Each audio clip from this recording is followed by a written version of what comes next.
Yo, Trev, what's going on?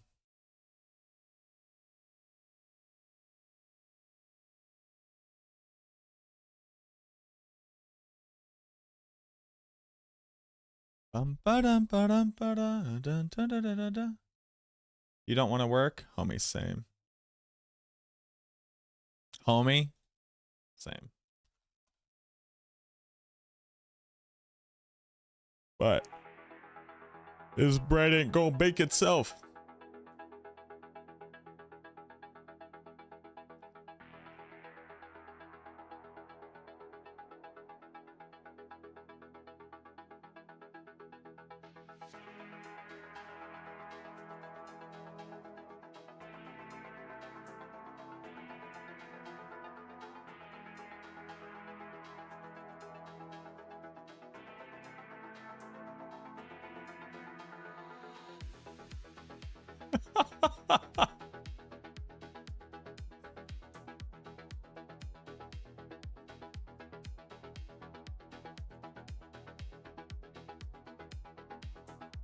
Want more people to see your reply? No.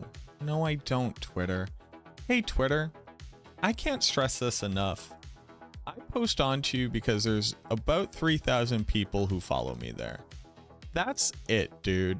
You're a piece of shit company. You're owned by a megalomaniac. You suck the moon out of the sky. I hate you. Fuck you, Twitter. Yes, this is the Holes channel. This is our Holes fan cast. Season 3 days ago and got 5 mythics and 4 GA Bloodwave pants. Nice. Huge. Sandy, thank you for redeeming the darkness. The darkness has been redeemed. Hopefully the darkness will stay redeemed. Just watched the video on the new sword. Sorry to hear that, homie. But you're here now. That's all that matters. You're here now. We get to ride off into the sunset. There are 2 things. What up, Himbo? Ooh, that's actually something I wanted to do. Thanks for reminding me, Himbo.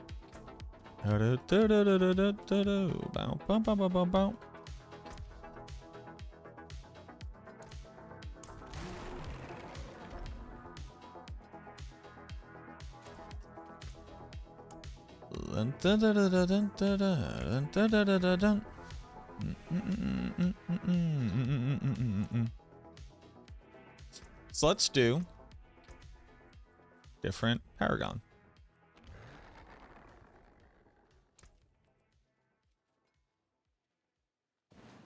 Feel like trying to snatch a title from Mr. Llama? Which one? I see the campfire announcement. I did. Yeah, we're getting PTR. I want to say I knew one of our seasons was going to be short, and I think I like talked about that.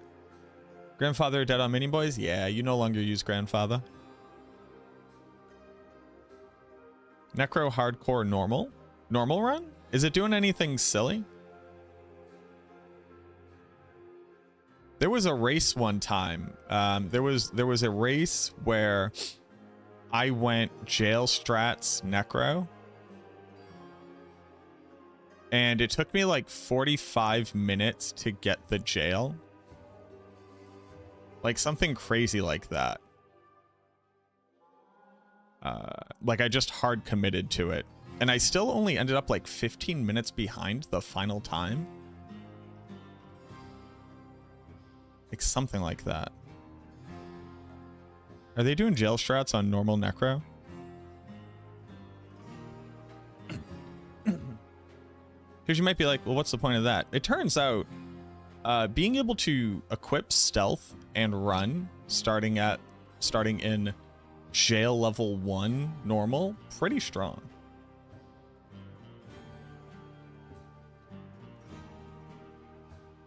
What up, Jendari? The only thing that kind of sucks for Necro is how item intensive it is. And not only that, now that swap casting's gone, doing the den really sucks. It was so awesome being able to swap cast Teeth Cast on Javelin Throw. Oh, it was so good.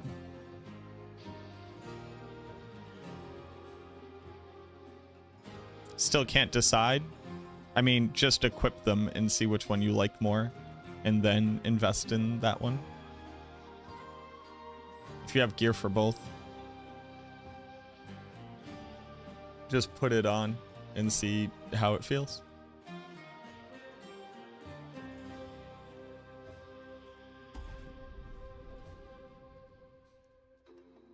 You're struggling to get a teeth wand? You need a teeth wand. So realistically, the normal run goes teeth wand, teeth plus clay golem on a skull into imbue skull for bone spear and bone spear wand.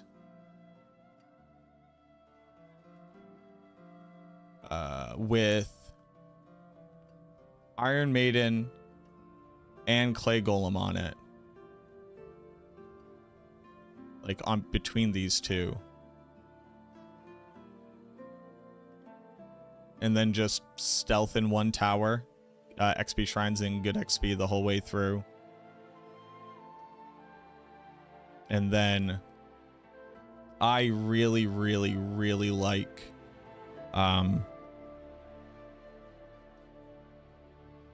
not attract, confuse.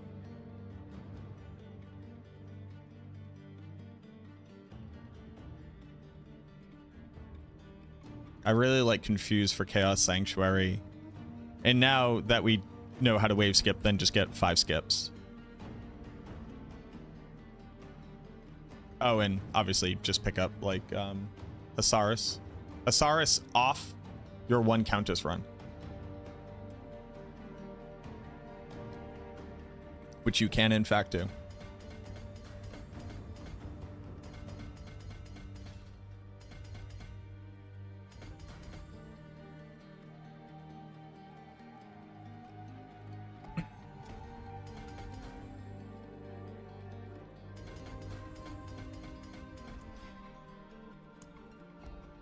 I think I can path through here better.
Yeah, and you don't really need confuse, like not really.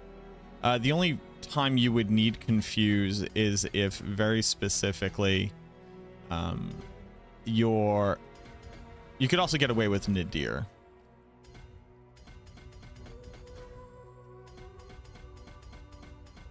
It's just that you can get confused. 1, 2, 3, 4, 5, 6, 7. 2, 3, 4, 5. Okay. I was wrong. 1, 2, 3 points. 1, 2, 3 points. All right. I guess I can't path out of here better.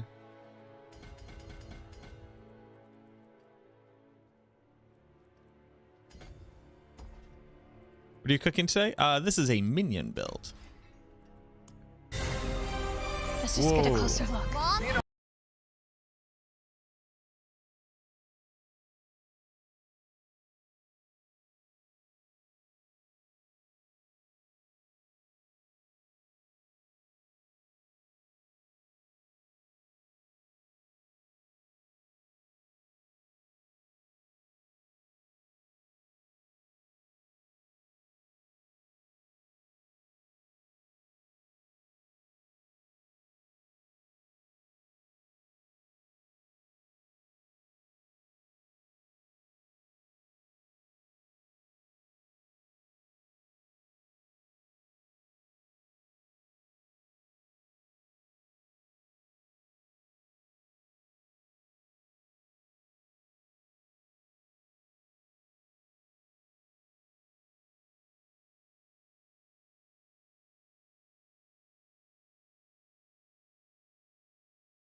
Hey, y'all.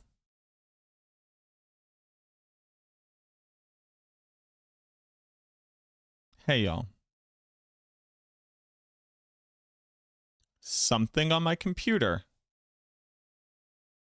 just over the past 2 days has started randomly playing music, like advertisements.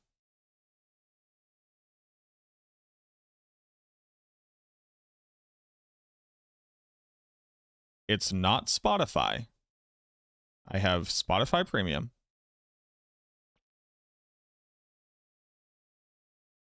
It wouldn't be Google Sheets.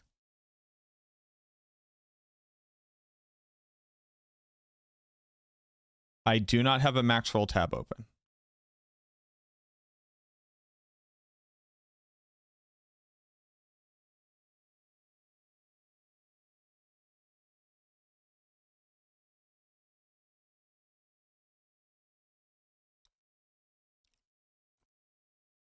I've run multiple virus scans.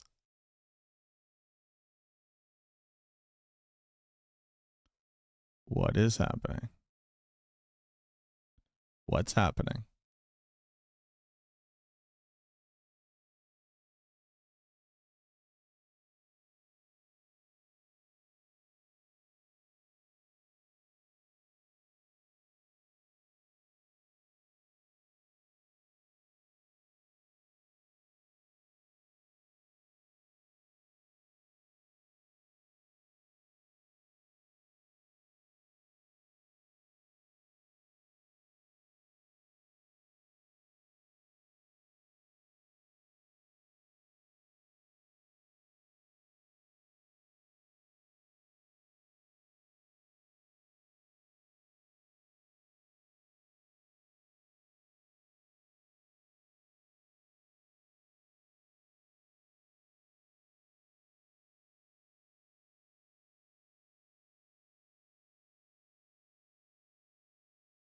You can't uninstall Edge from your computer. That's wild.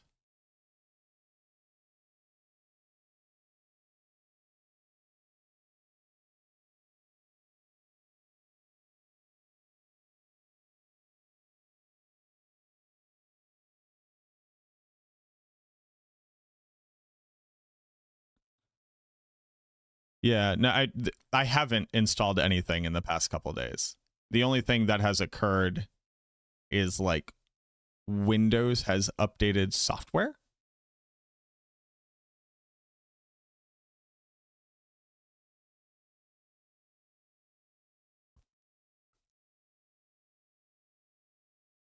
Will minions hit 110? No. Exhaust you 3 seconds. It doesn't exhaust you. The rune itself exhausts, meaning you can't do it again for 3 seconds. Frosty, thank you very much for the 4 months.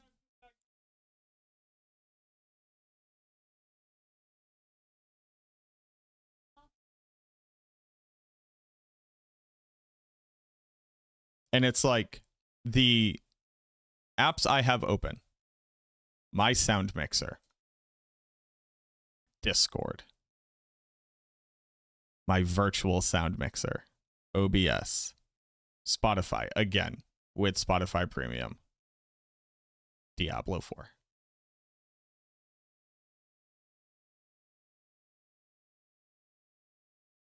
Yeah, what up, Ava? So, Stoma, thank you for the follow.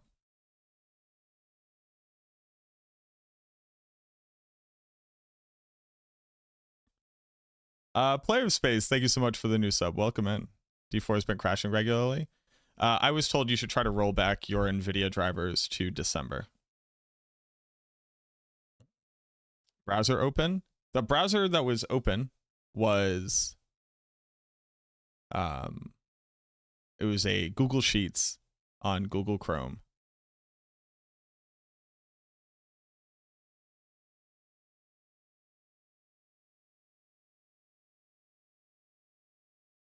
I'm just gonna start removing. I'm just gonna start removing everything.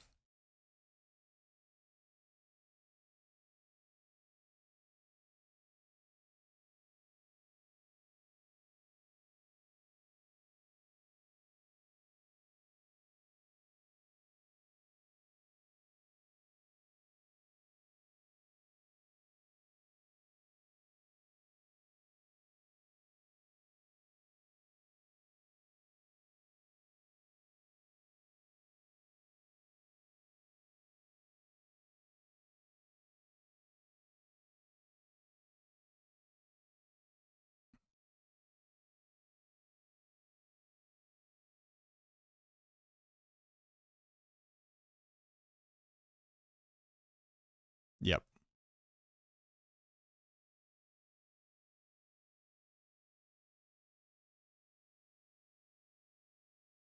It's AMD. I don't know, fam.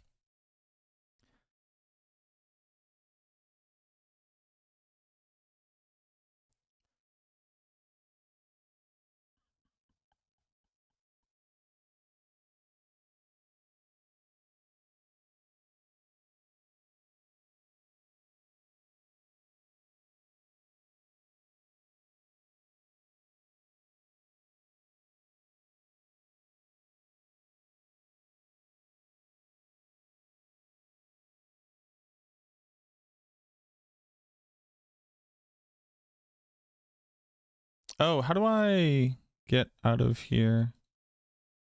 I'm not using.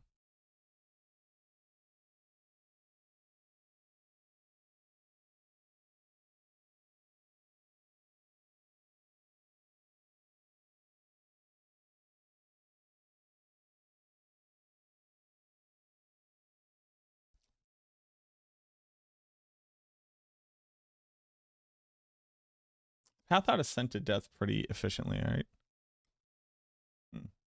Thank you very much. Enjoy your free HUD, by the way. Necromancer. Paragon. Scent of Death. It's a pretty decent dex board, right? Yeah, it's an easy to path out of dex board. Boop, boop, boop, boop, boop. Okay. But we still want a dead end in it.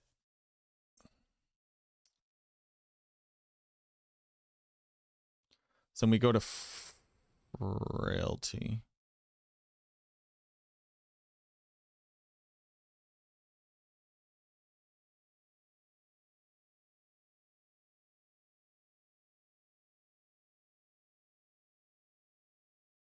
And on Frailty, what are we using? What does Frailty have? All right, well, I'm going to bring back that and hopefully it just doesn't. Hopefully I got rid of whatever it was. Hopefully there was something that now doesn't have a free mode.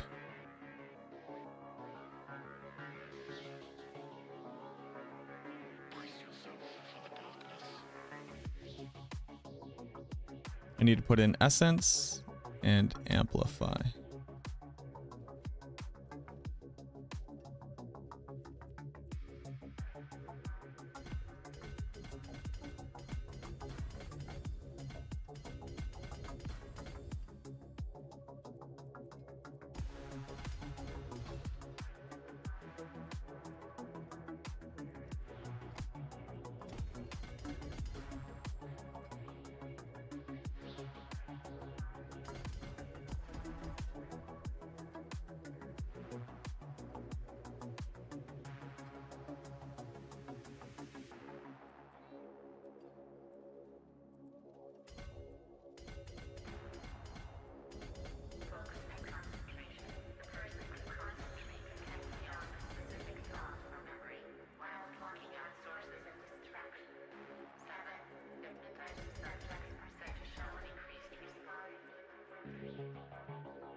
Ooh. Scent of Death. Oh, Scent of Death. It's been so long. How have you been, my friend? I hope all is well in the world for you, Scent of Death.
It's only Boop, boop. 49. It should be 54, though. There should be one more. Here. Okay. Hey, a question. Maxwell Guide under Mythic section for minions. They have Fist of Fate as a gauntlet. Is that better than running a standard Mage Club? Yep. What up? I'm the Berm. Venom Poison and Dell, thank you for the follow. We typically don't recommend things that are worse than alternatives.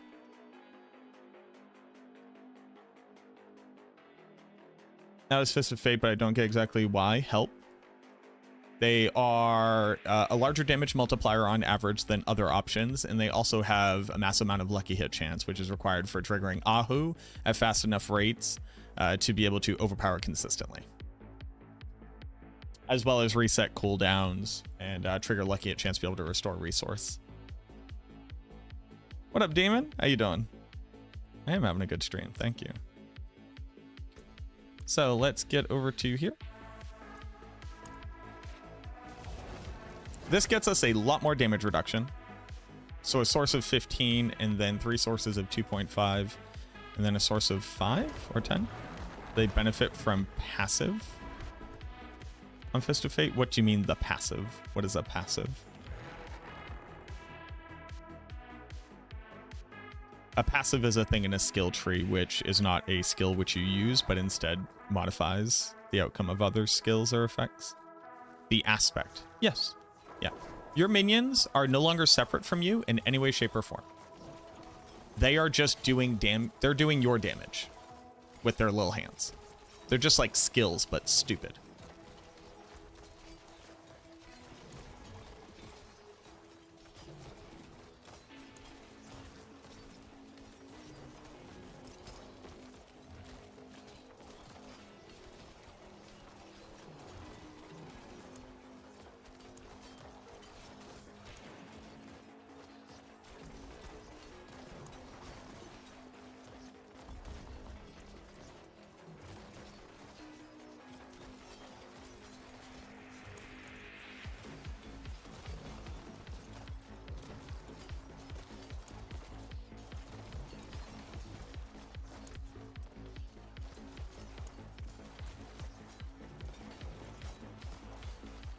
We're at switching before the other mythics.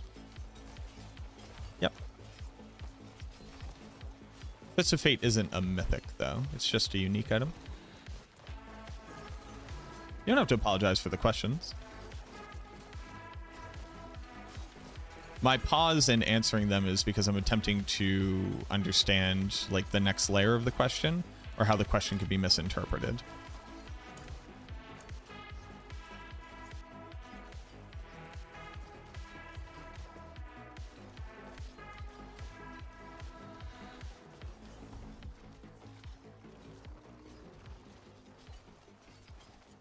Pretty good. This technically increases our damage output.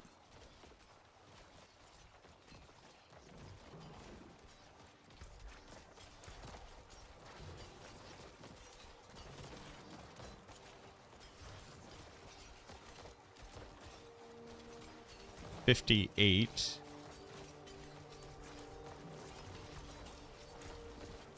80.94.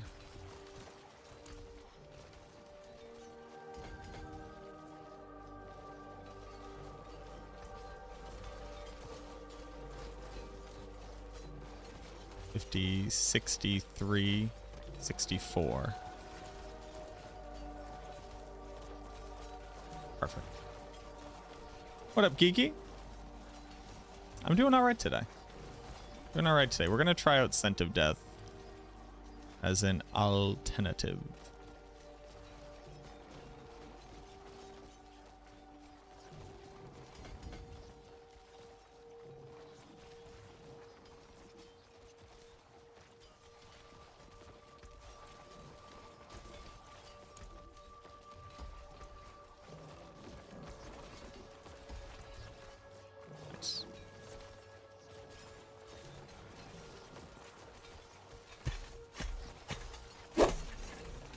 Or I could re-roll this total armor.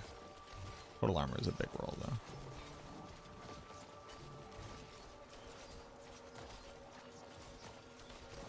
Saw the campfire chat? I did.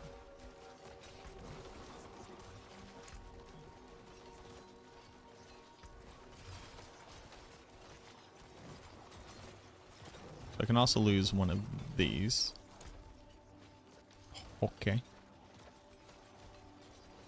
I only have 2,900 intelligence, so let's do a little intelligence investment here.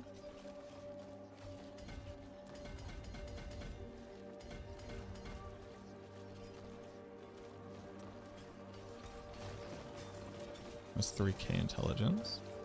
But we don't have a ton of additive.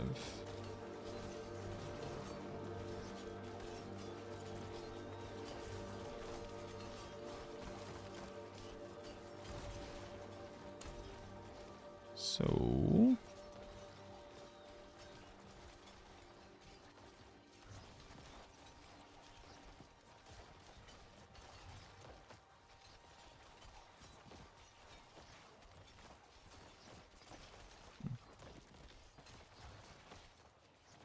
back under your rock. Well, enjoy your rock time.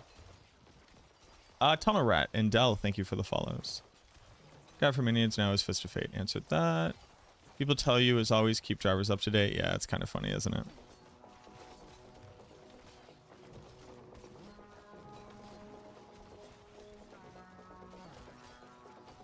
Kinda funny, ain't it? I wish I could make this more efficient.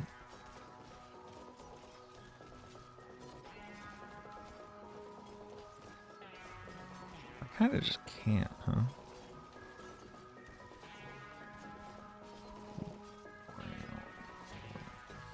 Pop quiz, everybody.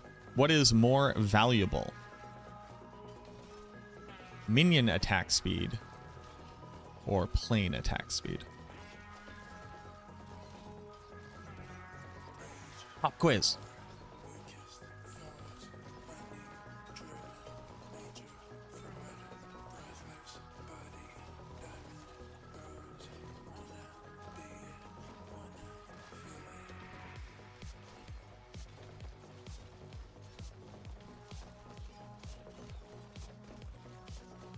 Good job, everybody. The answer is, of course, plane attack speed. Your minions scale completely off of you. They gain every stat that you gain. And then for stats which specifically relate to them, as long as the value that they grant is not larger, plane attack speed would always be better. And the same logic applies to all damage types.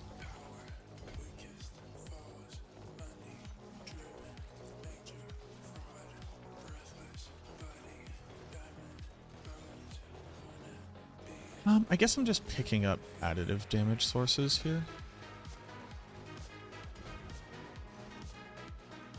Doesn't this look inefficient?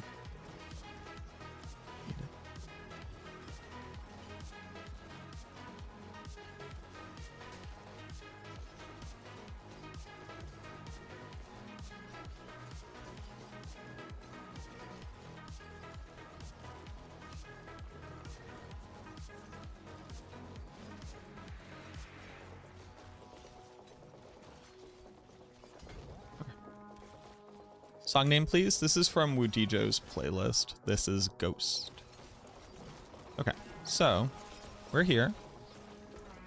This is with reanimation, or frenzied dead, rather.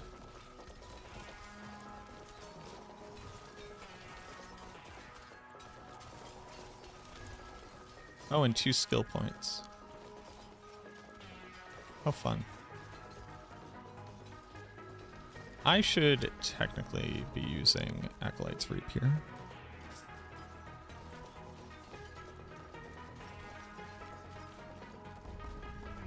Actually, I have 3 skill points. Where do you put 3 skill points? Nowhere that matters.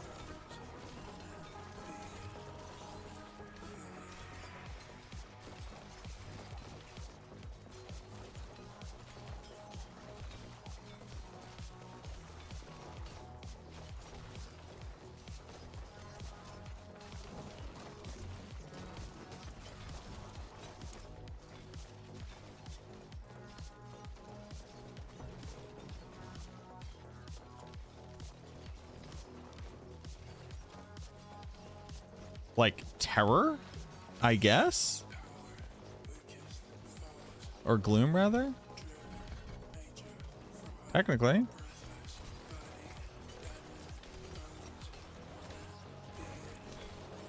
Aphotic?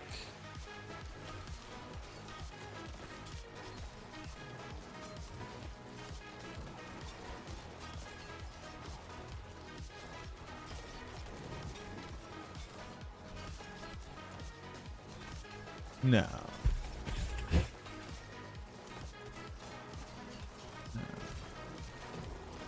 Also, what did I think this did?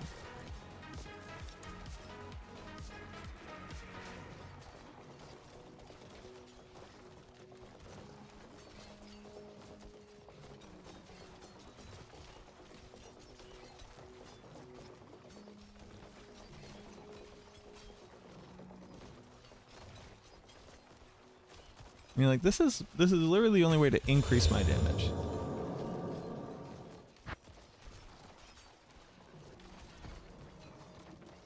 Okay. Oh, you know what I found out? I tested this last night. Bone Prison counts for a minion dying, which is challenging.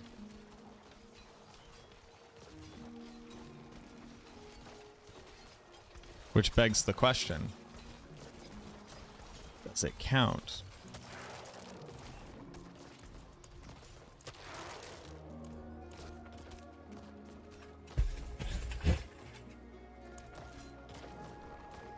For Kalans.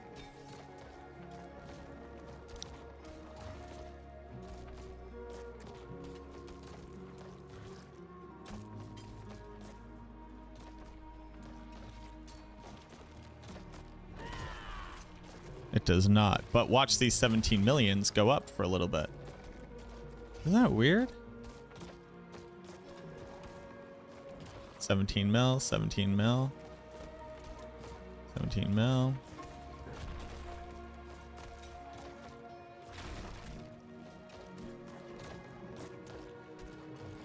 It's so weird.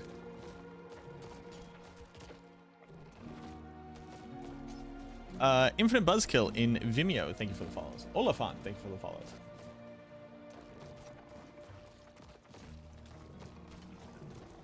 What is a good replacement rune combo for Nagu?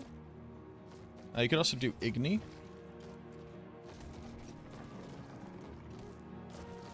Still experimenting with Zir Sword? No.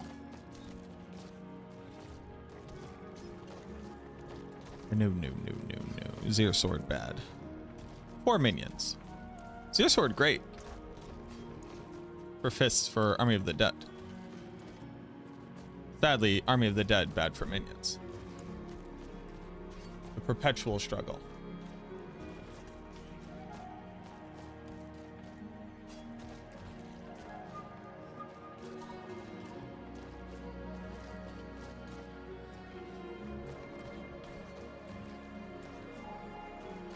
All right, I'm gonna do this. Oh, then I lose my crit strike damage.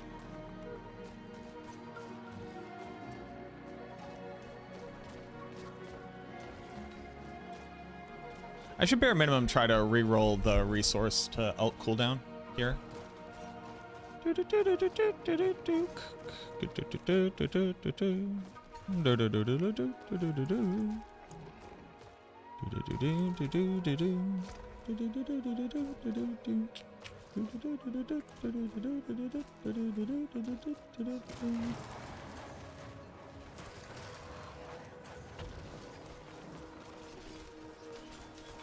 Alright, let's go do some pits and see how survivability feels. Isn't a sword better than a scythe? Why? What makes you think that?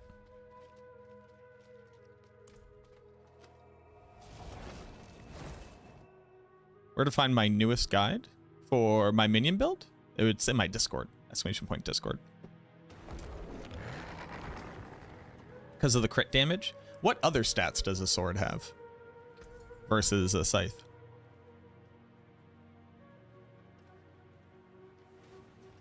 Is this build viable for a Pit 100? Yep.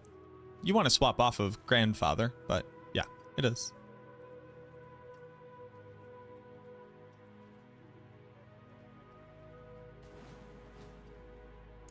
heart are all shining beauty.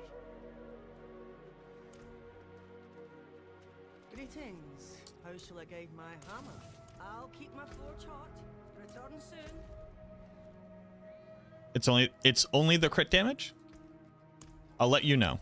Using the powers of SAT testing. The fact that I'm asking a question means that that isn't true. Knowing that, you can now have your eyes see the difference between the two things. There must be something different, else I wouldn't be asking. Who took your armor hair? You ever think about vengeance? I will not let you down.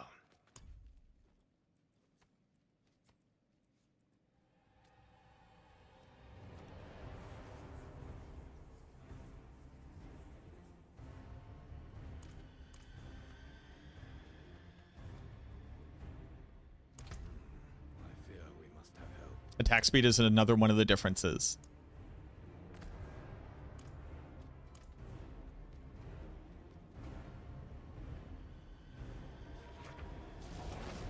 What is the difference between every two-handed weapon and a two-handed sword? Every other two-handed weapon.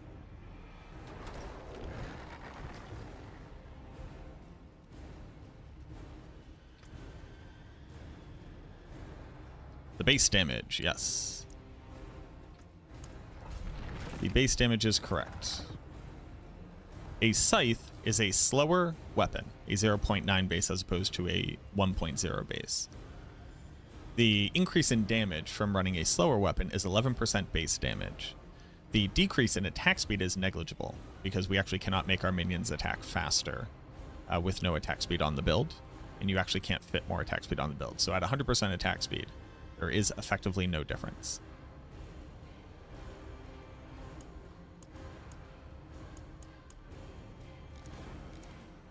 That is why we recommend a scythe. No problem. I will let you know. I've been asked the question, why aren't you using a scythe? Isn't it more damage? About 20 some odd times today alone. So do not feel bad. Hello? Oh, I was in an explosion and I didn't have Soul Rift up. That's what I get.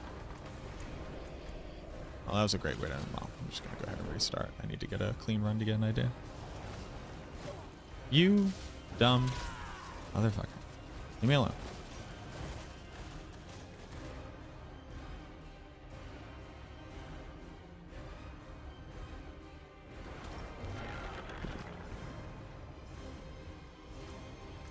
Titans Fall bugged for minions on zoning in? Yep. True. Is it okay for other builds? It's very specifically bugged for Mendel.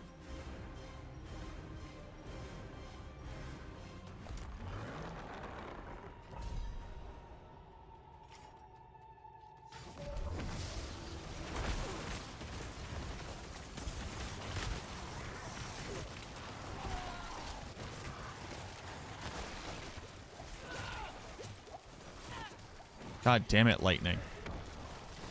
Lightning is so heinous. It's like truly wild.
Can this thing die, please? Thank you.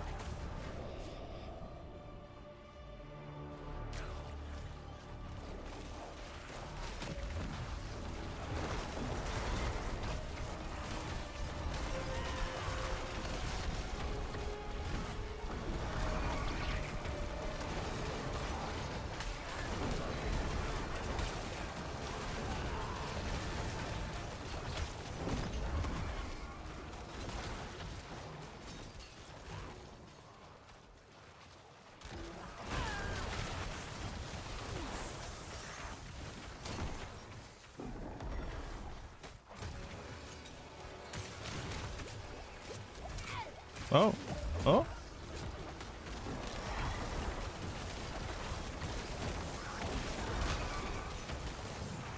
Back to what I was doing.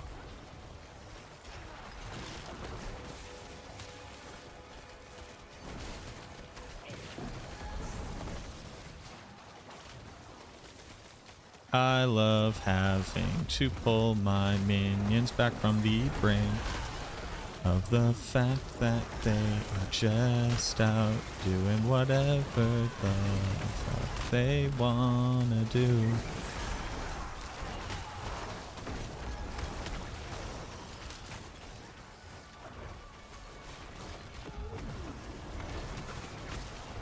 He was a gentleman.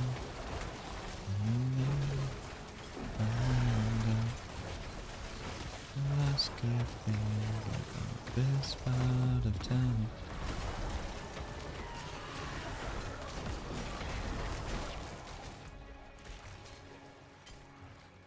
Much different in play. Much different taking my gloves past level 15-100. Massive. Massively different outputs and damage.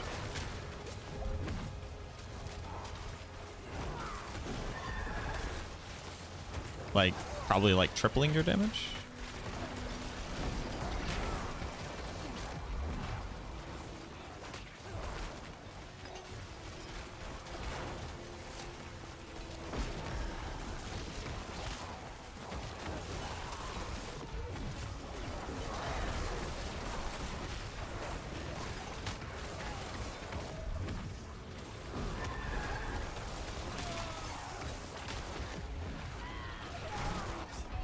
Excuse me? Thanks, dude. I hate that. New to the channel, but first season trying to push endgame as Necro. Have you experimented with Bone Spirit much this season? I haven't played Bone Spirit this season, no.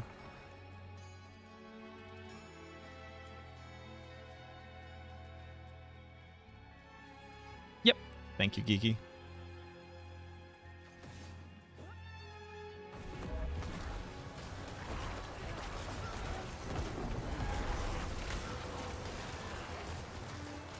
I believe they included that information on the roadmap, actually.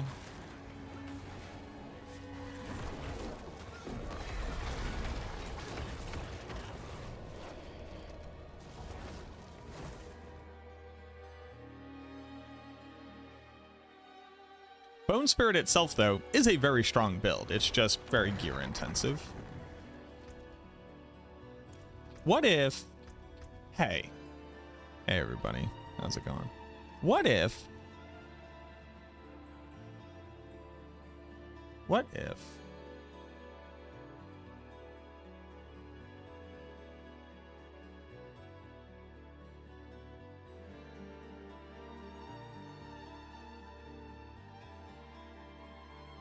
Go.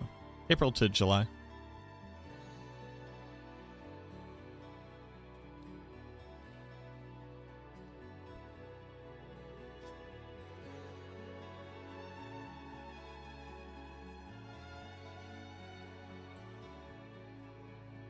Wait.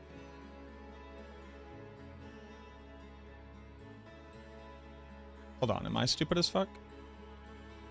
I've been stupid as fuck in the past.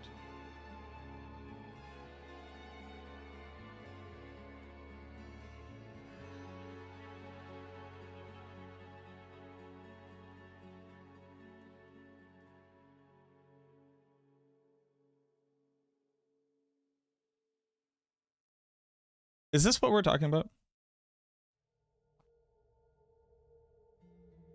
January, February, March, April. We knew it was the end of April. May, June, July. Yes, yeah. We knew it was the end of April because it was April 29th because it was extended into. So it goes May, June, July. But for this to start, July, August, September, for it to be a 3-month, this had to be the beginning of July. And this has to start at the beginning of July. And then September, end of September, October, November, December. Aha! Good job, me in the past. Unique pants really enough to proc Decrepify? Yep, or I wouldn't be doing it. But you can be using Curse Door.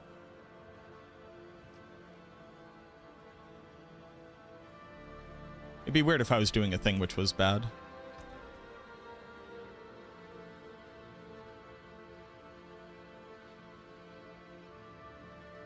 Not unheard of. I am using a golem, so I guess take what I say with a grain of salt. But here was the point I was going to make. What if I leveled up my glyphs before I smashed my head against tier 90 plus? How crazy would that be? What have we learned about minions? A lot of interesting stuff. Breaking your own bone prison counts as a minion dying for Kalan's Edict. That's pretty rad.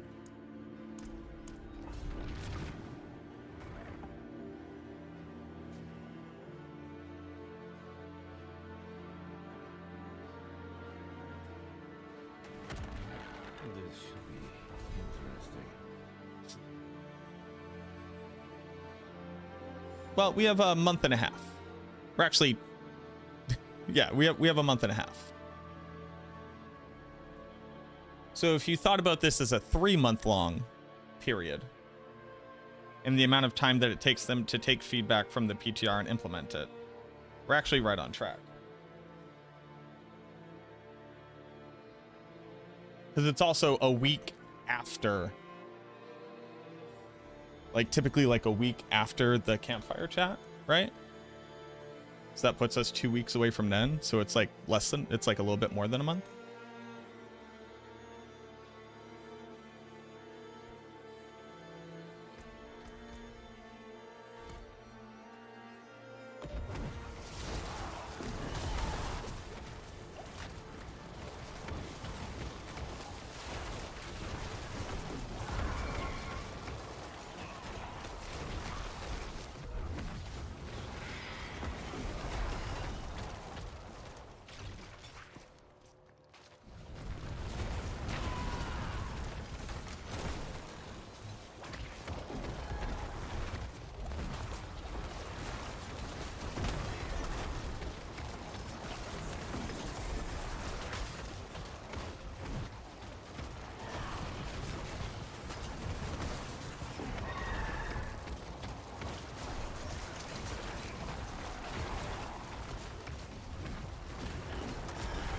So basically, minion builds got a way of actually benefiting from the Kalan's Edict change.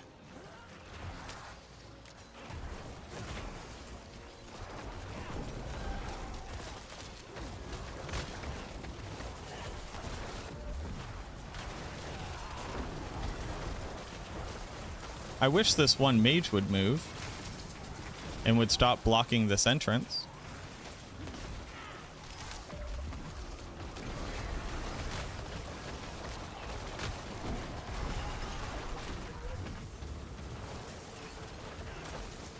Wouldn't that be so cool?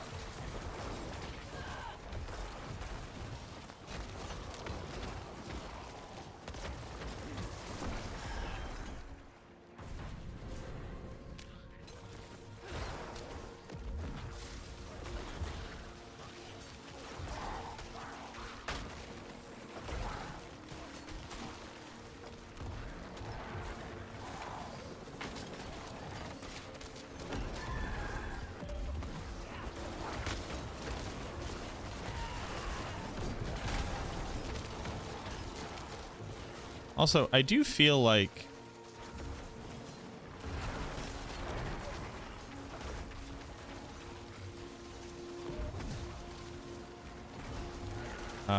Without, like, I'm actually losing out on damage because I never have cover fire on top of me.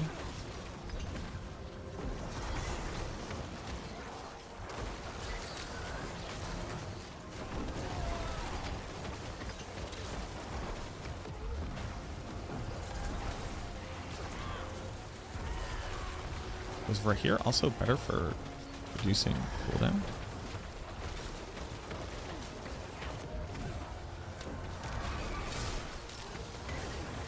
Oh, right, because I normally had Rahir for armor as well. Oh, no. Wait, I'm like super over armor cap then. Doesn't really change anything though, does it?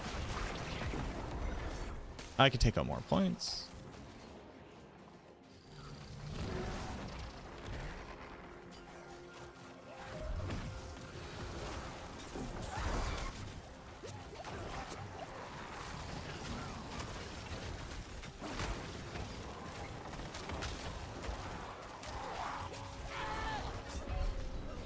Dude, I'm gonna scream a little bit. I just need to not run this map when I get it. That's just what needs to happen.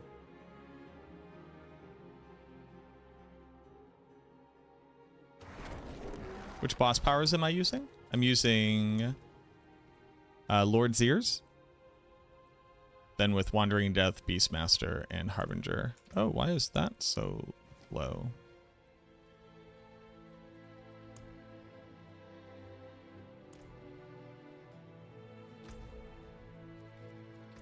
First off, let's go back to right here.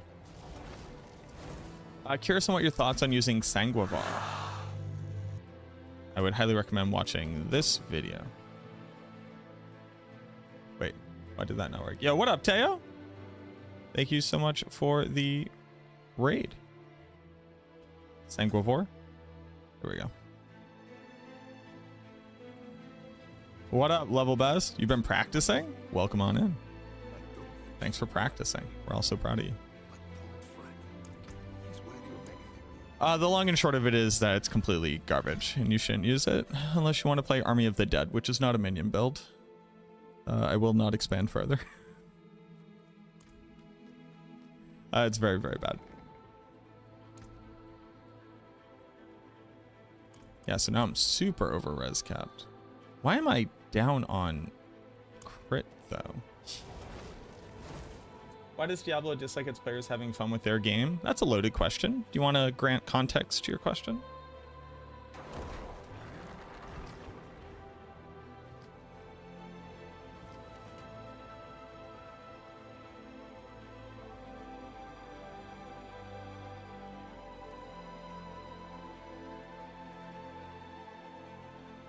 Oh, shit! Let's go. What did it do, level best? Welcome on in. I appreciate you. Oh my God. Oh, hey everybody. Hi, my name is MacroBioBoi. I thought the person who just raided me was my buddy Teo. And then I thought the great streamer who brought you over here was somebody from Teo's stream talking about speedrunning Diablo 2. And I had no context, so I was just trying to play it off as smooth. Thank you very much. I appreciate you. Thank you for coming in. Welcome, everybody. I play ARPGs, mostly Diablo. I'm a corporate shill. I'm a Diablo partner with Blizzard. I play other ARPGs too, and I'm a speedrunner. That's what I do. I appreciate you, friend. Thank you for coming through. I taught your boy how to shuffle. At least I tried to teach a boy how to shuffle. I don't know how successful I was. I'll be honest with you.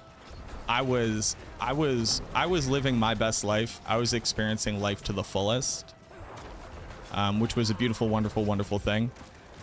How articulate I was at that time, who knows? I don't quite remember. But I appreciate you. Welcome on in. Thank you so much for the raid. I appreciate it. Shout outs to level best. Hold on, let's go bring him up. So the funny part is around this time is typically when my boy Teo rates me. All right. So I happened to meet this fine individual at the Twitch after party, which is actually, like, no joke, like a return to form, one of the better after parties from PAX kind of in a while, which is saying a lot. But this individual came up to me and was like, hey, you're doing the Melbourne Shuffle. Can you teach me how to do the Melbourne Shuffle? And I was like, hell yeah, I could teach you how to Melbourne Shuffle. Other things about me, I don't know, man. I just bought a house.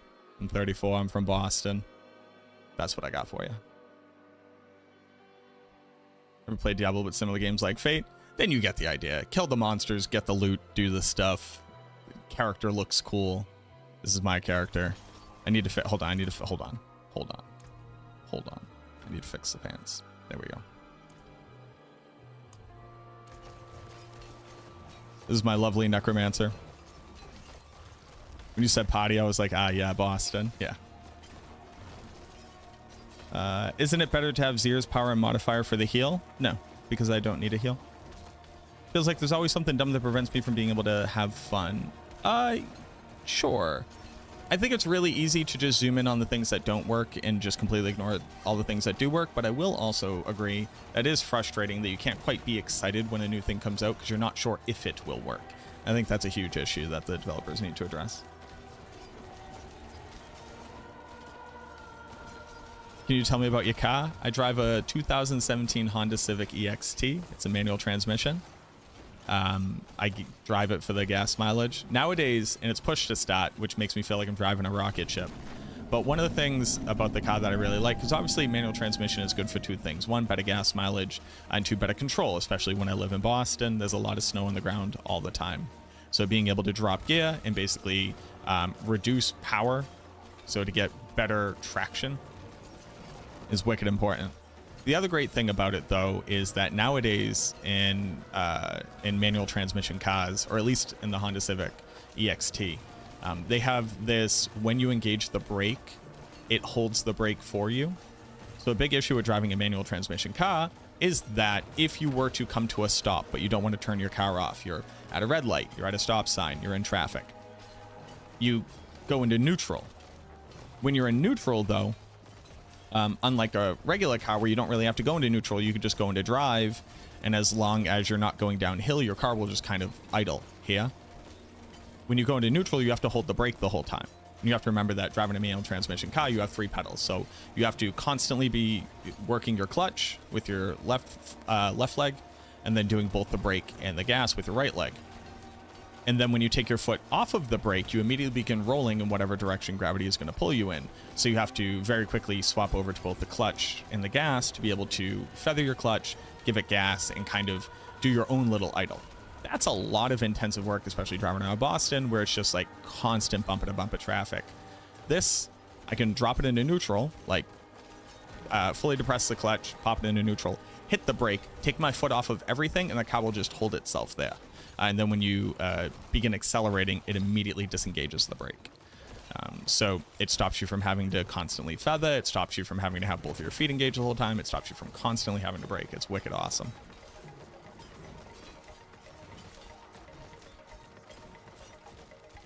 Who put hot sauce in my hot dog water? Nobody says that. Diablo makes minion sword for not minions. Diablo makes Army of the Dead sword for Army of the Dead. They did try to sell it as a minion sword, though. And when it first came out and I put up my video saying, this isn't a minion sword, it's an Army of the Dead sword, nobody listened to me. And now we're here, and everybody's upset that it's bad. Fuck me. What can you do? It does work, though. It is the best sword for Army of the Dead. So I would not lump that into something that is functionally supposed to work and is not. When we take too many things and put them into one amorphous blob, it becomes an overpowering presence. Now everything fits into it, and it becomes infinitely larger than it truly is. And that means that you cannot actually like attack it from any vector and hope to make change. It is very important to keep things in their appropriate buckets of piss you off, so that you can empty each individual bucket when something comes along, as opposed to it all just being mired and lost in the soup. But thank you again for the raid, man. I appreciate you coming through. Sola Chaos, thank you so much for the subs. Welcome on in. Chaos, thank you for the 17 months. Cherry Pal, Skittles, Camp Frosh, Quinny, and Derrickson, thank you for the follows.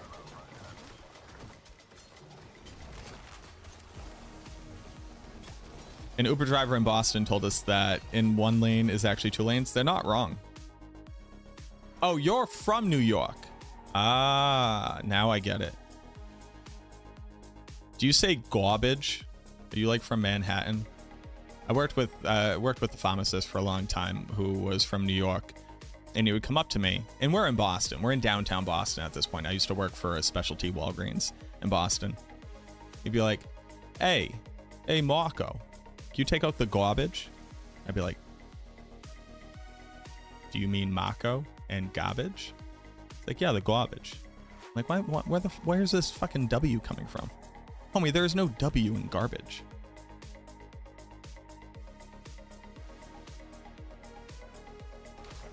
Scaled your mage damage by a lot.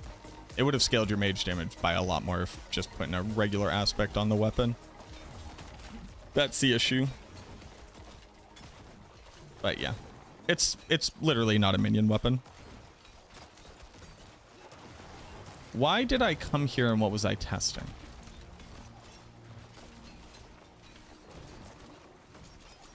Resistances.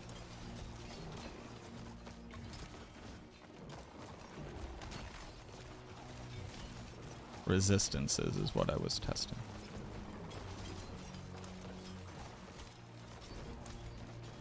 Is this like a sandbox area? This is the training grounds. It's a training dummy. There's a lot of different settings that you can do. And we use this for testing things. Luckily, recently they added in no damage variance. So all of the damage will always be the same. Before, it wasn't, and you had to collect data ranges with a variance of 40% between minimum and maximum, or between minimum, average, and maximum, to be able to prove whether or not a thing even worked. It was exhausting. And the big thing, I guess for additional, I guess y'all are here for the additional context on me. The big thing that I'm known for doing in the genre is that I test things. That's kind of my bread and butter. I test things, I report them to the developers when they do or do not work. I prove, like, objectively whether or not a thing is functioning, so that we can kind of demystify a lot of the issues that people run into. And then okay, I'm gonna leave that point in, I guess.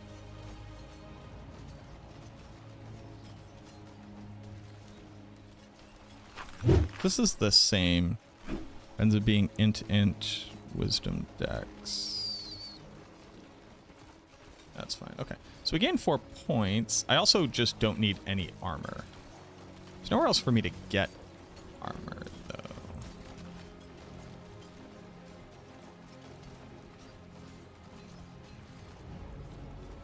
Unless I did this, which was actually this.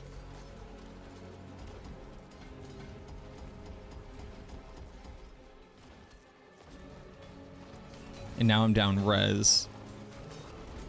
And then I can re-pick up res. Boop, boop, boop. This doesn't really afford me anything. Actually, now that I'm looking at it. That did not do anything for me. So I do that, and then I take these points back out. Hold on. I'm going in circles here. Then I can drop these points. Okay. I've gained 4 points. Sure. Can you test Thorn's iteration? I cannot. I don't want to, and most of the things didn't work in the past, and I'm not particularly interested in testing Thorns. Bacterial is a content creator. Well, Bacterial is just a big nerd in the community who happens to cover Thorns every season. They inevitably end up doing that type of testing. What up, Martin? How you doing? How goes the testing? Testing goes well. We're optimizing. We're becoming better, stronger, faster. But I personally do not have any interest in thorns in this game.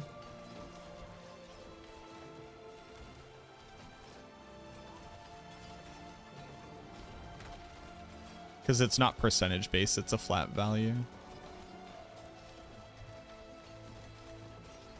I just don't find that particularly interesting. Also, the Necromancer just doesn't have ways of scaling thorns. Like, we don't have thorns multipliers. We don't have things that say because you have a lot of thorns do a thing. It's just the golem gains thorns, and that's about it. And you also can't force monsters to fight your golem. So it's just bad. If the developers ever, like, add in a thing that cares about thorns, then sure. But until that day, I'm not much interested. You have so much armor.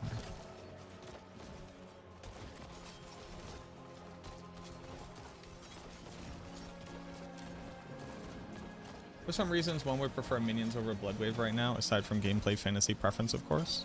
Gameplay fantasy preference. That is the only reason why anyone does anything, so we can't ignore those things.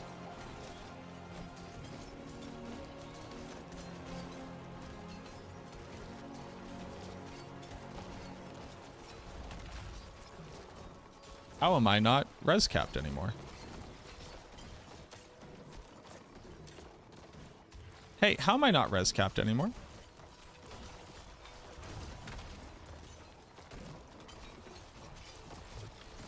My potion fell off. Oh. Ooh.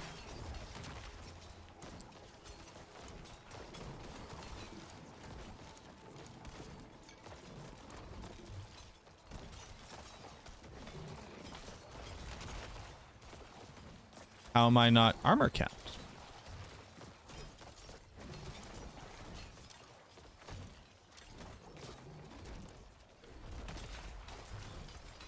Where did my armor go? Where did my 500 armor go?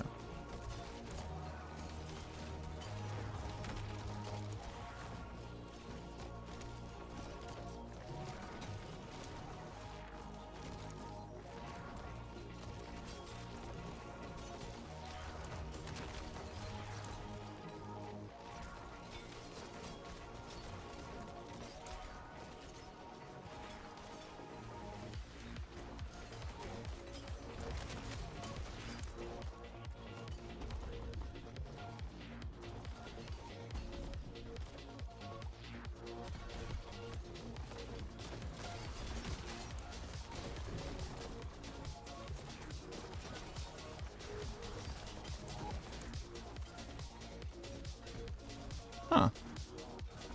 That's interesting. All right, so these 4 points just go into damage. Okay.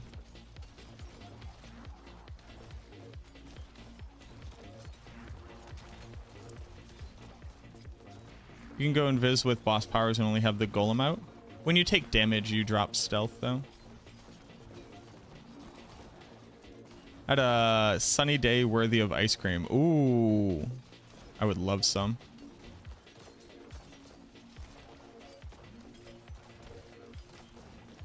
House and Friesen, thank you so much for the follow.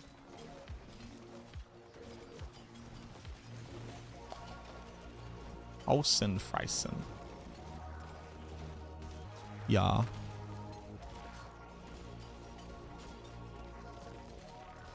It's a House and Friesen.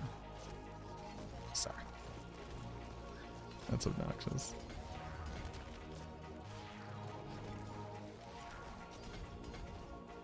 Okay.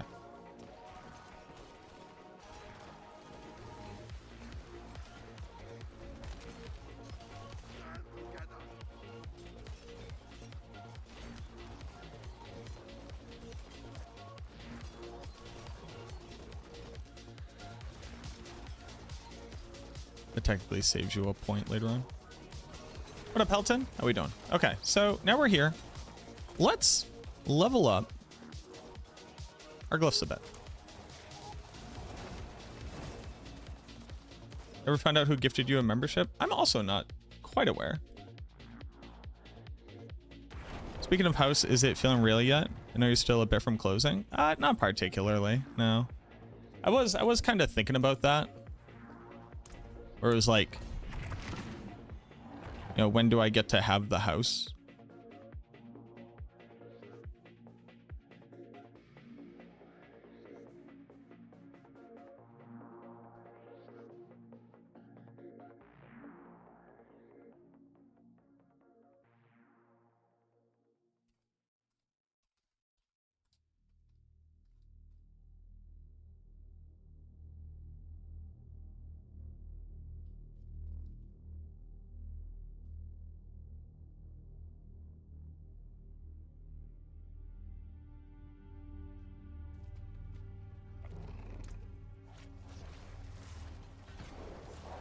Okay.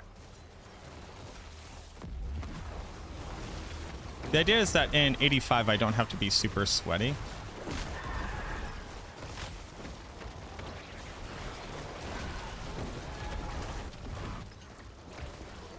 I should just be able to clear.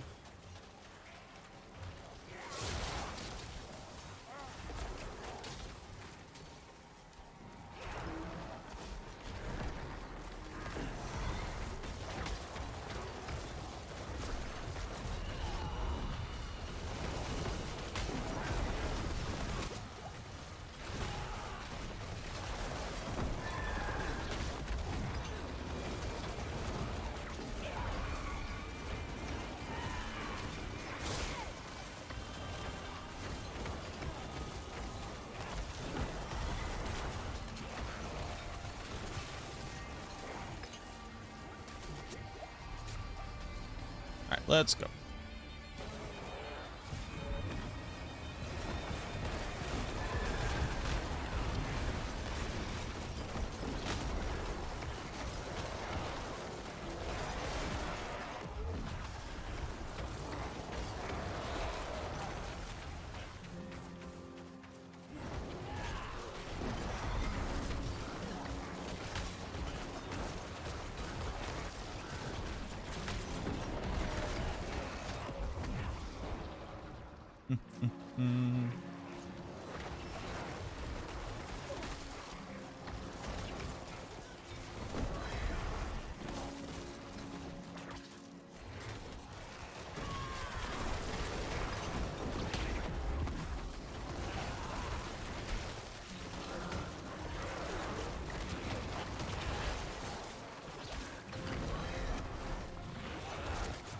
Oh.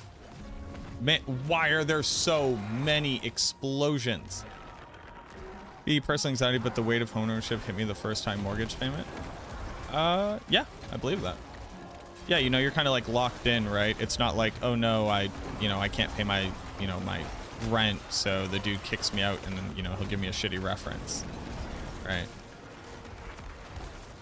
I feel that. I'm not so much one to like I'm very, very aware of finances. Probably too aware of finances.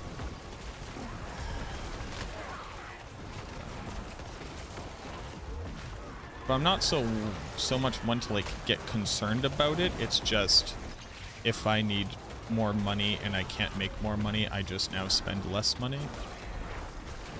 And I don't make financial decisions that I haven't mathed out. So that part of it is not so that's not really concerning for me. What boss powers are good for minions? So I have them listed in my build guide in the Discord of Maxwell if you ever want to check that out. But we're currently using Lord Seer as the main boss power. Has very high lucky hit chance.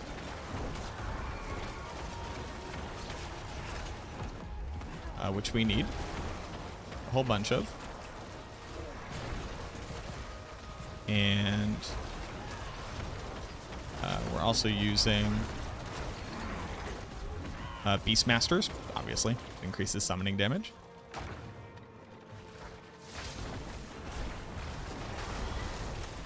And, oh, Soul Rift fell off. And we're also using Wandering Death's Eye Beam for the execute.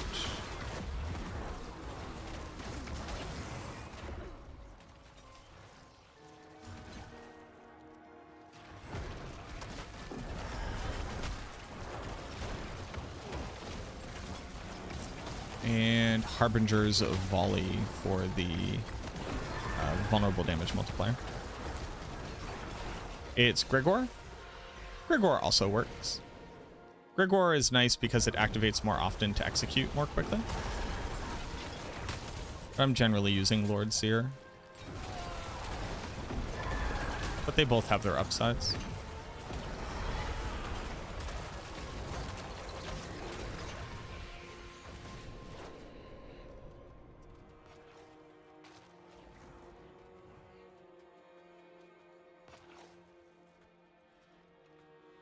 Tried doing Indario with minions. It was not a nice experience. No, it's not. Yeah, until we can manually control our minions' movements, it's always going to be bad. Absolutely the worst thing about playing minions in this game. Can't make them target something.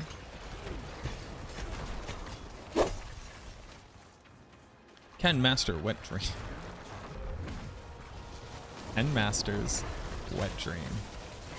Thank you for the follow. Welcome on in, Ken Masters Wet Dream. It's an honor.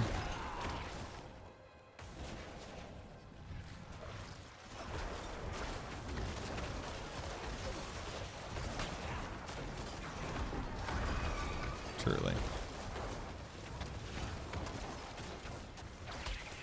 Impressive. Unfortunately.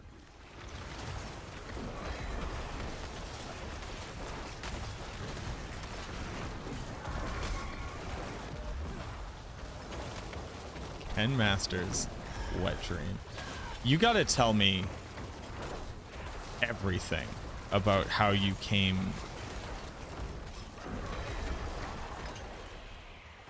to this name.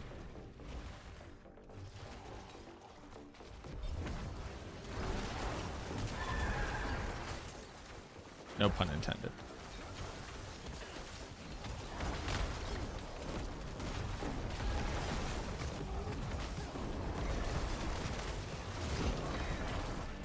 Oh, also, I'm a terrible host. I didn't even ask. What were you streaming, Level Best, today?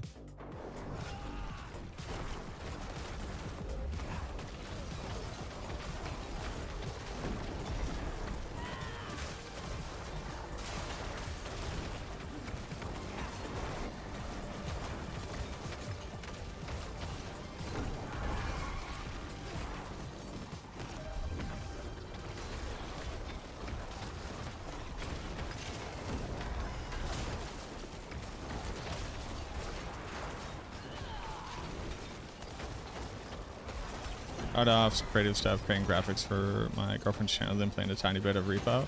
I haven't checked out Repo. I sadly, I literally play video games for a living, right? It's my full-time gig. I sadly do not have time to play video games with my friends. Everything I do has to be content, especially like Diablo 4 just had a season go live, so that's obviously like a big to-do. 78 is already a chance to fail. Don't. Okay. Don't. Okay. All right, we'll get them all up to 80, I guess. We'll run 87. Get them all up to 80. Wow, double GA amulet on chance to heal and lightning res. Let's go.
You don't miss it. I'm glad, you know, there was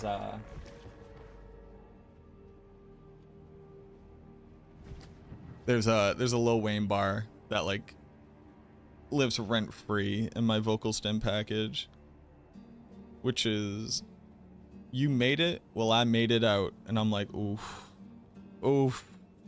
When do I get to convert to people just invite me to help them produce stuff level? Is that even good? Is this good? No, I'm gonna go throw this in the garbage. I think it's a good thing you can farm sparks so easily now with the ash scrolls. Do I think it's a good thing? I do not have some moral compass issue with it. I don't quite care. It's 3 weeks into the season. I don't care. I have zero concerns. Farming sparks doesn't somehow give you the gold to get the runes. You get a bunch of random mythics. If you don't have a mythic at this point, seems pretty cool.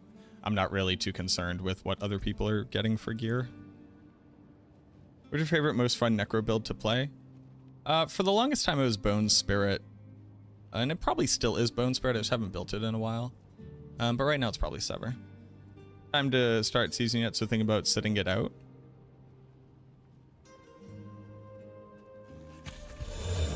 Yeah, that's a, if that's what you like, that's what you like. I do not particularly like, unless I'm somebody who very much cares about a ladder start for like racing. Kind of doesn't matter when you play a season. If you play it, you play it. If you enjoy it, you enjoy it. If you don't, you stop playing it.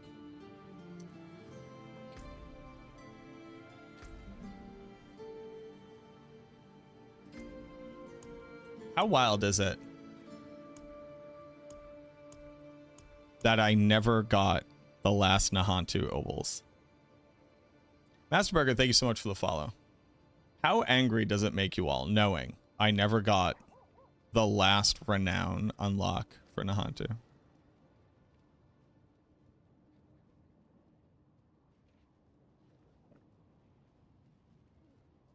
Does this piss anybody off? Every once in a while I remember and it kind of pisses me off, and then I go, wait a minute, why do I care? And then I don't.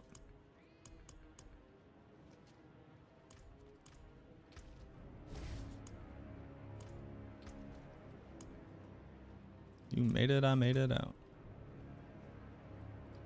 I'll be honest with you, I don't truly know how I'm no longer at crit damage cap.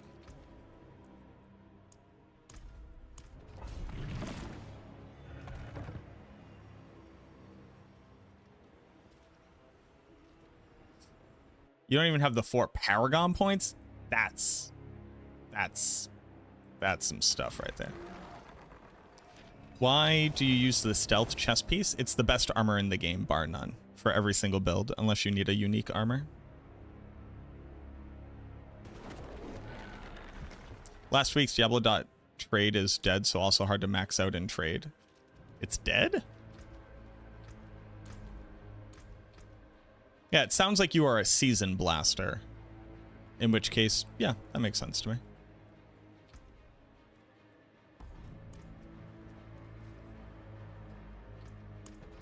Are tenants important? No. So people didn't like the Altars of Lilith because nothing can be interesting, I guess, in this universe. So they were intentionally, you know, originally going to have them. But then they just made them cool little things you can go find if you want to. Because if you had to find them for any amount of permanent progress, everybody would have shit the bed.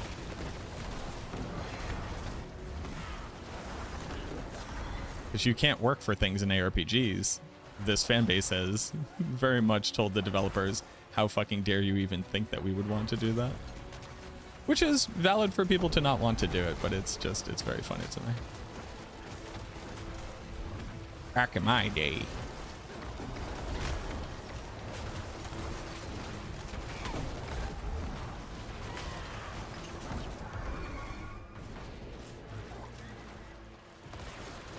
What makes a unique armor so good? It gives you +1 to all of your passives, even ones you don't have points in. Would it be feasible or even a good idea to be able to combine mythics? I can't even conceive of what that would mean. If you would like to detail what you are imagining.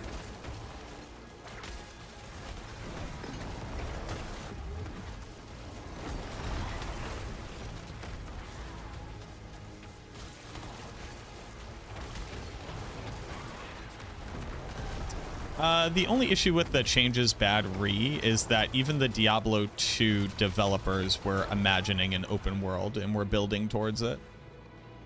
And we're meant to have like strictly multiplayer functionality based things.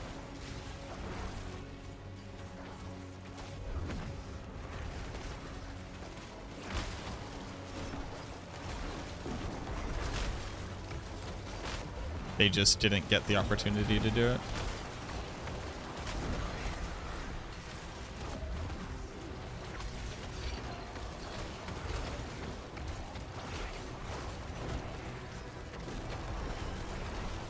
Mazarick, thank you so much for the gift sub. Enjoy your free head.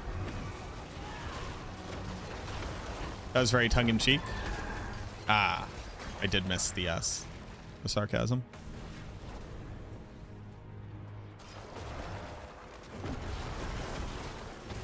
A ring with 2 GAs, and I have another one with the opposite GAs to be able to combine them into a 4 GA. Yeah, I think that would be bad.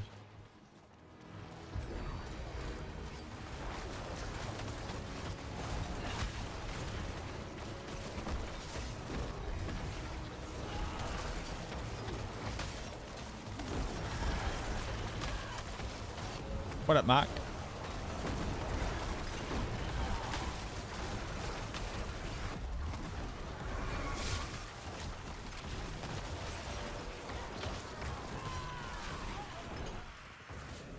You made it while I made it out.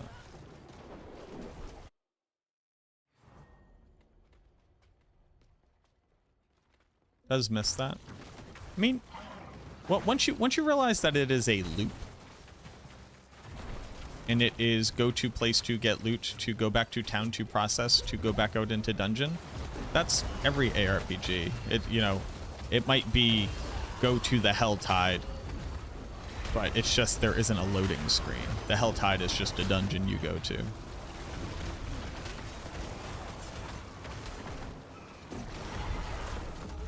know, it's actually just do loot loop. The dungeon was also a facade. You weren't really in a dungeon. That's the secret.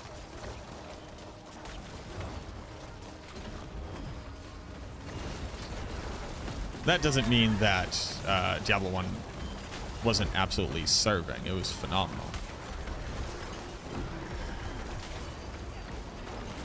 But I get the idea of the aesthetic.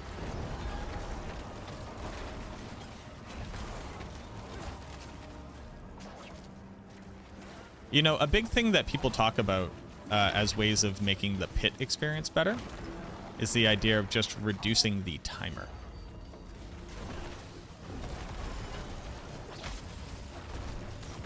Just make pit runs shorter. Don't change anything about the scaling. Just make them shorter.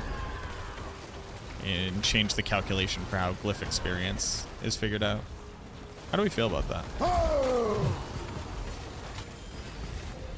Because it kind of sucks that you get to the end of 15 minutes and then fail, right? I could get to the end of 10 minutes and fail.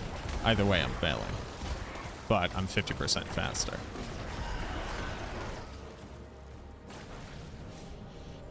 Would it be... Yeah, so the unique armor, just to give you an idea, and I put out a whole video about Deathless, Shroud of False Death back when it first came out. For the Necromancer, adding +1 to all passives, minimum, is a 50% damage multiplier, plus completely trivializing the ability... Oh! Were my minions stuck around the corner? What was happening there? What just occurred?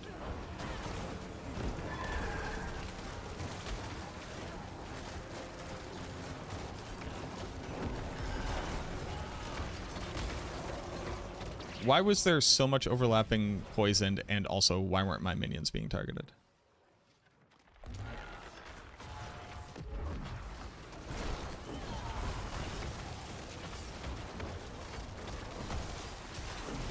You think it's a head scratcher?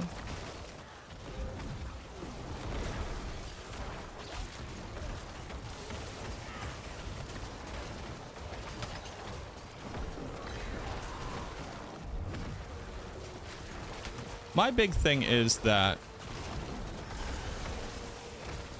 I don't believe that the limiting factor of a pit should ever be DPS.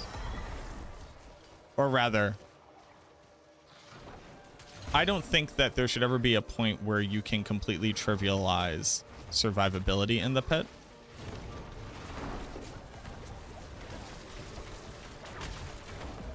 And the danger of the pit does not scale. It is merely the amount of damage I need to do. And there is just an upper limit of damage. And skill does not increase my damage. Not to a meaningful degree. Like, yes, if you don't know how to pilot the build, sure. But there isn't really, like, advanced piloting. There is just how many monsters you can pull together without losing aggro on them.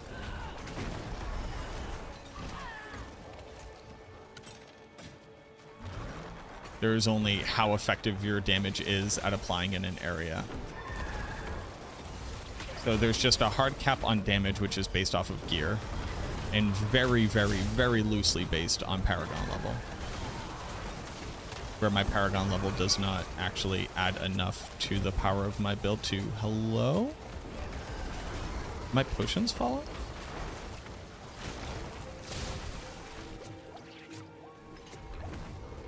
Something is nasty in here. And if all I got was that I would be... like, at least the DPS check would only take me 10 minutes to figure out whether or not I passed it, as opposed to 15 minutes is, like, literally me shaving off half of my needed playtime to figure out stuff. I think that's, like, a fairly decent change.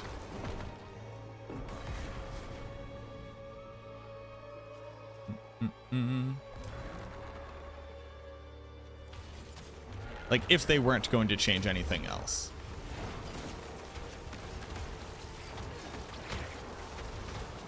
Why not 5 or 0? Well, 0 doesn't make any sense. So we'll ignore that one. Why not 5 minutes? It could be any amount of time.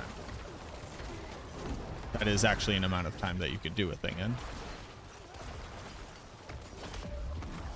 But I'm not sure what the devil's advocacy is attempting to, like, what we're trying to explore via the devil's advocacy.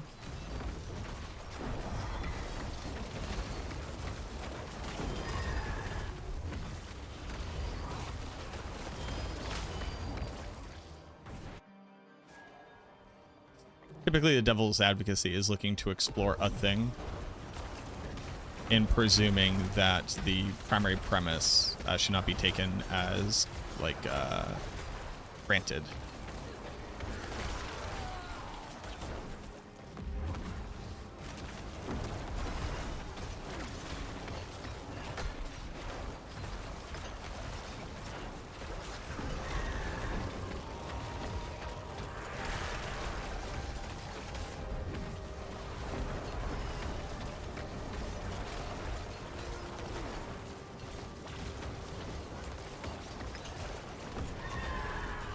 Why do they need to have a timer attached to them? Because, so gamers are bad at moderating their playtime. They are just bad at doing that. They will ruin their own experience by doing a thing for too long.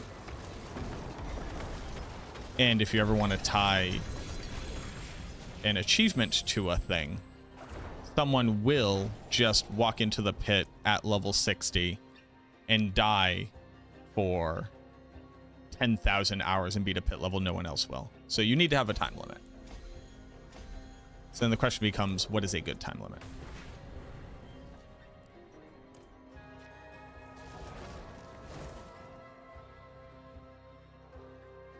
Now it's endlessly grinding the pit. Well, it's not endlessly grinding at all, right? Because they cap. So it's running the pit until it's done. How's Bone Prison working out for you on this build? It looks like it's helping. Bone Prison's great. Two things. It's a 15% damage multiplier. It's a great CC option, and it activates Kalans. So if you don't see this on current minion builds, you will be. And just remember, that's your boy up here.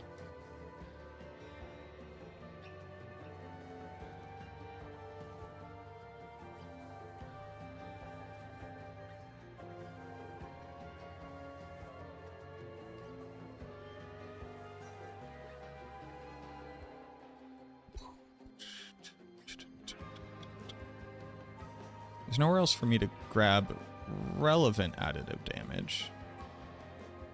Is that true? It's kind of the only problem with running these glyphs.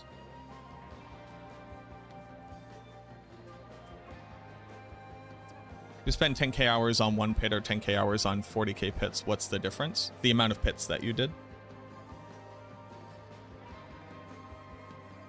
The amount of loops that you completed.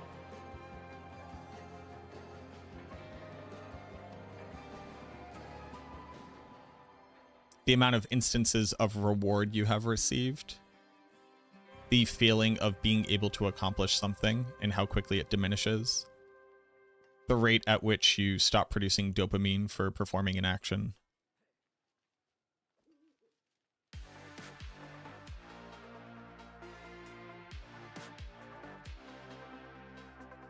This is strictly better.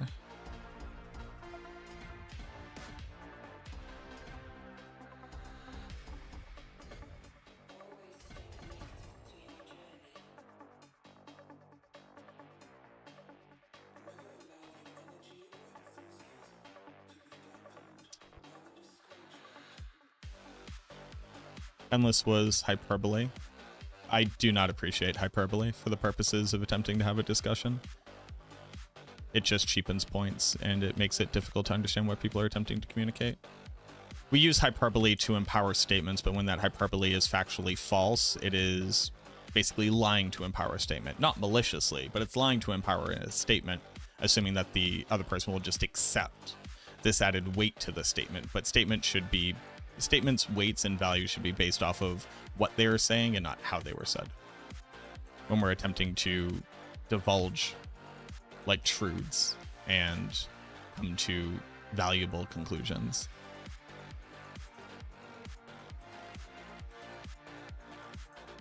It's a big issue I've been running into recently.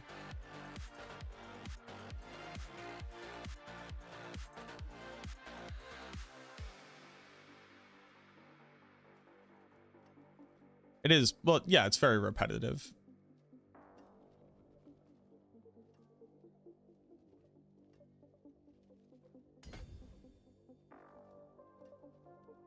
Point is that people are going to invest gobs of time, will do so anyways, but I don't feel strongly about it. I'm just talking for the sake of it. Yeah, I do. Sure. Yeah, we're all just talking for the sake of it. But I don't think that the devil's advocacy here is like divining more powerful truths.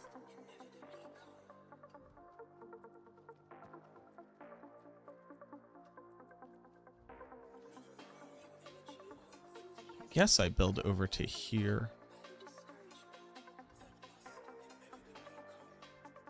Like, the conversation is, would there be a value to the pit run taking less time? Would that make it more enjoyable?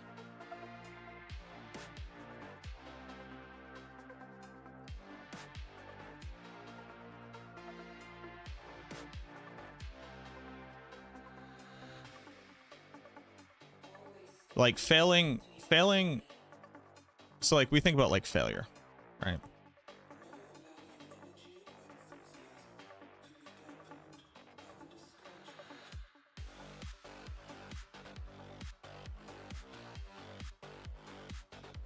Adjusting the scaling to match.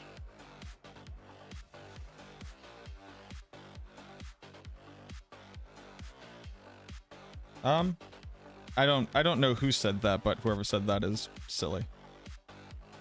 That doesn't make any sense. to me.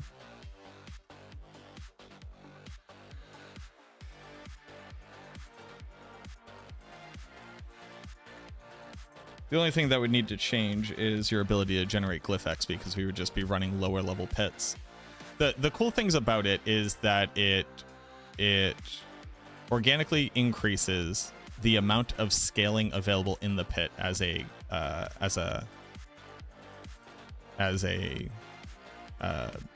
system which will need to continue to not get trivialized.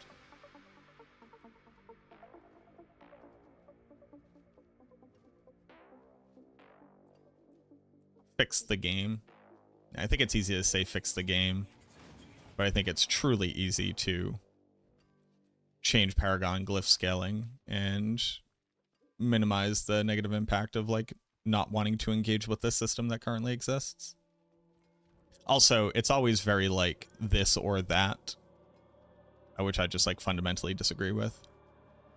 There is finite development time, but the idea that two things cannot occur simultaneously is like, it is the ultimate intractable argument when the things aren't really related. Where it's like inflation needs to be brought down. And I think that children under the age of 6 should be automatically covered by the state for medical coverage. Those two things both occur in the world. They technically could be considered to overlap at some point. But like, if I just say one is more important than the other one, then there's like permanent deprioritization of something. It's just things can occur in parallel.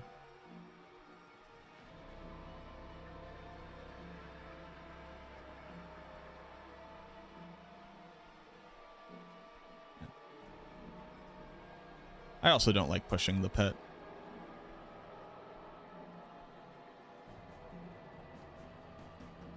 But I definitely know that I don't like pushing the pit because I know it will take me 15 minutes to fail, potentially learn a thing, attempt to implement a thing, and then another 15 minutes if that does not lead to a more positive outcome. I'd rather it just take less time. I think it'd be pretty chill if it just took less time.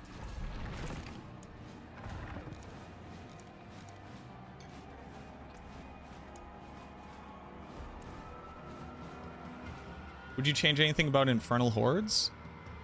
Yeah, I would make Soul Spires and Etheric Masses actually an interesting thing to do. And I would also add more of like a higher chance for the random events to occur and for them to be more meaningful.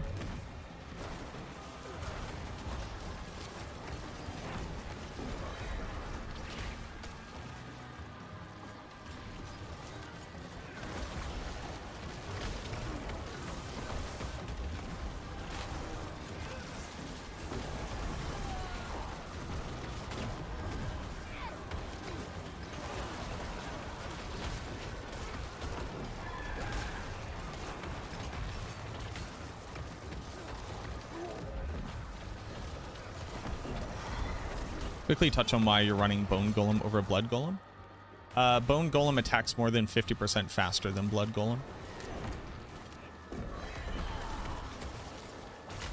And while on a big enough pack, you have very quick Golem activation. Against a boss, it really just comes down to how quickly it can proc men down. And the boss is typically what takes you the longest to kill.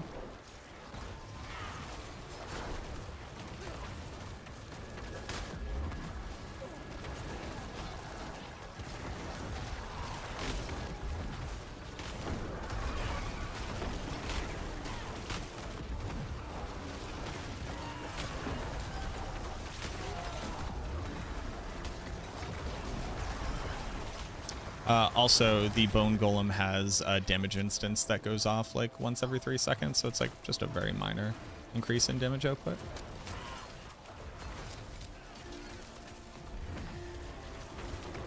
Like, it's actually kind of insane how much faster Bone Golem attacks than Blood Golem and Iron Golem.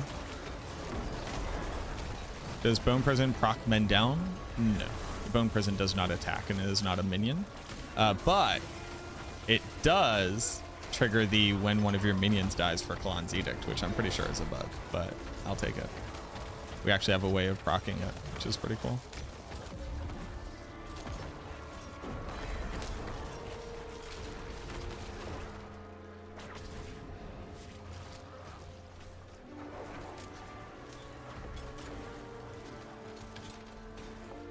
Also, Bone Prison is just a 15% damage multiplier for free.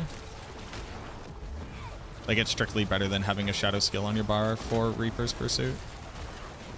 Just a brand new 15% damage multi. It also helps with cooldown reduction when you take the modifier.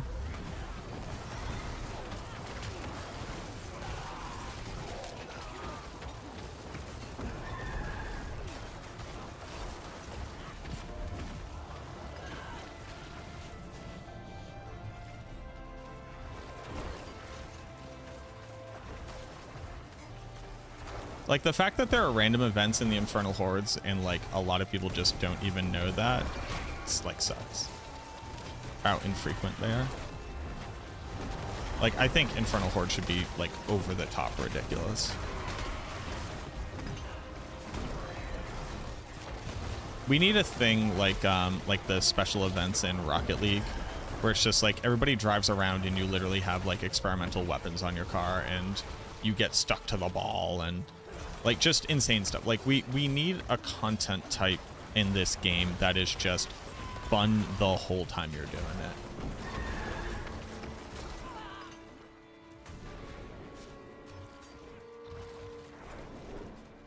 Evervane's better than the aspect that changes your Bone Prison to Darkness skill.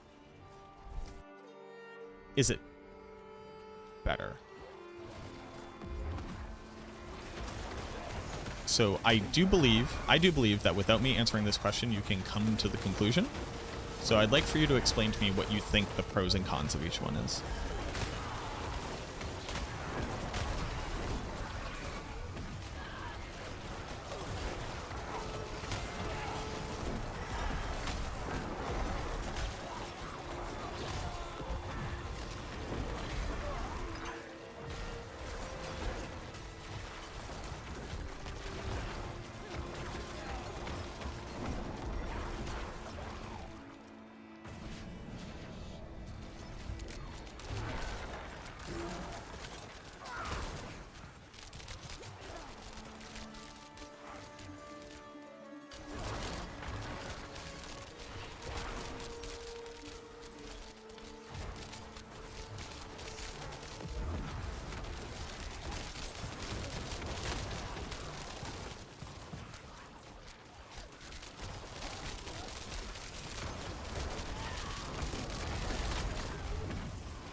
I love when a person is just like very slightly on an edge, so I can't grab them with grasping wings.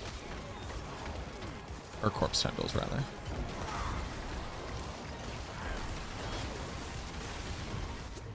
Oh, almost got me.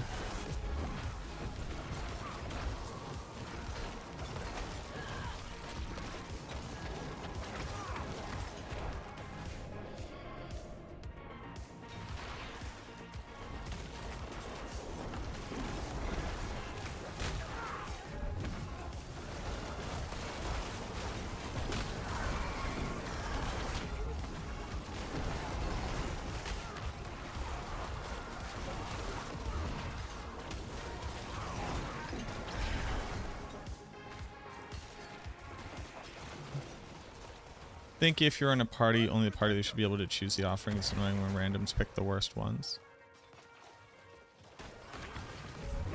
Interesting.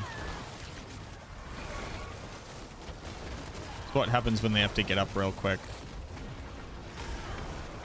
Because they have to like go answer the phone.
Oh, baby. So we didn't end up going to the gym last night because it was just too late. So we're going to go to the gym today. Today, I need to get a new bench PB. What's left, you ask? I'm going to bump up to 115 pounds. Bench press.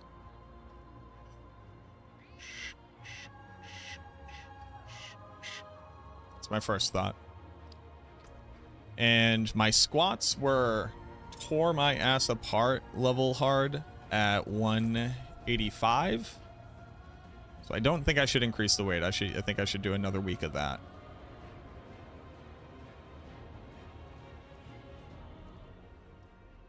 And then I'll bump that up. But boy, that fucked me up, fam.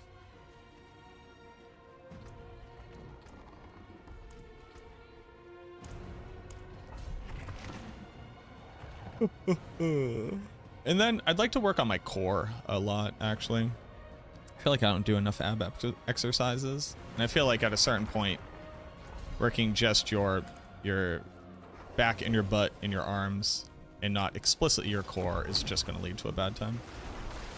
May you join for some XP? You cannot, no. I cannot carry.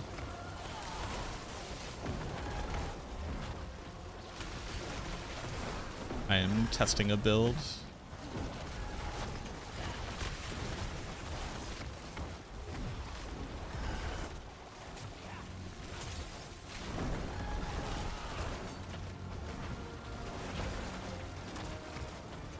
I love how the skeleton, or how these spiders are like exactly out of the range of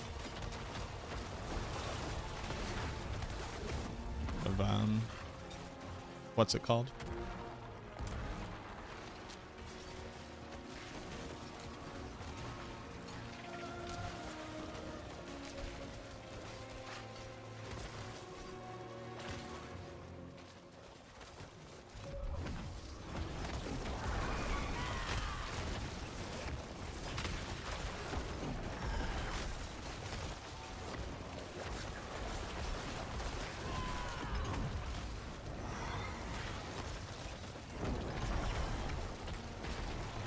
Out of corpse tendrils. Yo, what's good, Puzzle? Oh, dude, so I sit down all day for my job, right? I'm a streamer. But in the morning, I actually have a day job. I deliver food with a company called Meals on Wheels. It's a nonprofit that delivers to the elderly and people with disabilities and a bunch of cool stuff. And so I wake up in the morning feeling like pre-allegations, P. Diddy. And I get in my manual transmission car and I drive around, and it's like city traffic. So I'm driving through city traffic all day. And then I get here and then I sit down all day for this. And I noticed that my left leg, my clutch leg, is like kind of permanently sore.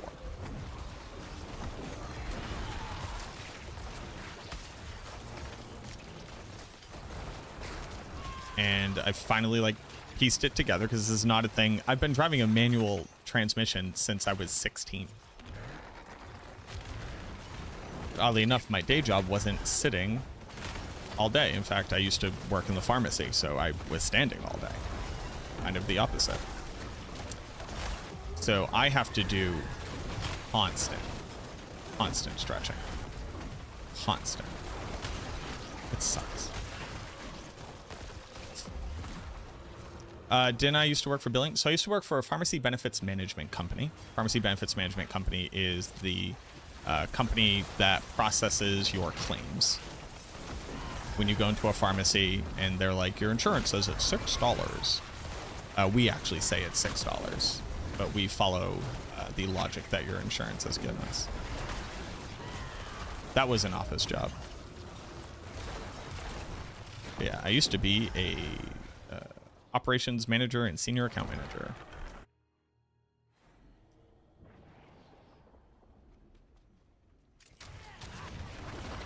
Sleep with your legs elevated? That makes sense.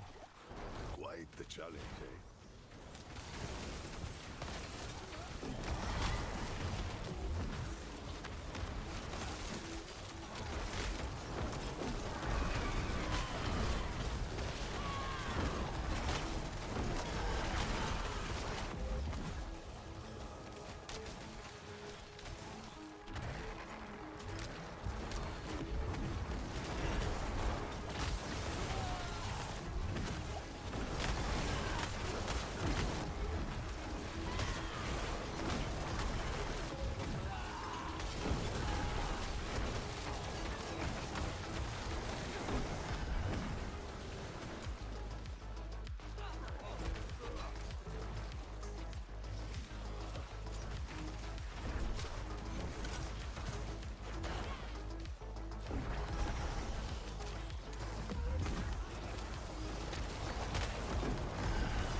Why did... Sorry, I just had to scream real quick. The bad person didn't get pulled because they were very slightly around a corner. So I couldn't kill the monsters. You see, the monsters, they're behind it all. See, the monsters, they're in here. Because a very small bit of terrain stopped the monster from getting pulled by corpse tendrils.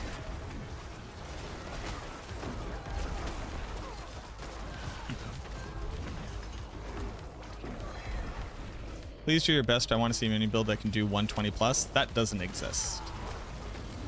Minions will do somewhere around like 103.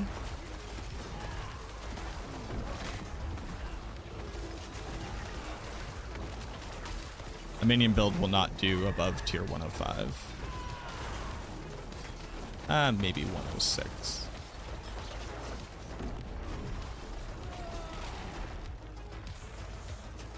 But I will still do my best to bring my findings to the people.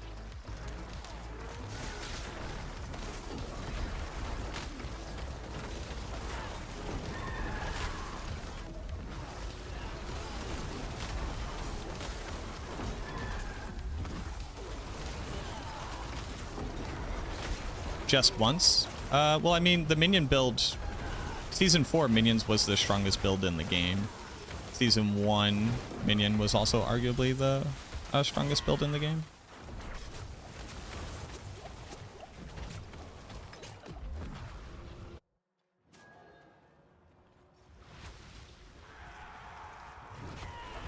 So you have already seen that.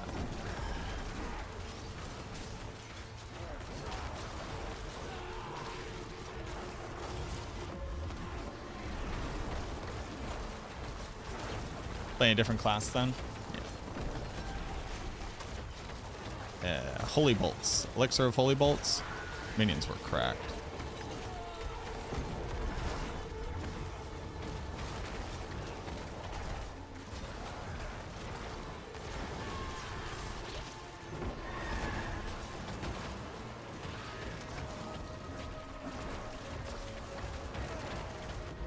What are you guys doing? Oh, attacking random idiots who then run away from you? Fucking great, guys. Really cool. Can you stop?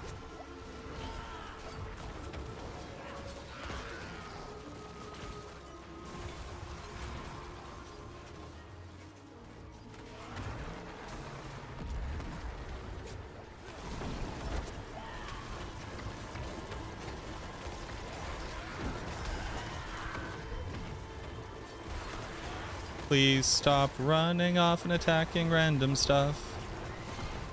Just attack the monster that I want you to attack. Why do you all sprint away and just go attack that mob? What is the point of anything? Why do I play this game?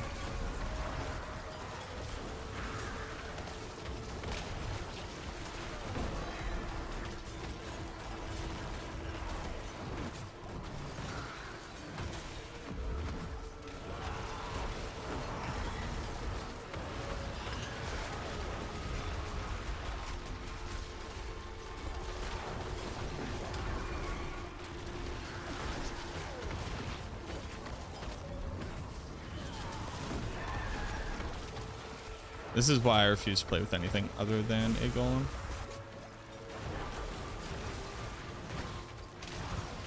Look at how fucking stupid they all are.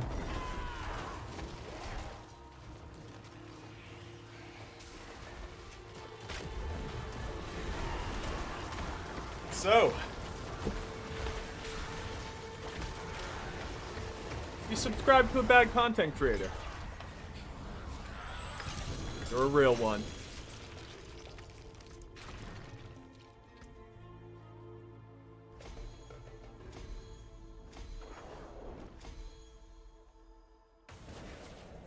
Shillman, thank you so much for the follow. Now, because the attack speed cap increased to 200%. The attack speed cap has always been 200%. 100% from cap 1 and 100% from cap 2. Guide has this build with no golem. Is it better with golem or not? It's better without golem. I just refuse to play without the golem.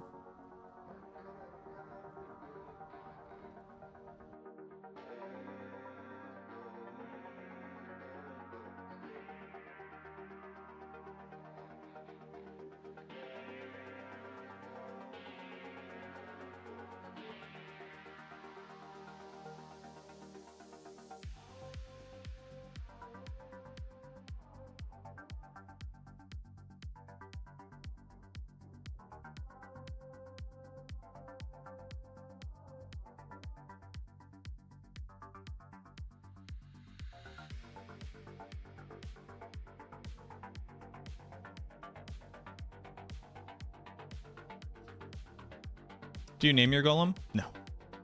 In the previous season, both cap at 100, cap speed 1 and 2 is capped at 100. No. Cap 1 goes up to 100%. Cap 2 goes up to 100%. You can get up to a total of 200% attack speed. That is how the game has always worked.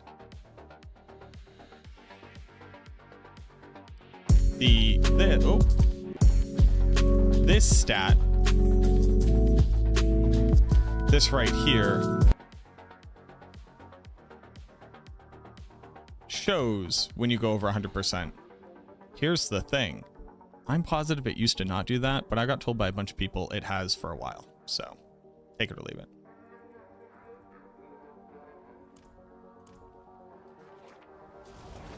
An aspect unique that transforms Skeletal Priest into an enemy target plus friends into an enemy target. No, it just needs to be there's a new input. Not to shit on your concept. People all the time are like, oh, it could be the one that you're attacking. That doesn't really make sense, right? You know, it could be the one you cursed most recently. Curses are not single target. It could be the one the golem activates on. It just needs to be there is an input that when I click it, my minions target the monster. It needs to be tilde. It needs to be a button I could put onto my controller. It could be, we literally have a targeting function on controller. When you click in right stick, it targets an enemy. That's why that little red thing is about that, and I can move it around the different. It could be that. I don't care what it is. It has to be I click a button, my minions focus that target. Not a skill, not an effect, not a unique, not an aspect. Base functionality of minions needs to be you can target them. Minimum functionality. I need to be able to click a button. It targets the monster. Hard stop. We don't need to engineer it. None of us need to have opinions. It's insane that we don't have that. It is untenable, actually.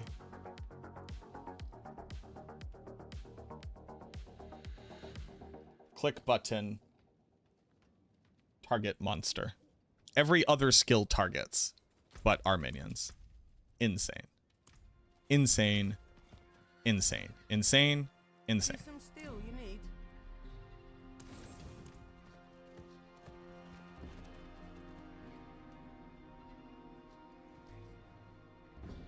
Weakness with the minion build is I refuse to use Great Feast. I don't want to micromanage the minions. I don't know what that means. What do you mean micromanage them?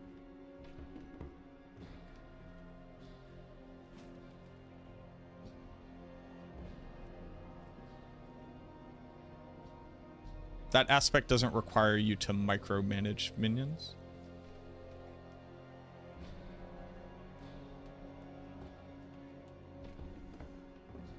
Resummon every time they die?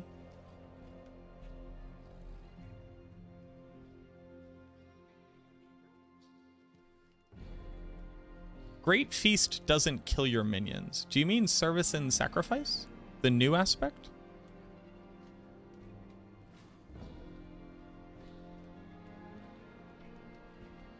No, it shouldn't be like Merc Reinforcement either, because I have to apply Blight to a lot of different targets, which means my minions would be continuously running around to a new target every single time. It needs to be click a button, they attack it. Hard stop. Literally everything else is bad. Every other thing is bad. It needs to be this. It's the only thing I absolutely refuse to compromise on. Service and Sacrifice. Do I think it's good? No, I think it's a terrible aspect and you shouldn't use it on any build. I'm not using it. I think Service and Sacrifice is an unusably bad aspect. Your minions dying is not a good thing.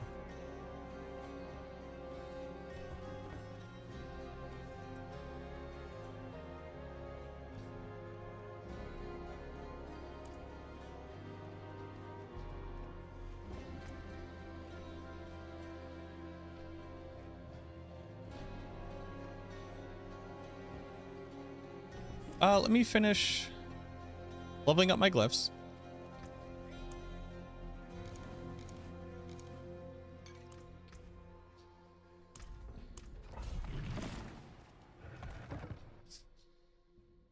What button would be available to do with controller that doesn't already have a function? Left thumbstick click.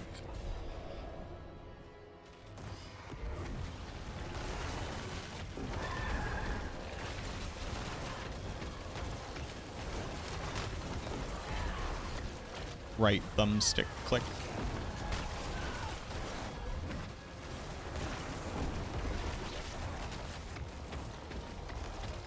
Like, we literally have a target button.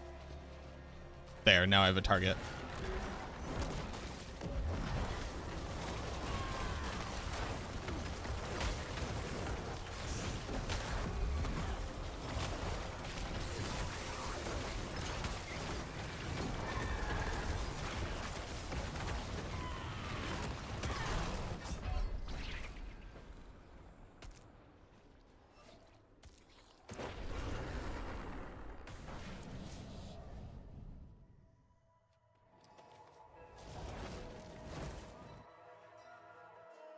Grow was a witch power super no, so that's not in the game anymore.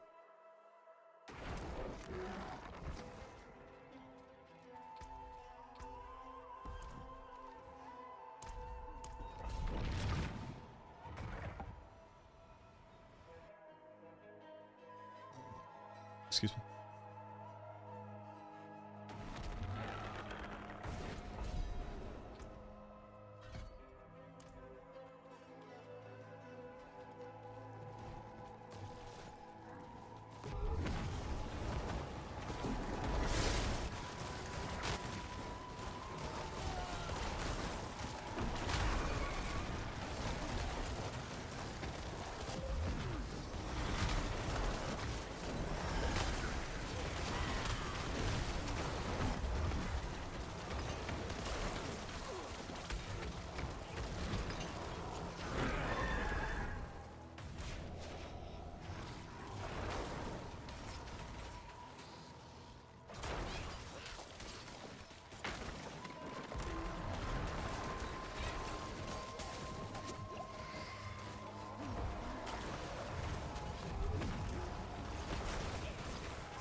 Quite the challenge, eh?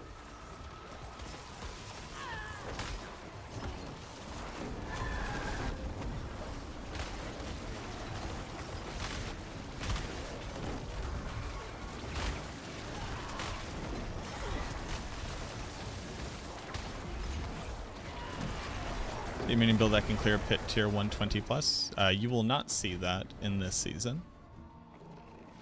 That does not exist.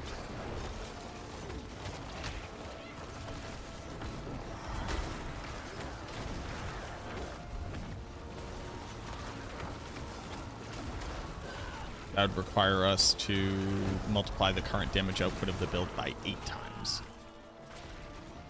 Sir Charge a lot. Thank you so much for the new sub. Welcome on in.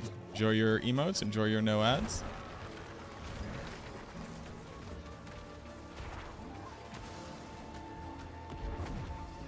Oh, this is a dead end? Yo, crazy work.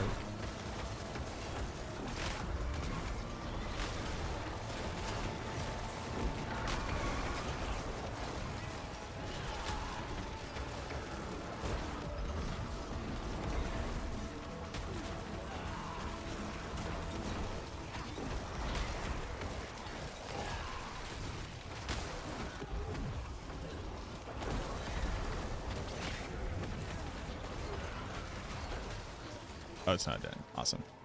Follow D2R content, watch tons of YouTube stuff. Thanks. I appreciate that. I hope I can be inspired to play D2 again soon. I wouldn't mind playing some D2. Hate about minions that the player is squishy, not gonna lie, you could just die randomly.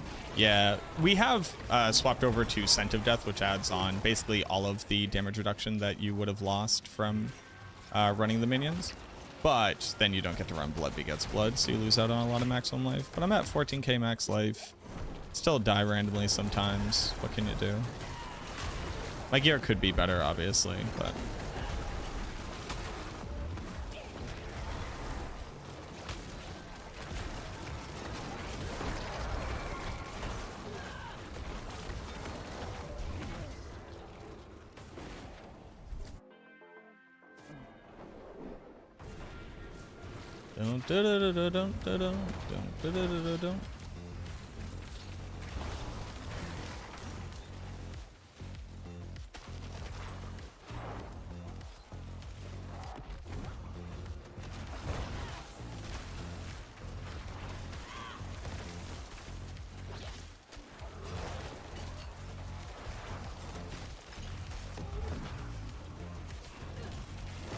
Let's get everybody all together now.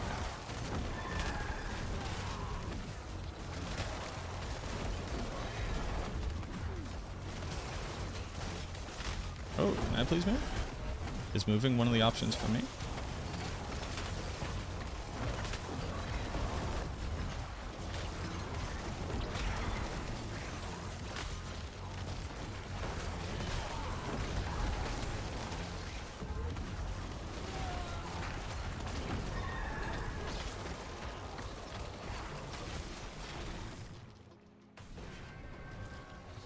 Y'all just didn't want to come? Alright.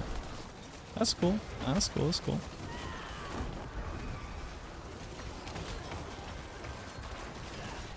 Oh, y'all didn't want to come? Now what's up? Nothing? Okay. Easy game.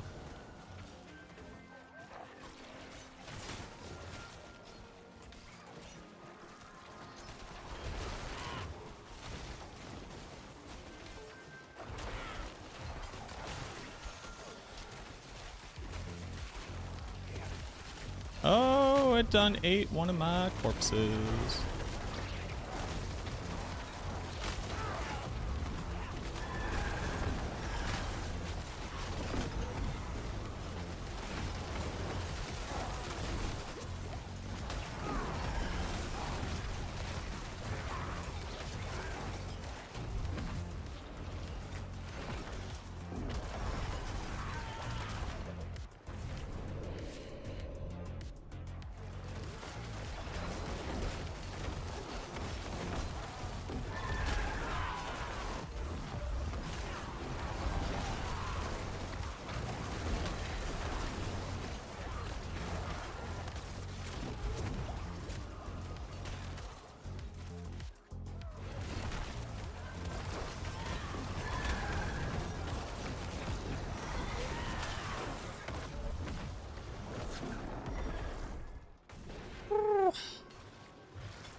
It's okay. All right, we'll stay on one side of her.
Thank you. Thank you.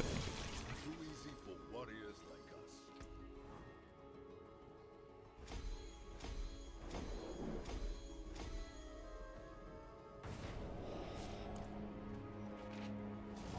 us. Should it be more at range or more melee? I know the guide says in controller, try not to point in a direction to get the most damage. Just confused as it should be up close or far away.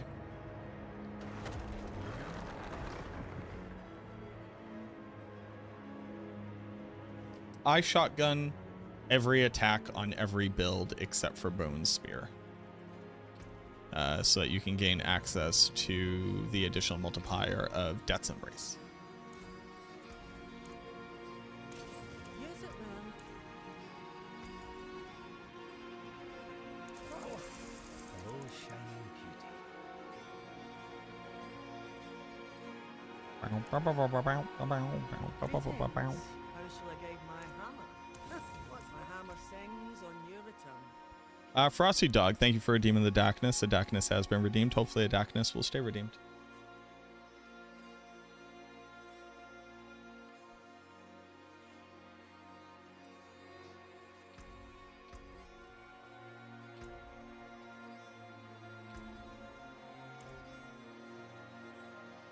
This is with Mother's Blessing too? Damn, dude.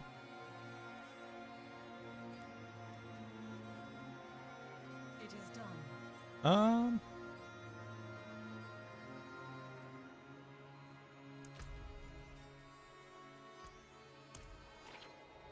What up, Sirach?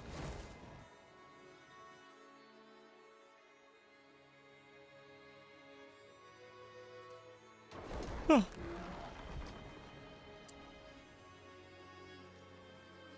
So, Sirach, I realized something last night.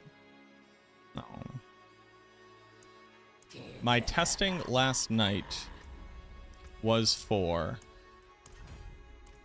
Titan's Fall for the minions' base damage, not for men down. So ignore everything I was talking about.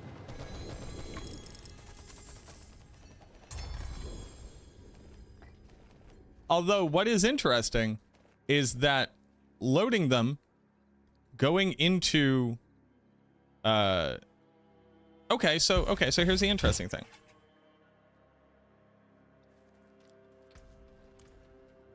Here's the interesting part. You know what? Hold on. Here's the interesting part. We'll put this on. Okay, we'll get rid of all of our boys. Get rid of all of our boys. Get rid of get rid of this. Get rid of this. Oh, I can't. Get rid of these. Because hold on. Because look. Hold on. Get rid of these.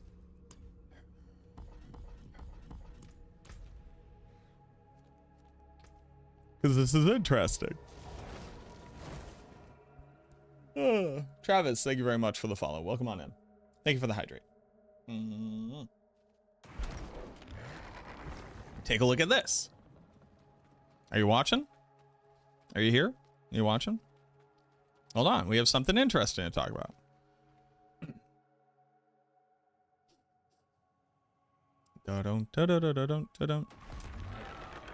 I am at 3 points. Or I'm at this many points of Titan's Fall. Okay. Do Elixir XP bonuses stack? Elixir. No, they do not. Disable player variants. Make it a boss. Hit that man. Get all your stuff. Get all the things going. 2-6. Okay, well, hold on. He's making corpses. Look, the man's making corpses. 2-7-2-1.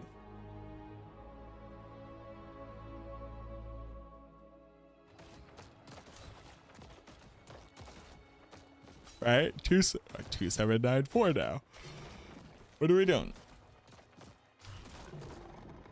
2-8-6-6. Oh, is it? Get rid of all of this. Just all of this go away.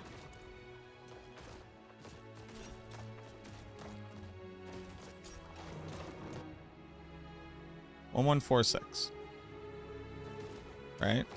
1, 1, 4, 6. 1, 1, 4, 6. 1, 1, 4, 6.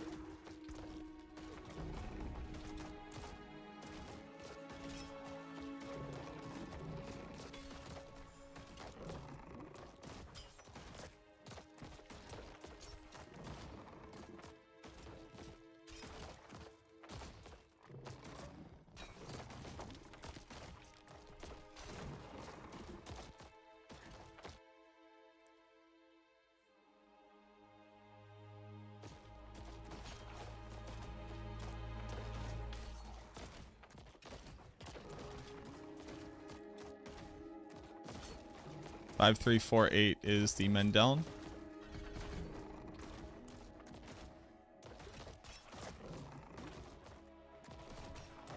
How is it doing the same amount of damage?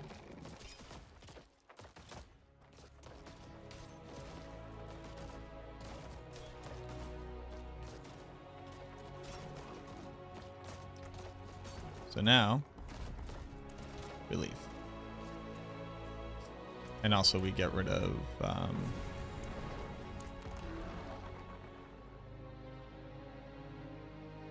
Gravekeeper.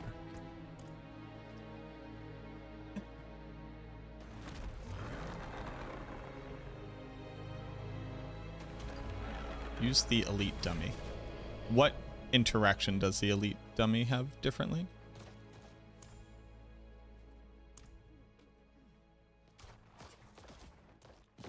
Let them hit for a bit. They gotta work up all their hit points and jibby jaws.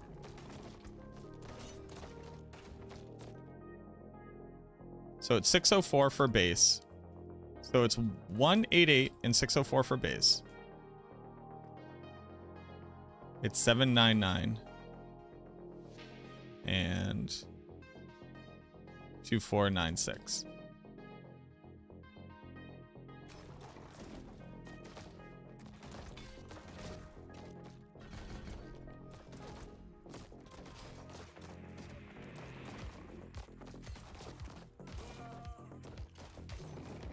Sap. Titans Fall.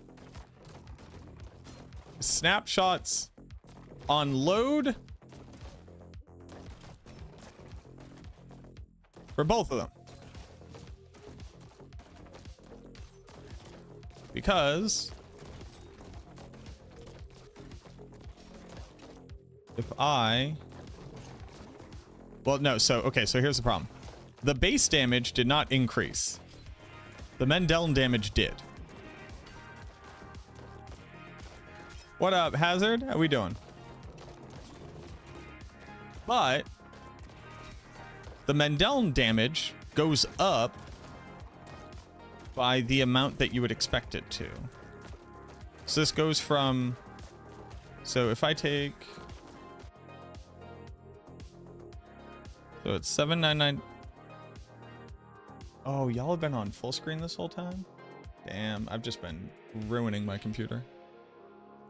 So this goes from 7990 divided by 1.06 multiplied by 1.24.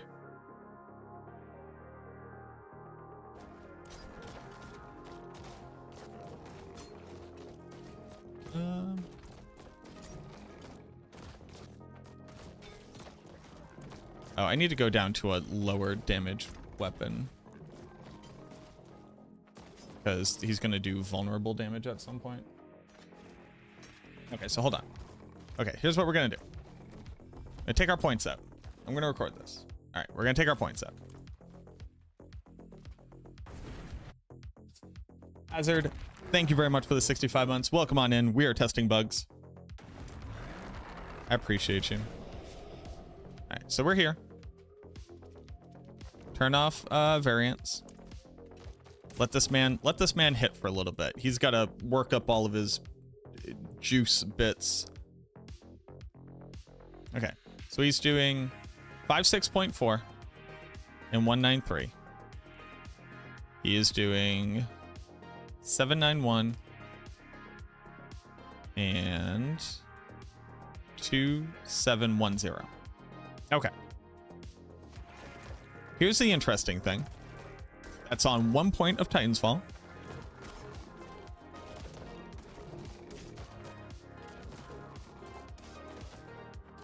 Oh, now he's doing... Hold on. Why are you doing more? Wait, hold on. What's going on? What did you activate?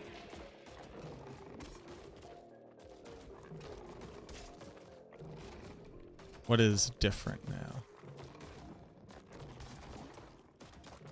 Oh, I'm now fortified.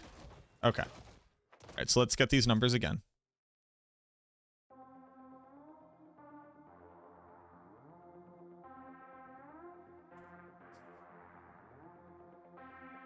Okay, so it's 73.1. And 234. And it's 3094. And I need a non-crit Mendeln proc. Non-crit Mendeln proc, please. So I can compare the results, please. Bone Golem. Bone Golem, please. Stop critting so much. 966. Okay. I'm now going to put my points into Titan's Fall. Their damage has to like restart a bit, which is very weird when that happens. Base damage has not increased. Damage, I have to be fortified. While fortified, you deal increased damage to elites. These are elites. I have not increased their base damage, but I have increased their Mendeln proc damage.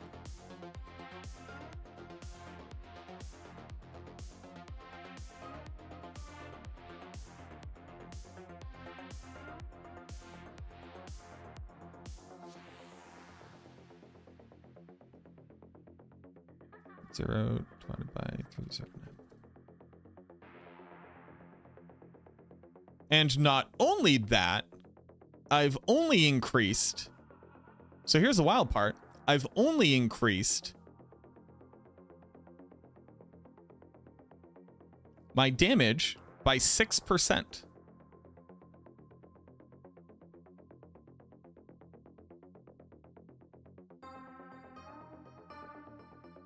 So I haven't even increased my damage by the full Titan's Fall amount. 3,280 divided by 3,094 is a 6% damage increase. What if I do this?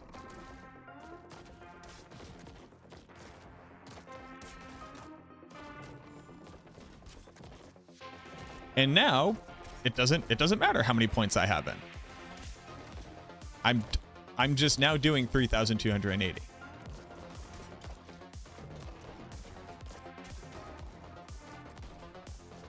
Nope, no matter how many points I put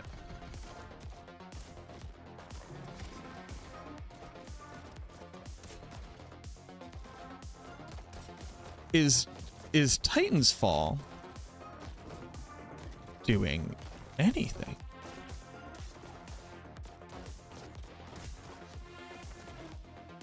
What we have to do, take this out. We take these out. We walk away. Do a fresh load.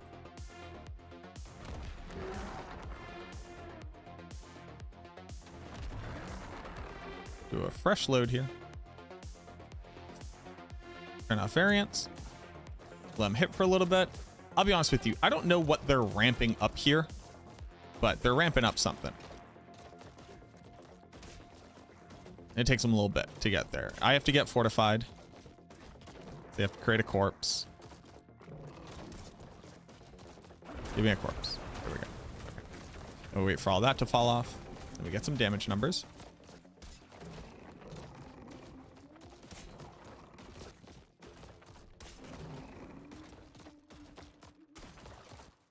So these damage numbers are 47.8 and 156.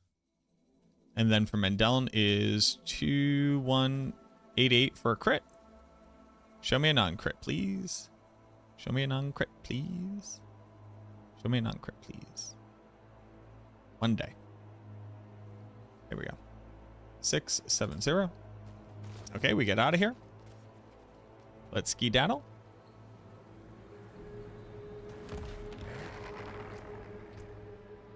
In they go.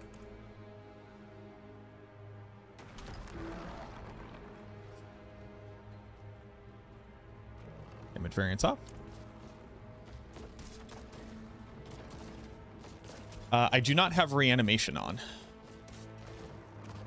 It's just getting the fortified status. They have to create a corpse.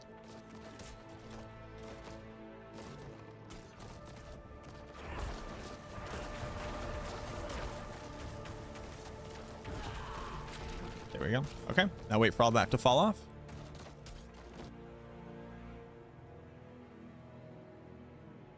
And we are now doing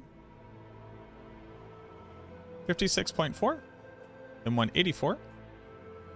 And we are now doing the same amount of damage that we were previously. So, if I take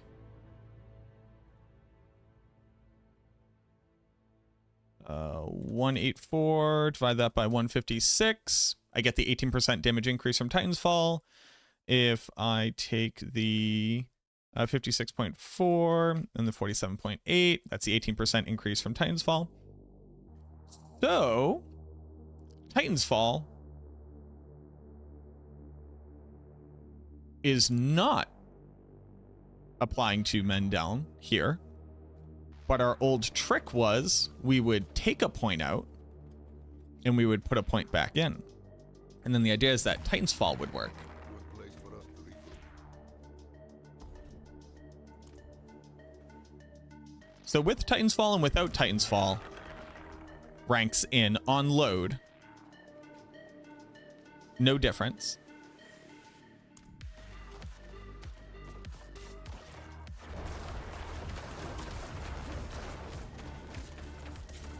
Now wait for that all to speed up.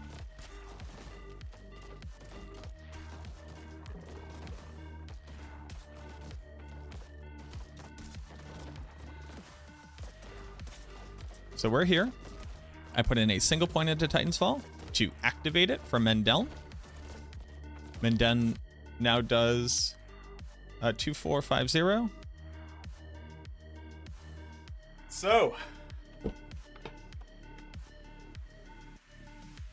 you subscribe to a bad content creator. You're a real one. And it's a 12% damage increase?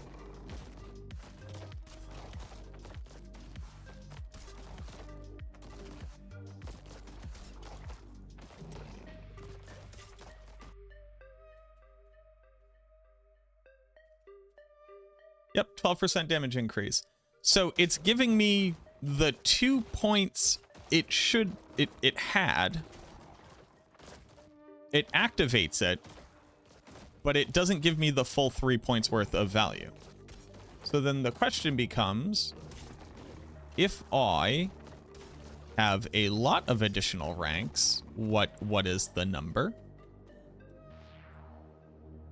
I just have to take reanimation off of this.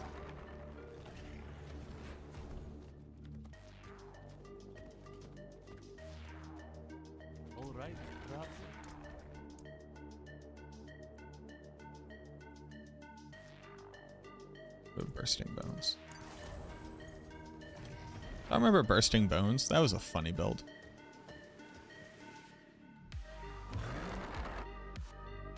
Remove Mendeln and put it back on. The only issue is we can't do that in a pit.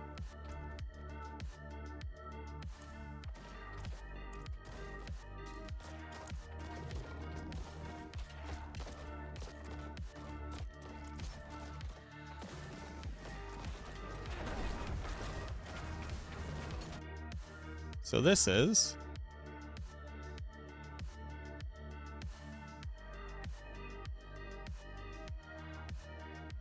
six eight 6862.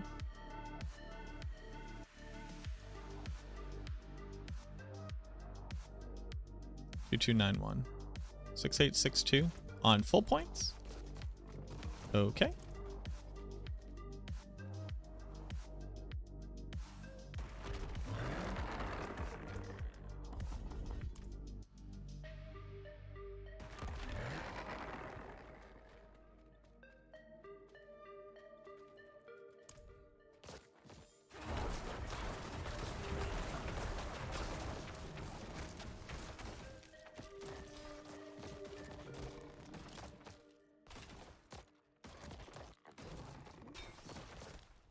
$2291. So base damage is the same. 6862. So again, proving that Titan's Fall is not active when you enter.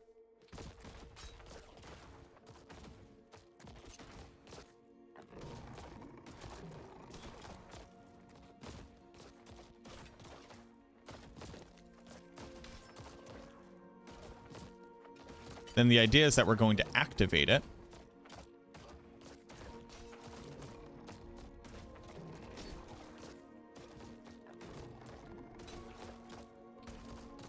$10 mil.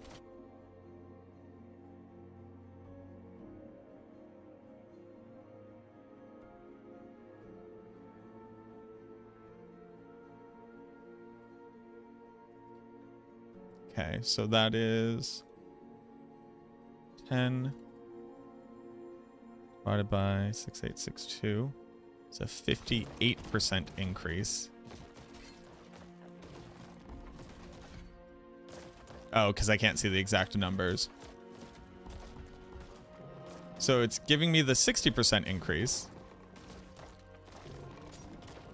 Yeah, so it's active there, but putting in the 3 points doesn't get me all 3 points.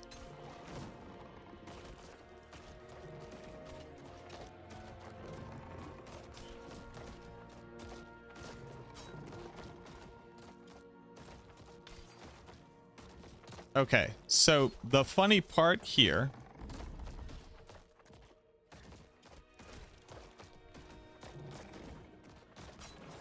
is that, okay, so there's two things going on. Mendeln is not actively reading Titan's Fall unless you change the number of points in Titan's Fall.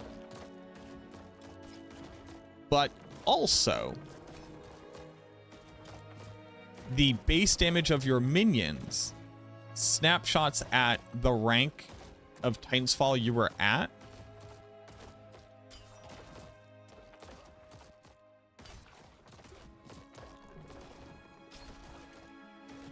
Why is he now doing more damage? How are you now doing 12 million damage? How did that just happen? How are you doing 12 million damage? Why did all of your damage go?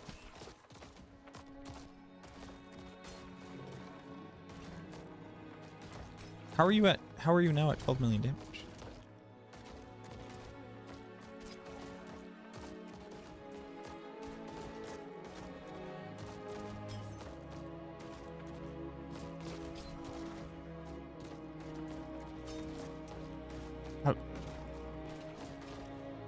How did we just get there?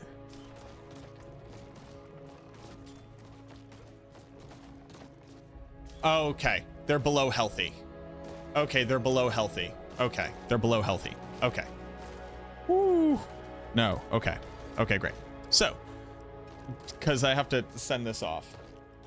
Oh, I wasn't recording.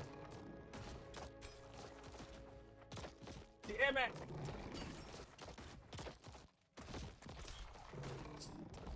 One more time.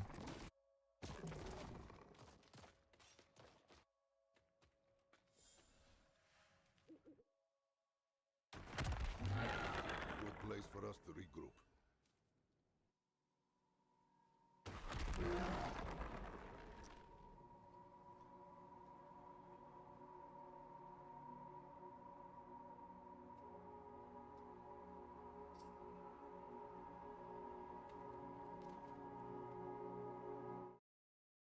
Alrighty, I'm just going to put this out because I need to share with the devs. I need to get a recording of it. I'll clean up my screen a little bit.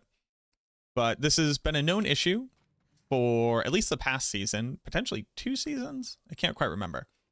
It's been a known issue. It's one of the outlying issues with minions, very specifically with Mendeln, but it actually now is negatively impacting us in 2 different directions. So let me go ahead and explain what we're going to be testing here. For a while now, we've known that Titan's Fall, additional damage while you're fortified against an elite, was not increasing Mendeln's damage unless you actively put a point into it. Basically, it's not active, and then you have to put a point in. So when you start off a pit run, you would have to take 1 point out of Titan's Fall, walk into the pit, put a point into Titan's Fall, and then it would read that damage. And I was trying to understand, 1, if that was still happening, but 2, what kind of impact this has. So I have 10 ranks to Titan's Fall here. We're going to walk up to this enemy. I'm going to turn off damage variance. We're going to gain the fortified status. We're going to look at the damage that we're dealing, both with our basic attack and with Mendeln. We're going to do some calculations here. So we're going to walk up. I'm going to point out the damage that we need to look at. I'm going to turn off damage variance. I'm going to attack a couple times just so I can get the fortified status. Give me the fortified status. There we go. Wait for all of this to fall off, and then we're going to look at the base attack damage of our golem. Once it drops vulnerable, once everything falls off. Okay. Crit damage the golem is doing is 783,000 damage. It's that yellow number that's coming out the top right. And then our Mendel damage coming out the top left here is 6862.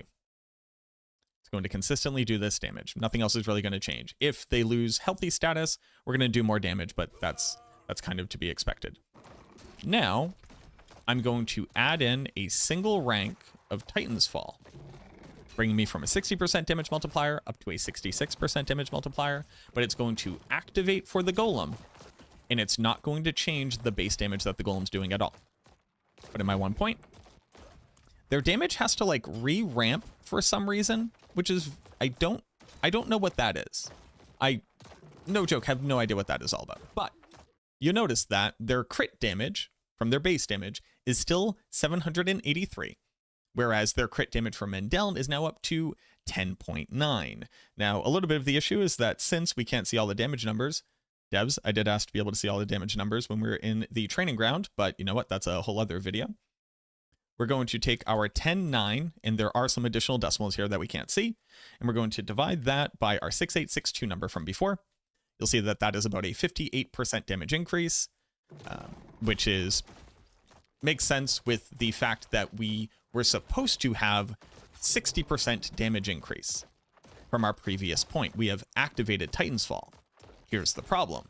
You'll notice that we didn't increase our damage by 66%. And again, our main damage off the primary attack also did not increase. And in fact, if I put 2 more points into Titan's Fall here, after their damage re-ramps, something about them resets there. Their main hand damage is still 783. That has not increased. And their Mendel damage is still just 10.9.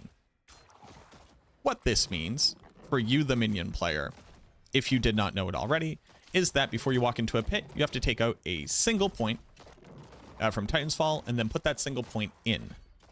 The funny part, though, is that we are still being robbed of damage. This will activate at your previous ranks of Titan's Fall from Mendel's damage, and it will snapshot on the base hand damage of the minion. Putting an additional point in will not get you the total bonus on either Mendel or your base damage, because your base damage is snapshotted at the previous rank, and Mendel only adds that number of ranks beforehand, but at least now it's active. Yes, there's higher damage numbers going on right now. I also have the Essence Glyph ends. That's why they're now doing more crit damage. Ignore that. That has nothing to do with this. Just want to put that out there. The takeaway is we're still using the same trick. You take 1 point out of Titan's Fall, you put it back in when you walk into the pit, but we are being scammed out of the final rank of damage for both of them. And if you just forget to do this, while your base damage is actually going to be fine, your Mendel damage is missing out on nearly double its total damage against bosses and elites. So there you go. I figured I'd put that out there just to clarify that this is, yes, A, still happening. 2, it's actually worse than I thought it was previously. But 3, now I understand why the damage numbers weren't acting up. Go ahead and let me know down in the comments if you find anything else going on. Obviously, I'm going to get this one reported over. Like I said, hello devs. Pleasure to see y'all. I hope that this helps. And yeah, that's it. Subscribe to the channel if you're new here. Hopefully this helps you to better maximize your current playthrough on the minions. I am working on my minion build. The description will be down in the link, as well as the pinned comment with my current findings. I refuse to not use Golem. If you're looking for the strictly stronger version without the Golem, check out Sirach's build on Maxroll. I'll link that as well. Thank you so much for watching. I hope that this helps. Look forward to seeing y'all in the next video.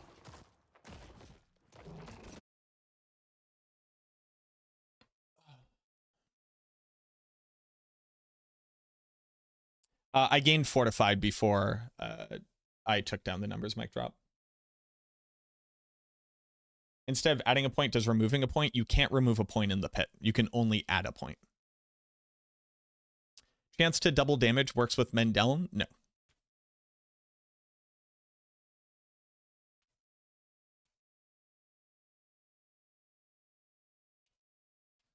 They can't fix shit properly? There are a lot of bugs in the game. Saying they can't fix shit properly is not true. And every single buff mostly feels so minor. Where did y'all start parroting this weird thing from recently? This is a very weird thing that came up recently.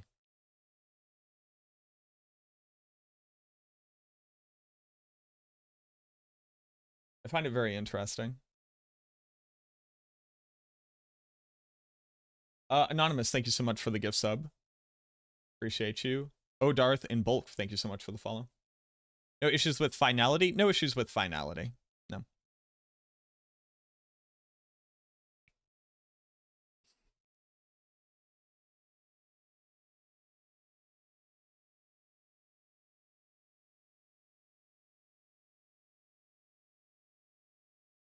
Golden Kappa, baby.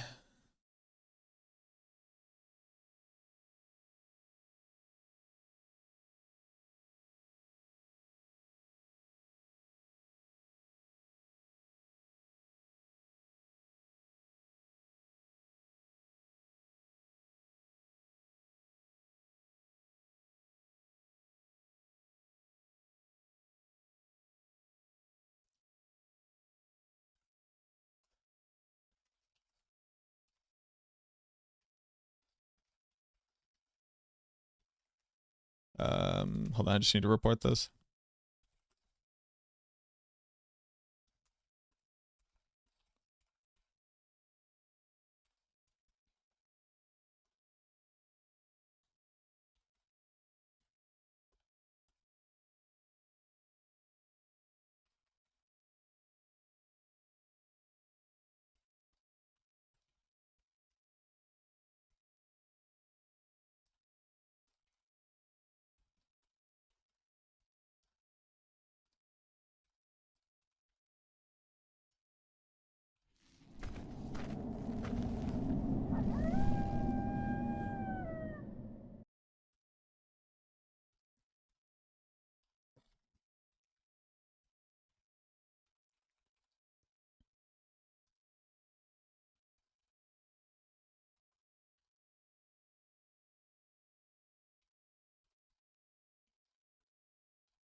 Okay, reported.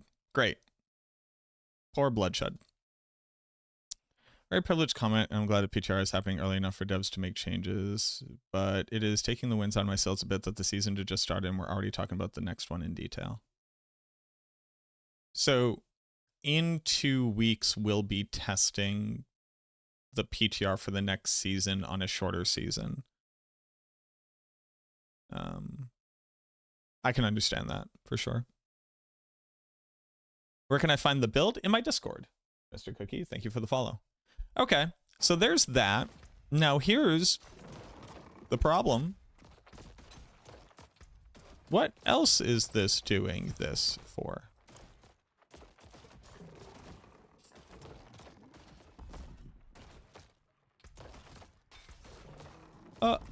Oh, Skettios.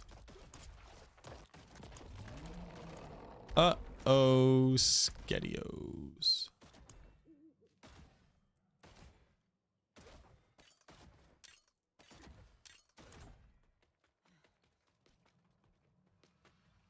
Trying the new changes on the build, but it seems a little squishy. Minion build are very squishy, but I just made it significantly tankier.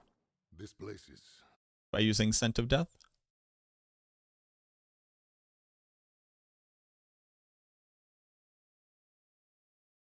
Minion builds are squishy because you can't use standalone. Oh, this doesn't have blood begets blood. Well, hey, that's probably the issue, huh?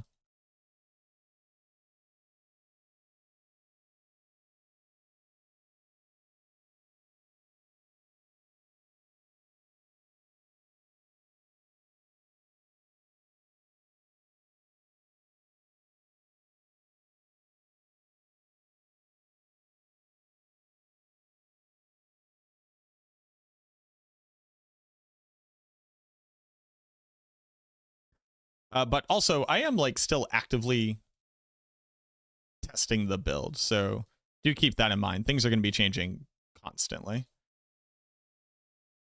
I don't generally consider it wise to immediately change your build when I change something on a planner.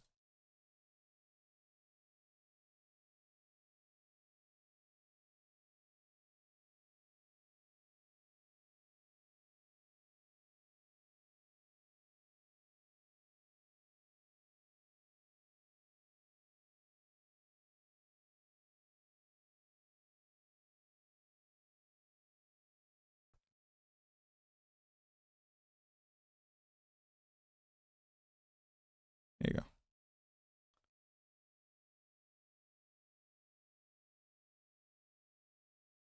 Yeah. But like, I'm like actively testing the build in real time, so immediately swapping to anything is playing with fire. I guess is a good way to put it.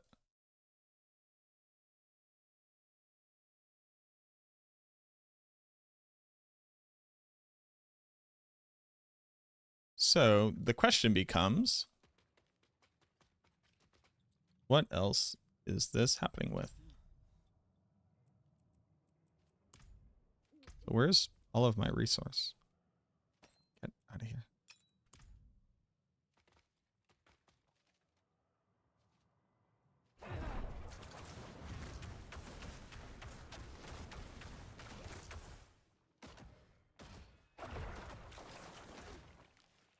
Oh, I have to turn off variants.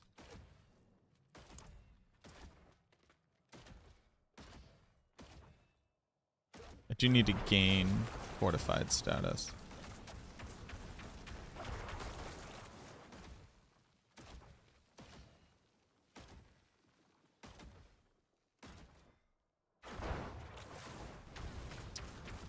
You stop existing.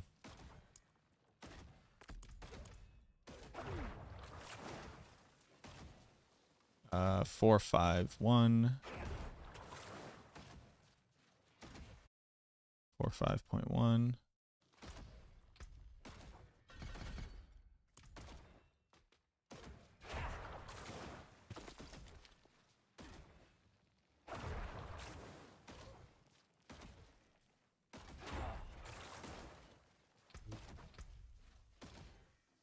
All fortified.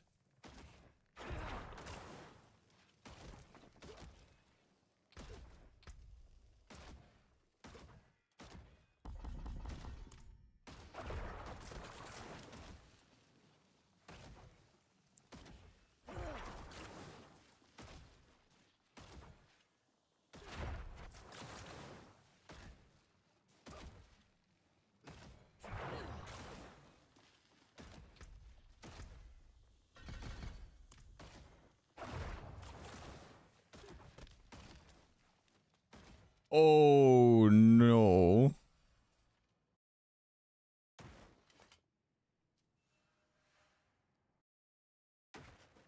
Is this every unique item?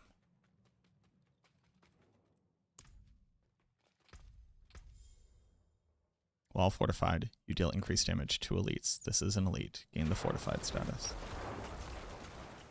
Why don't you run Grandfather? It is suboptimal. There were changes to the game that makes it no longer the best in slot.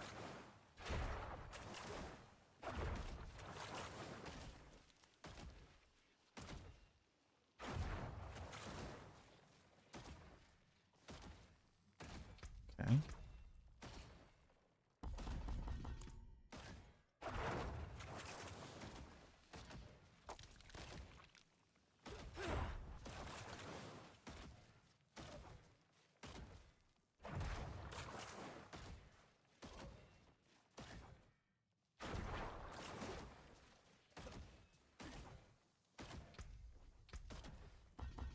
Hold on.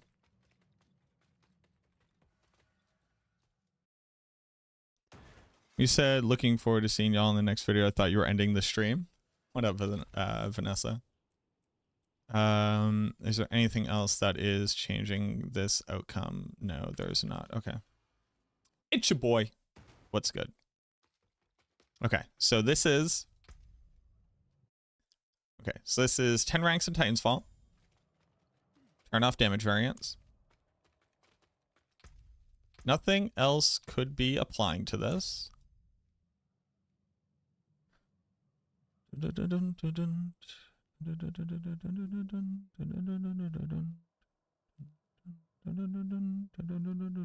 Obviously, there's gloom. You damage enemies with darkness skills. Take increased shadow damage. Okay. So that's happening. To death. Essence. Amplify, we're not cursing. Frailty, we're not cursing. We're not consuming corpses. It's an elite. That's constant. Okay. So I get the fortified status.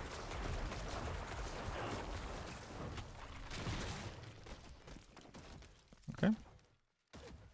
Wait for all that to run out.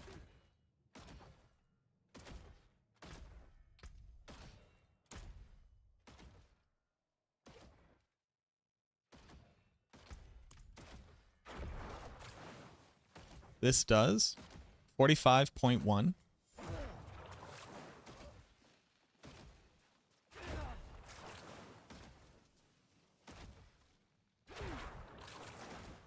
$45.1 going up to 86.9 is actually kind of crazy. 45.1. We increase our ranks to Titan's Fall.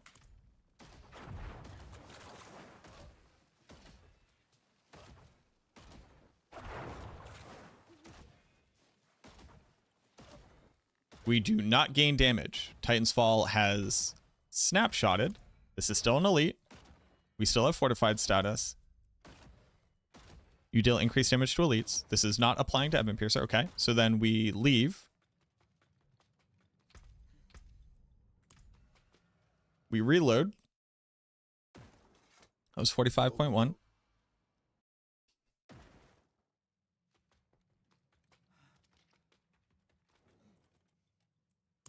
Stable player variance, gain the fortified status. Okay, wait for all that to fall off.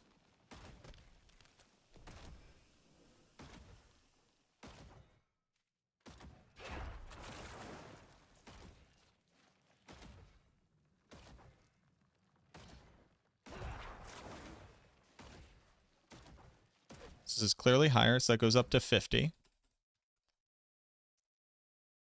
So the difference between 50 something and divided by 45.1 is a 10% damage increase.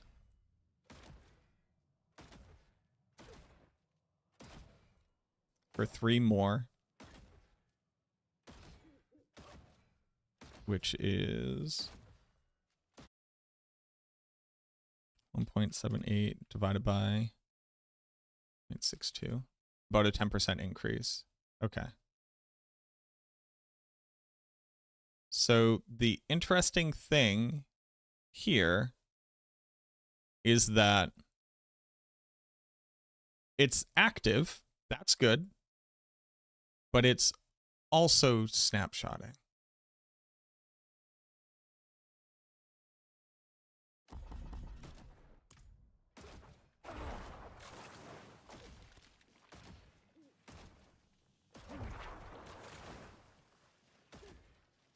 Why? Why is that also snapshotting?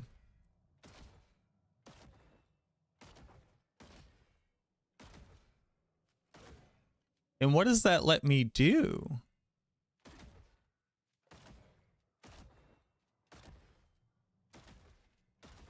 I mean, this just means Titans snapshots. Unloading into an area.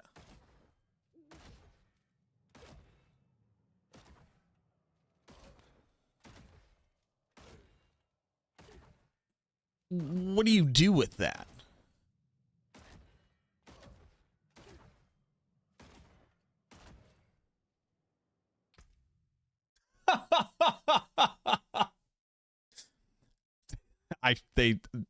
I found out. I found out, and they're trying to silence me. They're trying to keep us from the truth. That's funny. What do you do with that though?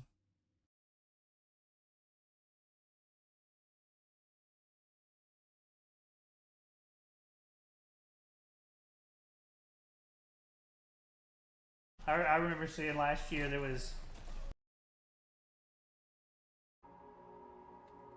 And Dell damage coming out, these higher damage numbers going on.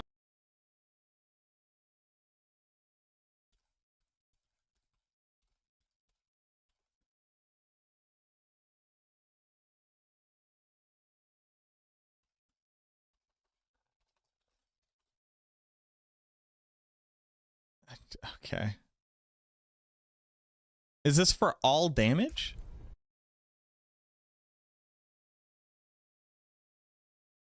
Is this for all damage though? Oh, is my character locked out? All right. Well, I guess I'll use this time to put in a bug report. Oh, snapshot.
What do you do with that?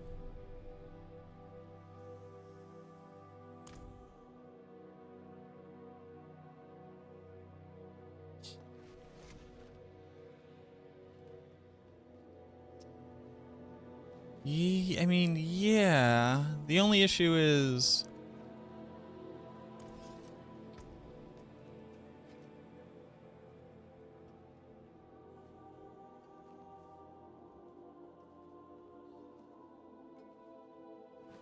you can't swap weapons in the pit, which is like the only place where this kind of matters.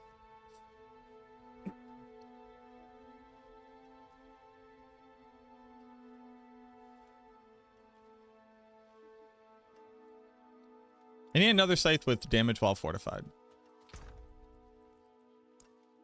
That's what I need.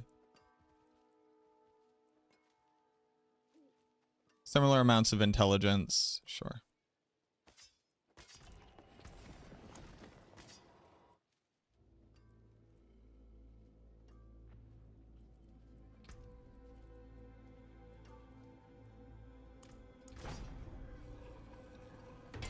It's really that easy, y'all. I don't know what to tell you.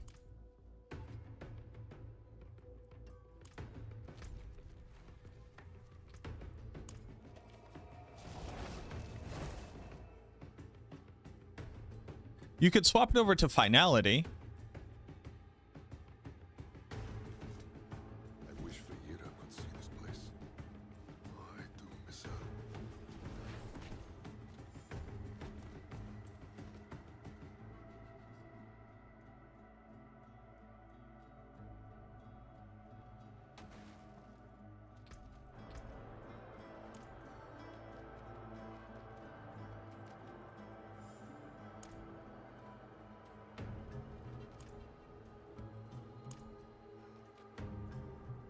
Alrighty, so let's get fortified status.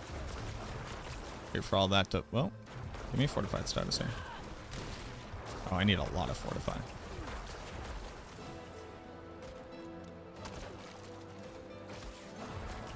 Boop, boop, boop, boop. Alright, now we're fortified. Alrighty. Titan's Fall snapshot testing. We have gained fortified status. Let's see what our damage output is from an Ebon Piercer bolt. It is 50,000.1. I'm going to remove 10 ranks of Titan's Fall. Put on a very similar scythe, similar amount of intelligence, so slightly more intelligence, but slightly less additive damage. Well, that was 2 of them. 2 of them obviously doesn't help us. We're now doing 48,000. So oddly enough, I don't think losing 10 ranks of Titan's Fall is the issue there. So you can snapshot Titan's Fall and swap out your weapon. Because the difference, I can actually calculate the difference in intelligence. The difference in intelligence goes from a...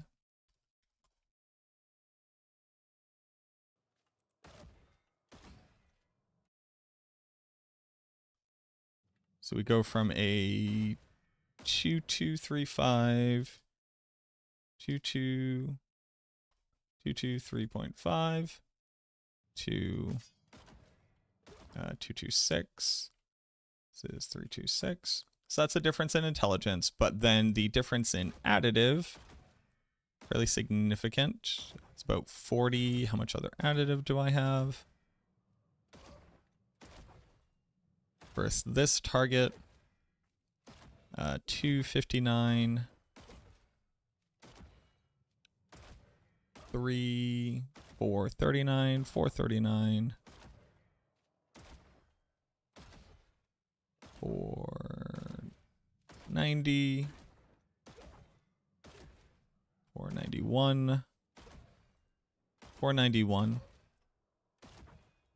So it's a difference of 491 and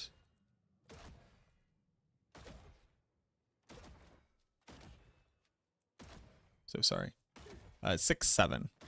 So 7, 7, 1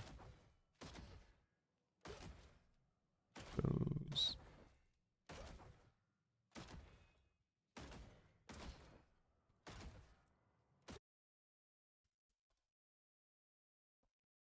Eight one versus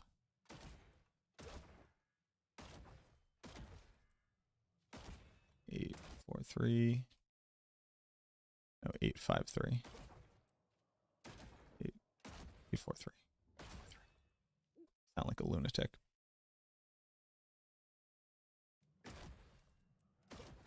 So it is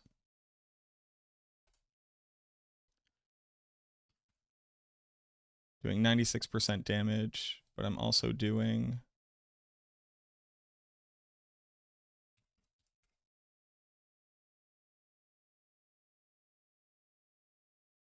1% more damage. So multiply that by 0.96085. So I should be doing 97% of the damage. Need to regain fortified status.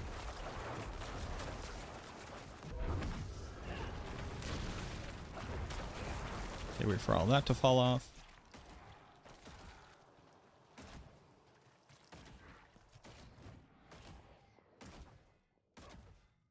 Well, it was 97% of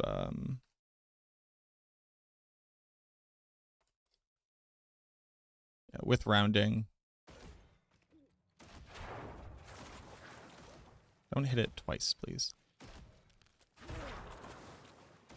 50.1 versus this. 48. Yep. Okay. Yeah, so it's snapshotting. That's what we were expecting. Although, obviously, there's a ton of rounding here. So, you can have a 12 out of 12 Titan's Fall weapon. Snapshot it. And swap over to a different weapon. With, like, finality on it, I guess? I guess you could do that.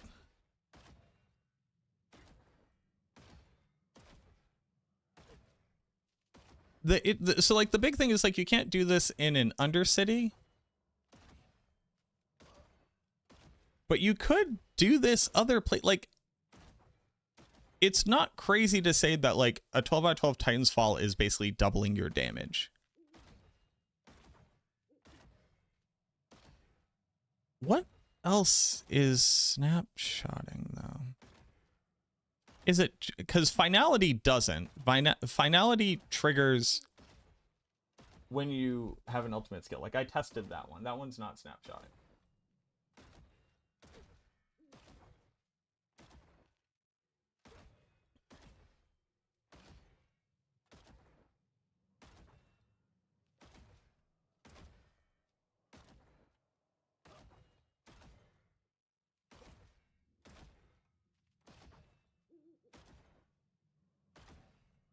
But what can you do with that? Like Reaper's Pursuit isn't snapshotting, right?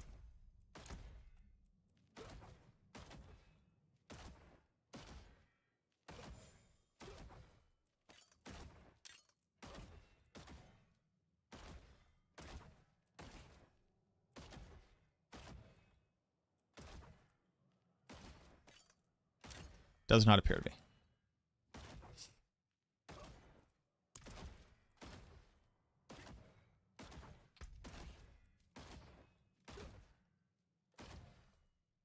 What do we do with this?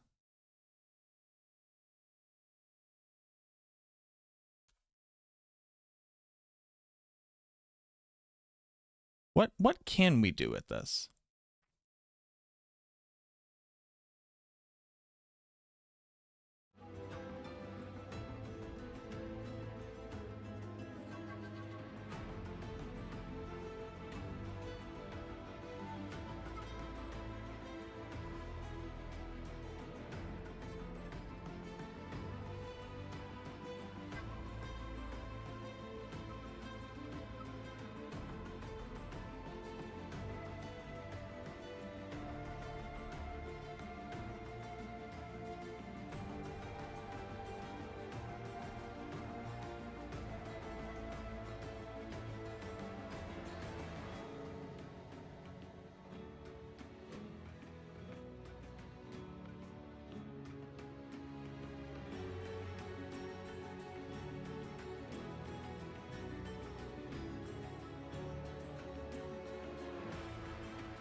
So, okay, so we've found a snapshot.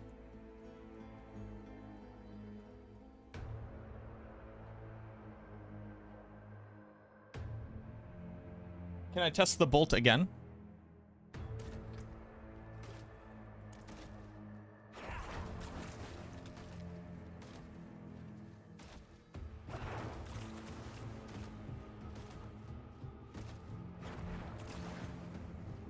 Yep. Same damage. No Xbox controller? It's easier to test on mouse and keyboard. What do we do with this? Think, think, think, think, think.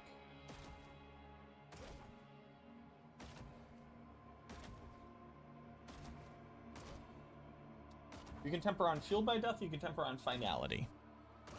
It's where would this matter?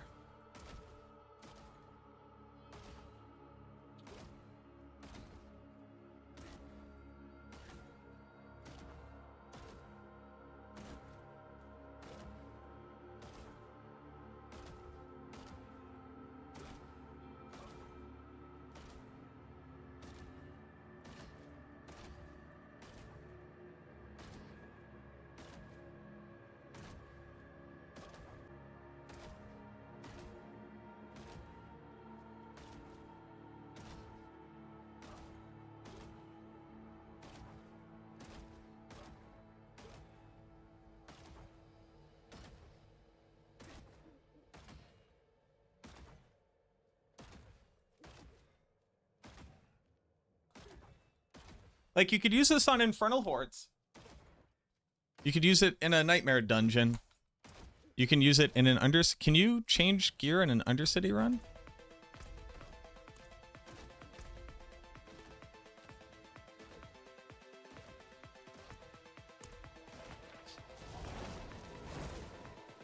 You could theoretically use it to, like, to kill bosses faster.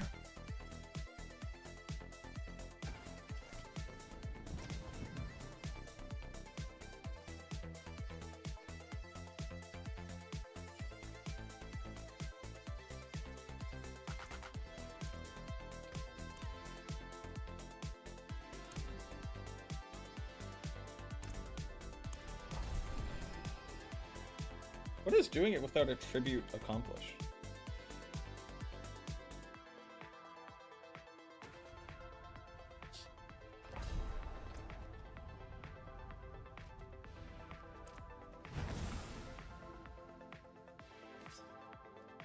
You can't. Okay.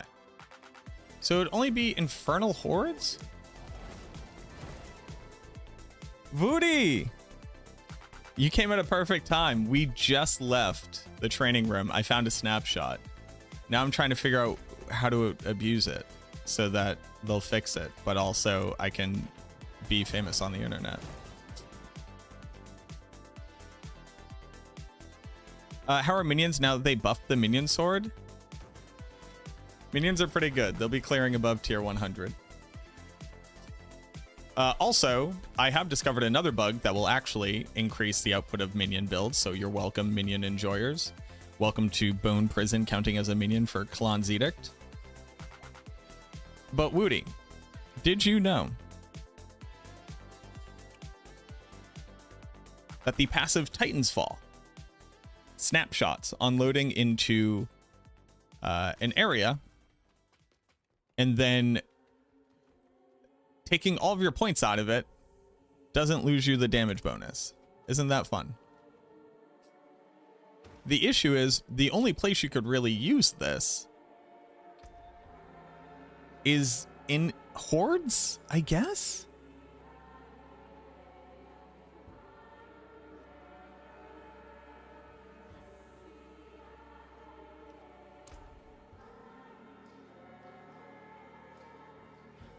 You could do it against a boss too. Sure. Yeah.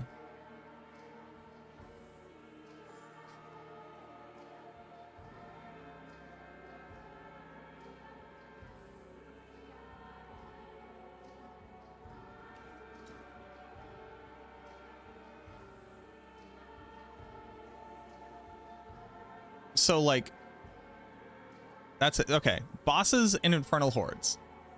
So for Hordes on Necro, also, Woody, I highly, if you have any passives that aren't like triggered by a thing, but are instead just this, that you can temper on your weapon, I recommend going and investigating whether or not they snapshot.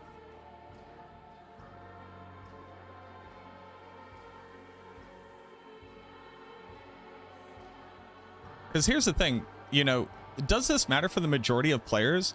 No. Are there lunatics out there who would love to farm Infernal Hordes with double the multiplier just by swapping out a weapon to make Infernal Hordes more effective for their Obdicite farming? Yes.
Who is unable to one-shot everything in Infernal Hordes?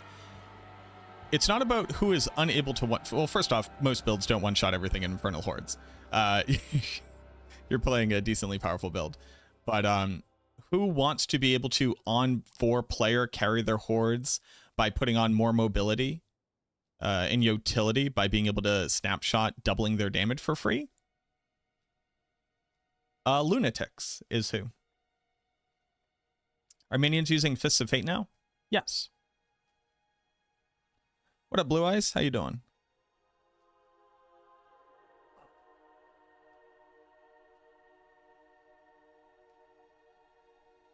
It is exclamation point Sanguivore.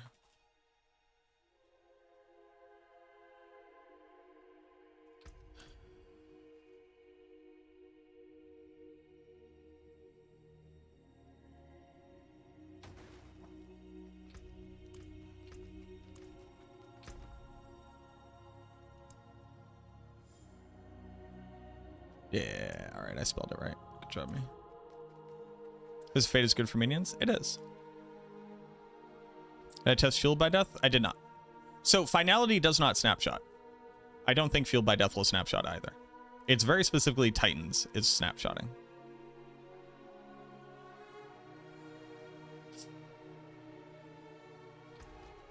So the question, there's a couple questions here. One, is there anything else that works like this? And two,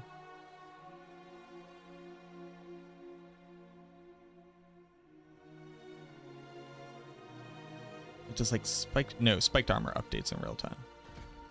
Yeah. Yeah.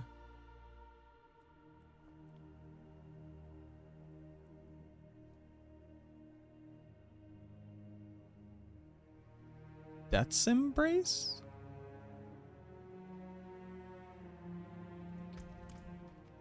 Death's Embrace?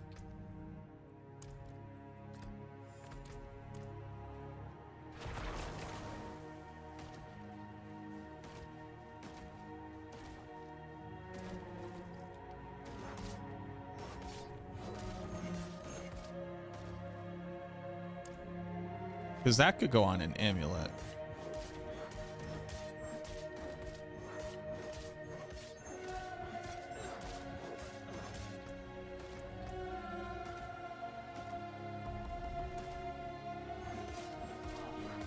Oh, Death's Embrace updates in real time.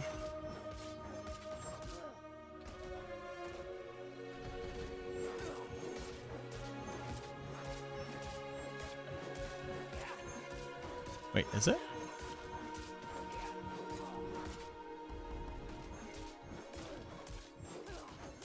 Yes, it is.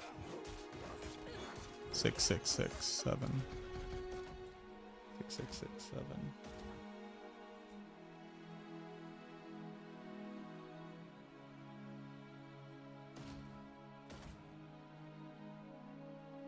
Yeah, okay. So Death's Embrace. Because that checks close status.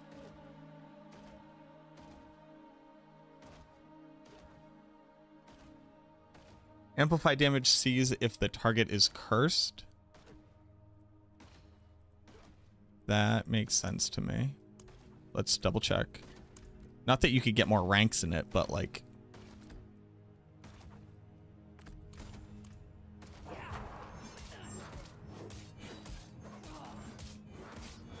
$14.3.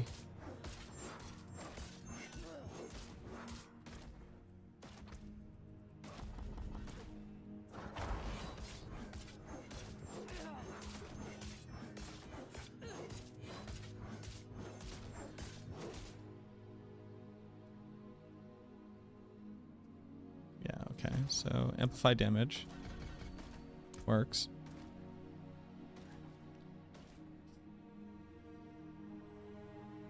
You can take the points. That's what I'm saying. You can take these points out and you can unequip the weapon entirely.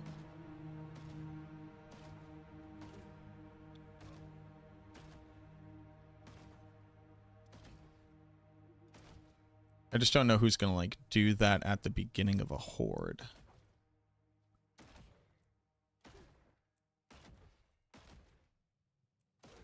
Reaper's Pursuit appears to update in real time.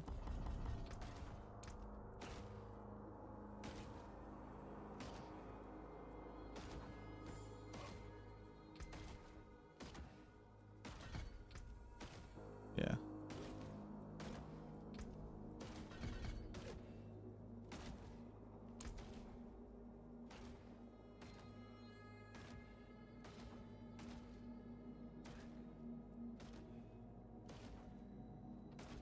Finality updates.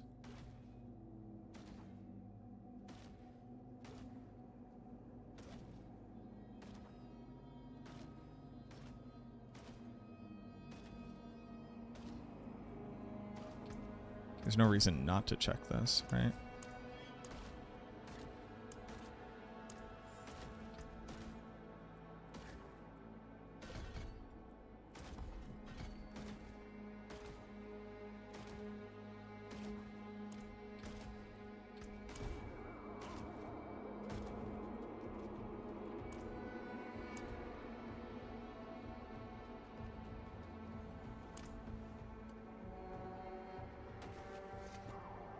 There's an aspect of retaliation. I don't know what aspect of retaliation does. What does aspect of retaliation do?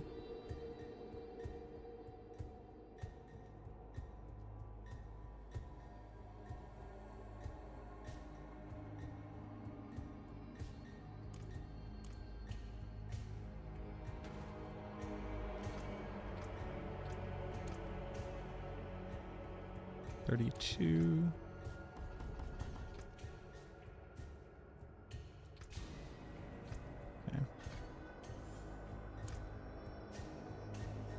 Aspect of retaliation.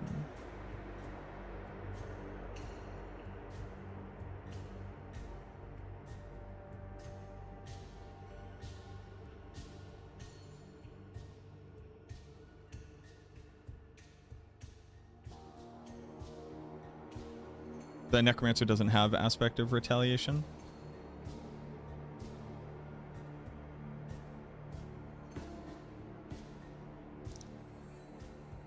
So I cannot speak to that. That's not on the Necromancer.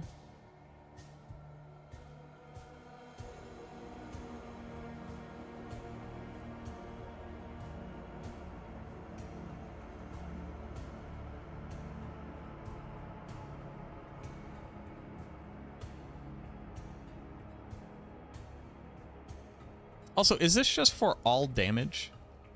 I guess I should have checked that.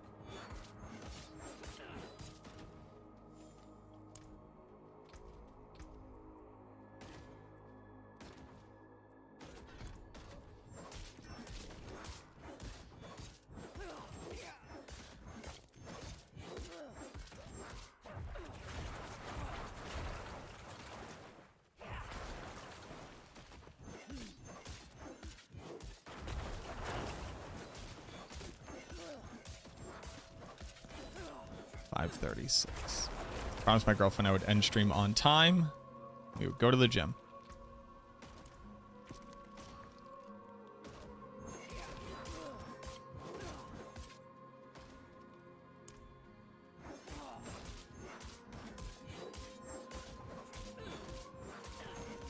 $26.6.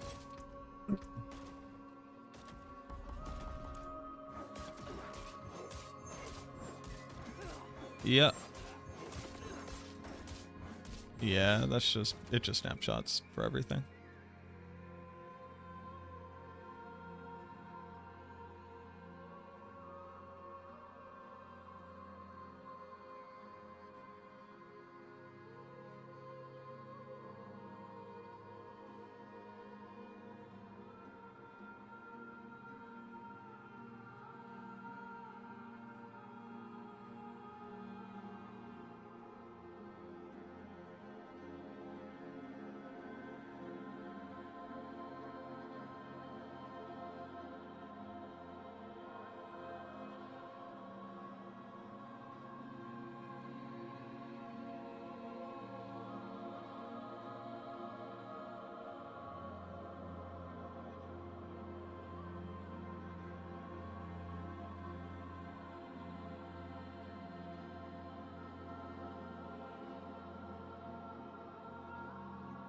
Okay.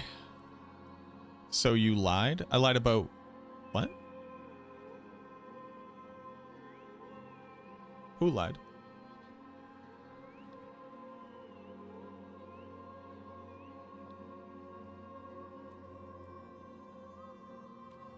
Ending stream on time? Oh no, I typically end stream at 7 p.m. I was just trying to make sure I wasn't approaching that time.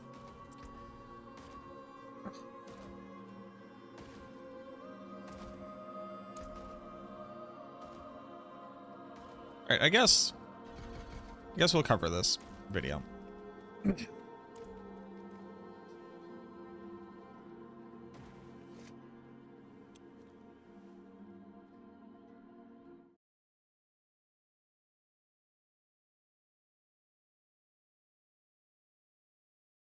Hey, how's it going? MacroBioBoi here again with your favorite. I found a snapshot and I can't really quite figure out what you could do with it, but it is insanely powerful. So let me go ahead and bring you into my favorite area, the training dummy, so I can show you how you're going to gain 13 ranks of Titan's Fall basically for free and more than double your damage against elites, and then just swap over to a different weapon and enjoy the benefits of 2 ultimate, and then enjoy the benefits of 2 separate tempers, and I don't know, I guess smash Infernal Hordes or T4 player 4 bosses with this. Let's get into the nitty gritty.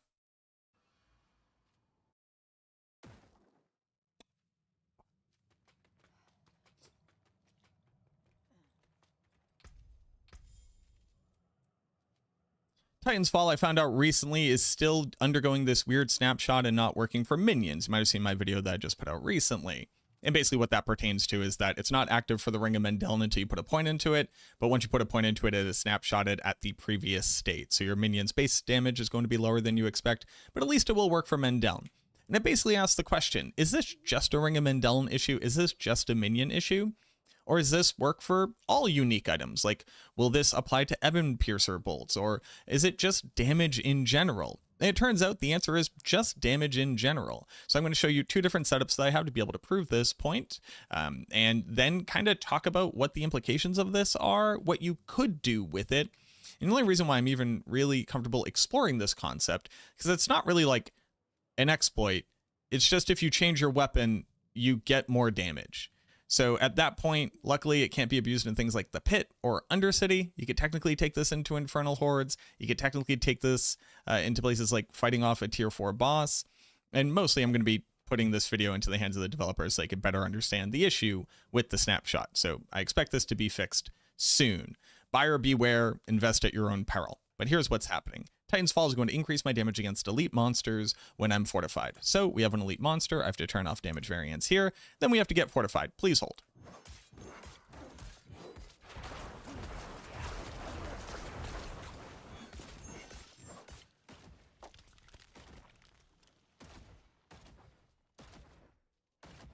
So now that I have the fortified status, I'm going to attack with my Reap skill just as like a basis. We're going to wait for it to kind of peter out here. It's going to top out at 26,600 damage when I crit. 26.6. Let's go ahead and write that down.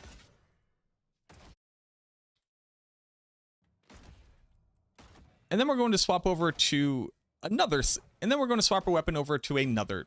Damn it, I'm too big.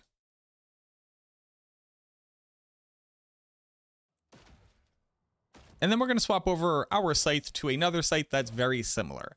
The scythe that we're swapping over to, most notably, has very slightly more intelligence, very slightly less additive damage. This makes the scythe do somewhere around about 97% of the base damage of my previous scythe.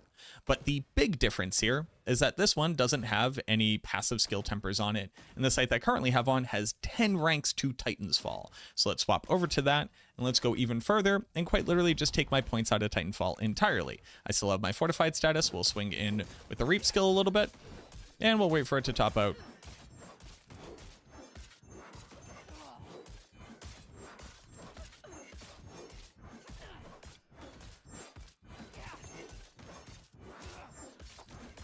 You can't remove all the points.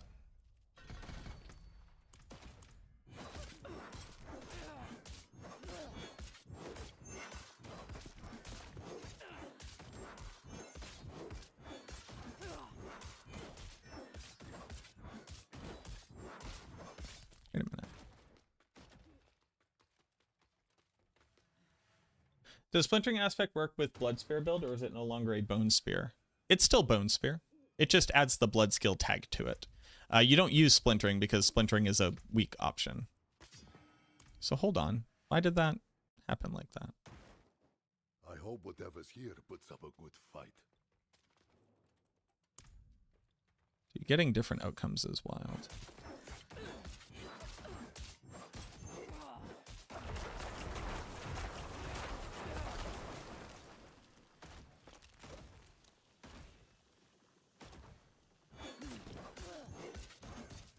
$26.6. We just did this.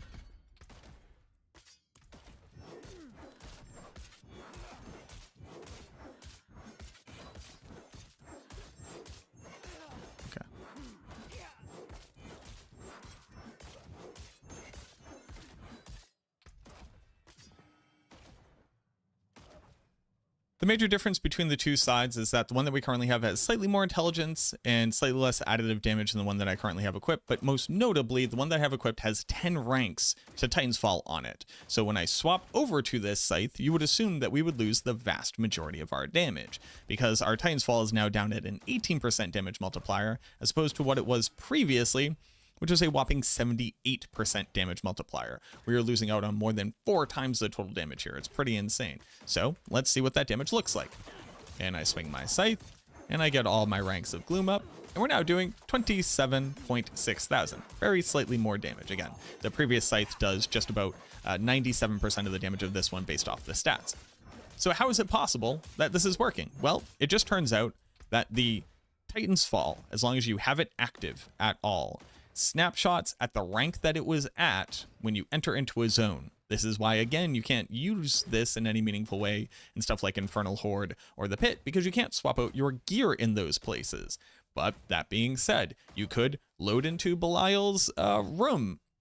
But that being said, you could load into Belial's lair area with 4 other players, swap out your weapon to a different passive that you could temper onto it for even more damage. For the Necromancer, the examples here would be something like your Fueled by Death, as well as your Finality. Since these all activate on skill use or by a trigger, these all update in real time for the damage bonus that they grant you. So you could go from your Titan's Fall weapon with 12 ranks on a triple mass or a crit there, over to Finality. Now, that definitely might be a little bit of overkill for the majority of builds, and that's why, again, I'm not too uncomfortable talking about this, because I don't think anybody's going to be crazy enough to use it. But more so, it really begs the question, if this snapshot still exists in the game, and this one is a pretty benign one, you just get more damage if you're fortified against an elite monster, that I'm almost positive that there are going to be other classes that also have snapshots that work in this way. And ultimately, we would like for all of them to be removed from the game. Not everybody feels that way. I personally like anything that makes the game more intuitive for a player to be able to understand, and there's no way that you would ever think swapping out your weapon should work in this way. It's very clearly a bug. That's why, again, I'm going to be reporting it to the developers.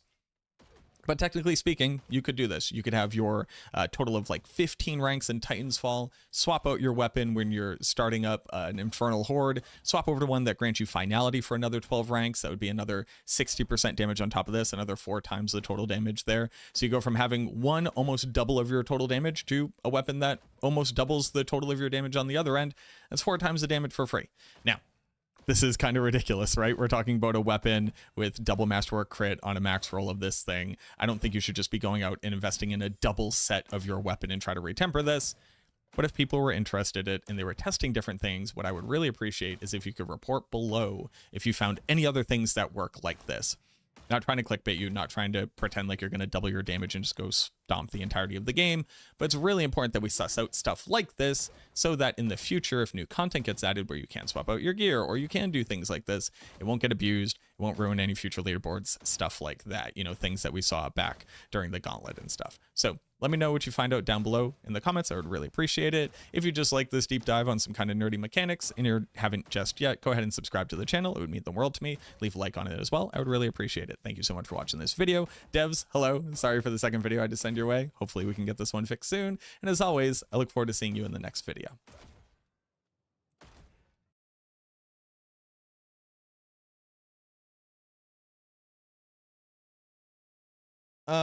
If it even worked, yeah, it works. Thinking of trying a one hand and a focus and use one more aspect, you should use an aspect which increases the damage that you do across all of your damage instances, as opposed to an aspect that only increases the smallest portion of your damage by a pretty minuscule amount. It would be my recommendation.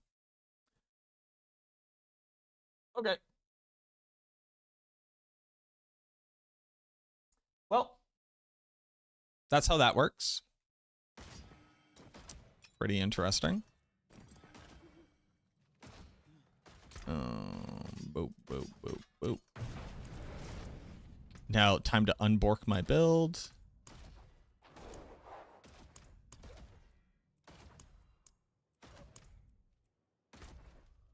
Boop.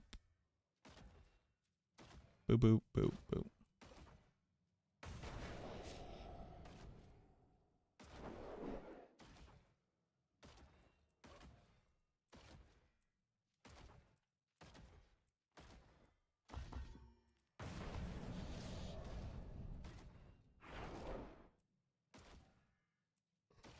I feel like I should have more than one point available right now, but I guess I don't. Oh, I know where I have additional point. Boop, there we go.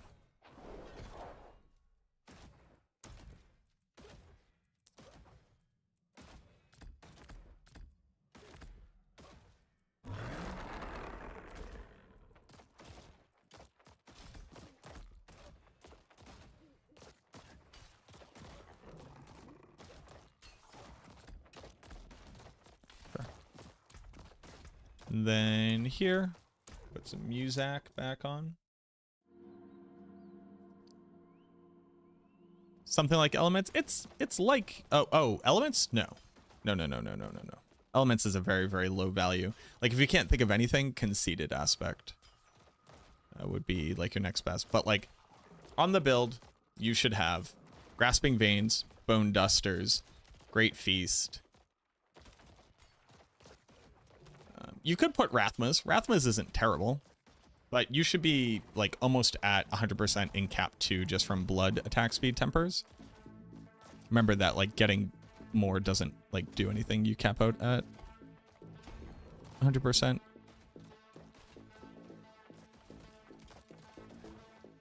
So all of these are currently active. Yeah.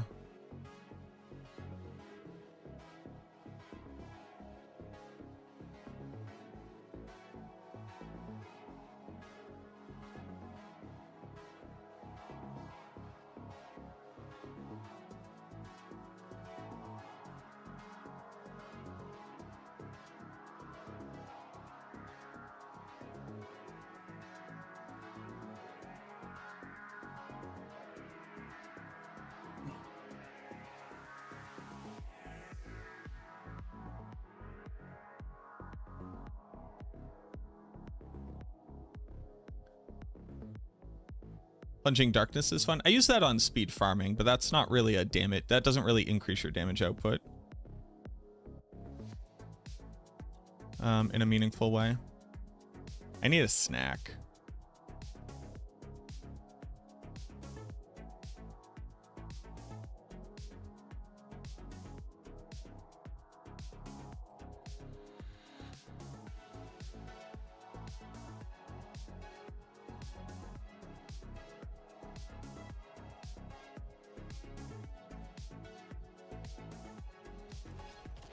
Just blights them? Right. Which you already do with your input when you click the button, so it doesn't really net you any benefit. It does very slightly increase your damage via Reaper's Pursuit, which is like a... It's not nothing? It's not something, but it's not nothing. Okay. So... let's finish leveling up our glyphs to 80. Let's run a really clean 90. And then let's talk about this build. I really need to commit to either running Frenzied Dead or not. Inner Calm, you don't really stand still for long enough. Conceited is the answer if you're looking for a generic damage multiplier that you're not already using. You should not be standing still for 3 seconds.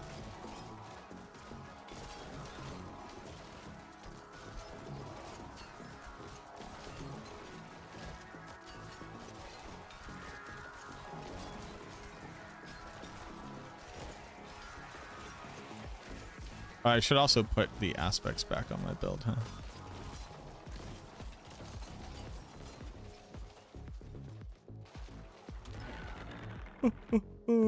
If they're gonna fix the Blood Moon breaches when they mass wreck the Hellbent, if it actually go up, have they said they were going to fix that? They are aware that that is a bug.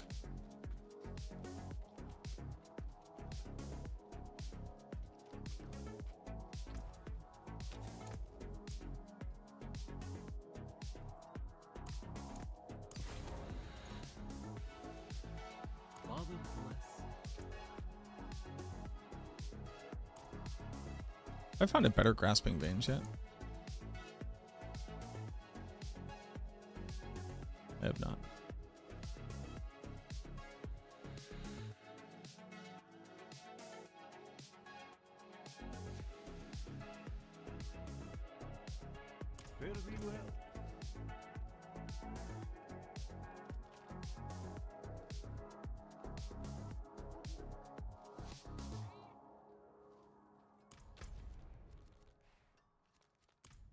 Okay, I'm gonna go grab a quick snack. Also, I haven't stood up and it's been 4 hours, so this is a good time for me to do that. Make myself big again, because you know, they love the big head. Run ads now, so we don't get interrupted later. Yahoo! Thank you everybody for hanging out right now. 135 people watching this late into the season is like pretty awesome. That's just on Twitch. Thank you very much for being here. And we got another 86 people over on YouTube. Thank you so much for being here. I appreciate y'all. If y'all could like the stream, that'd be pretty chill.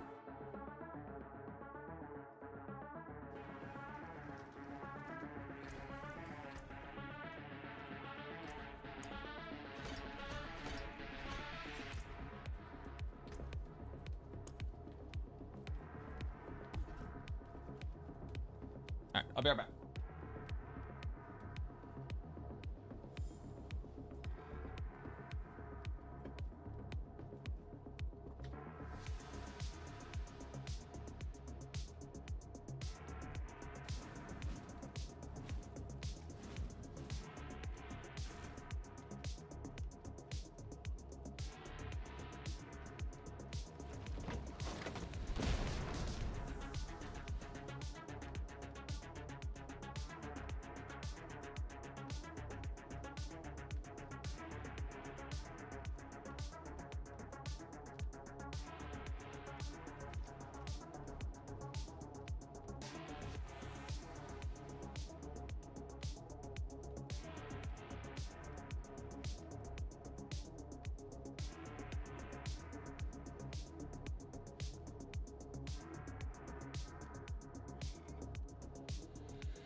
For every other build, it's strictly a good thing.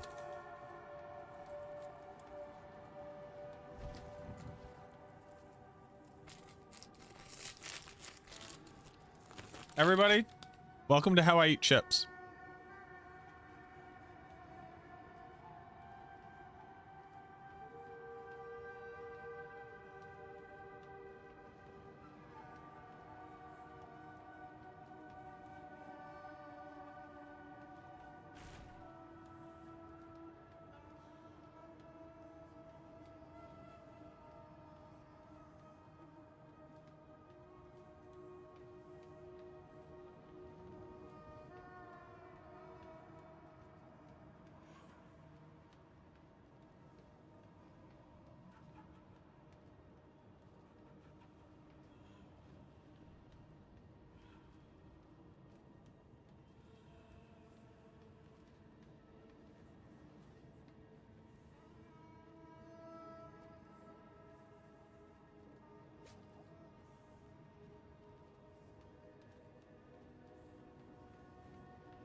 So, You subscribe to a bad content creator. Lost Coast, thank you very much You're a real one. for the new sub. That's legit how I eat chips. I'll tell you why. One, 100% chance I'm on some spectrum somewhere.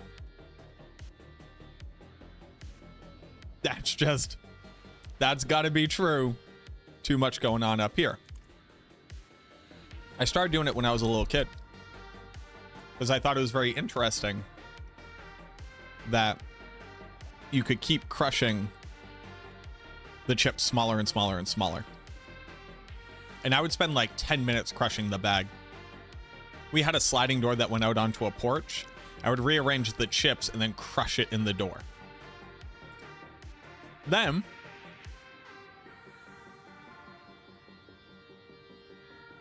I started working in a healthcare facility. I was a pharmacy technician.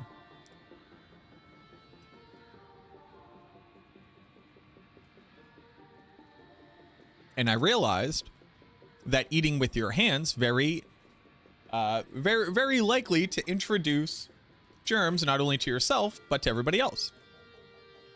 So I did that in the pharmacy. Makes sense, right?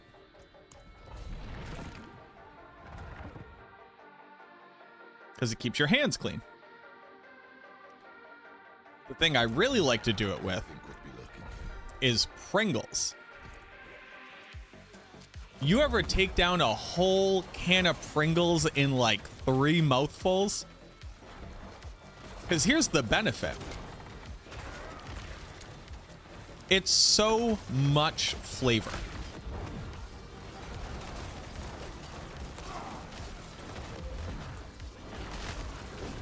It's maximum flavor. You are experiencing perfect perfect chip dust distribution. If you're like me, when you eat chips like a normal human, like when you're in public or other people are going to be eating them,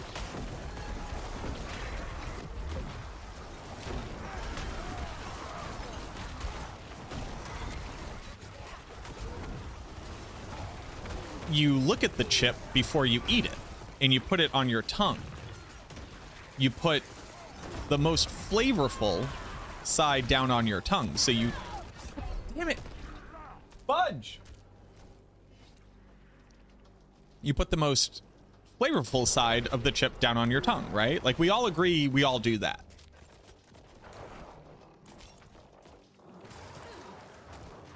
What if you were to completely redistribute the totality of all of the flavor?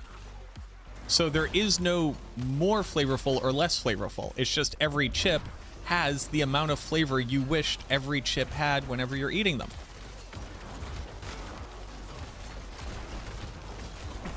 It's just science.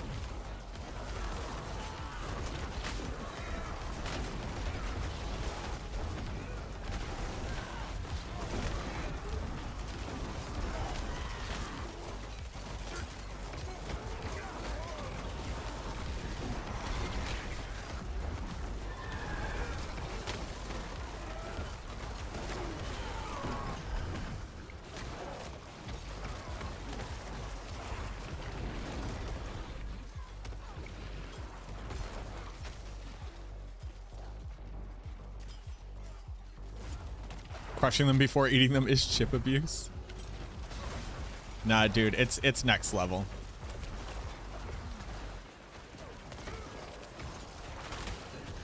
It's so good. Once you start doing it, it's transformative.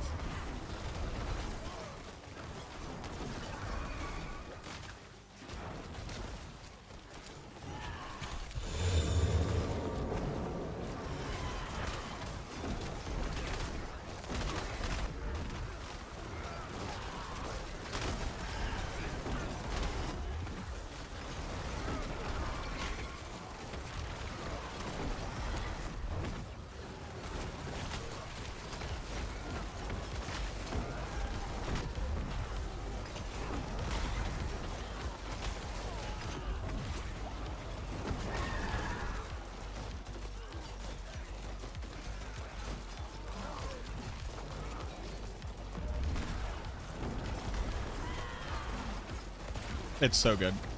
Spicy Soda, thank you so much for the follow. Mr. Cookie, thank you for the follow as well.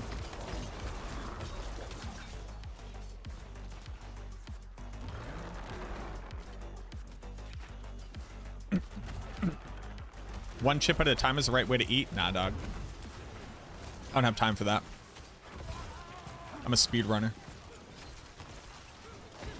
I don't have time to be eating chips. I gotta get back to the game.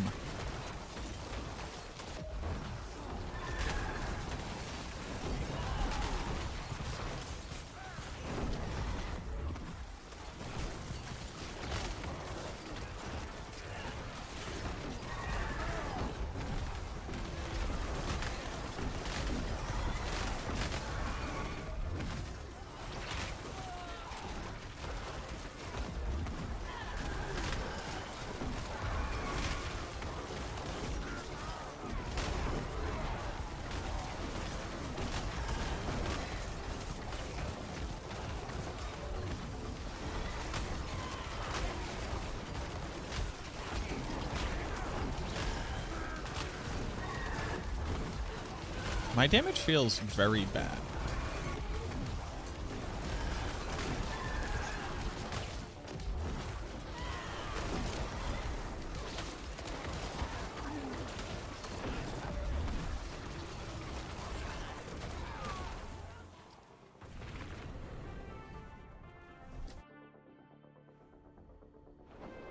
This is the one on the build link on Discord? It is. Although I'm still actively updating it.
Level up. Thank you very much for the follow. Oh, that's why my damage feels very bad.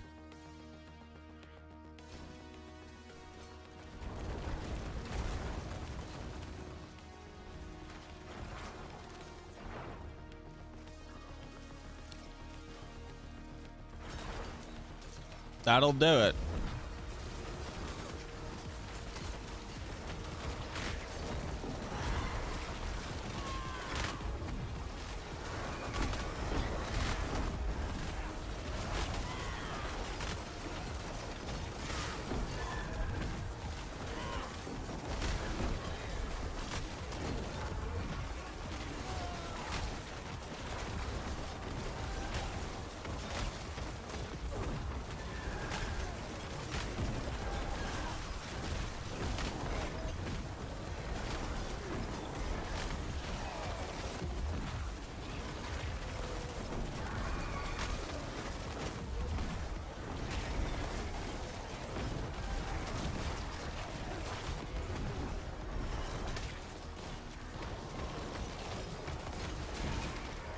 I'm doing somewhere around like 4 times less damage.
Why are you doing that much less damage? I don't have any boss powers equipped right now.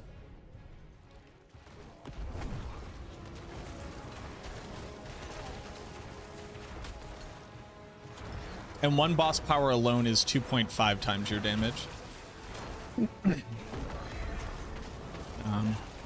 And this wasn't like a flex, I just didn't know.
$87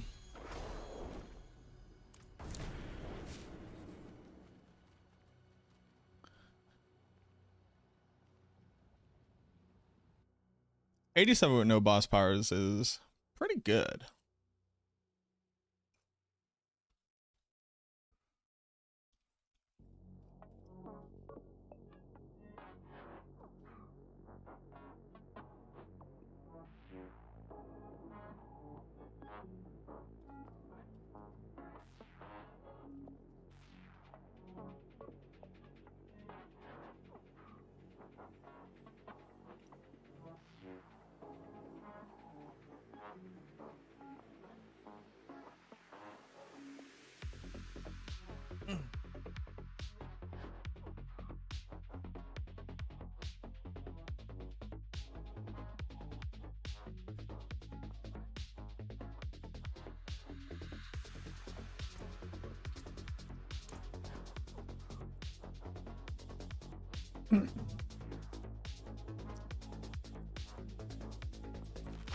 I think I was just picking up damage.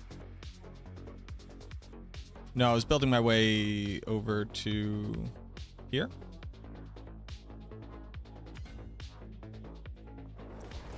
Okay. Better results with Bone Prison? Oh, Bone Prison is huge.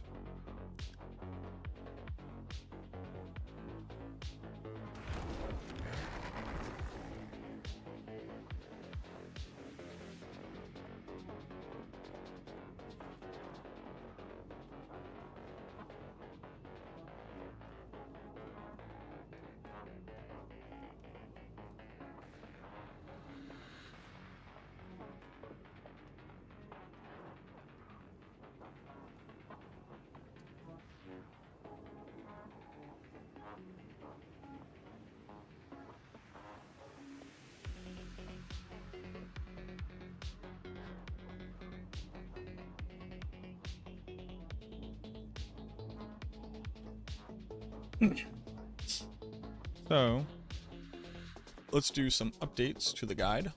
I think we're pretty locked in.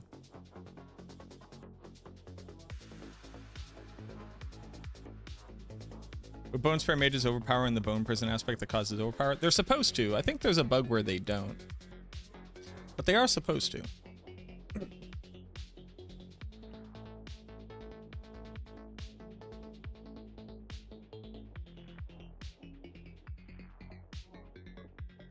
Bone Prison.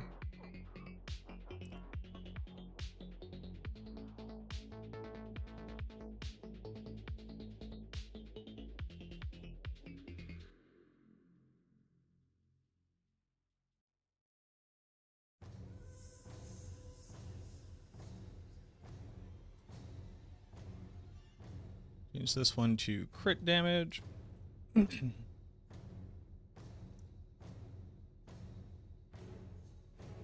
Also using Reapers at this point. Alright.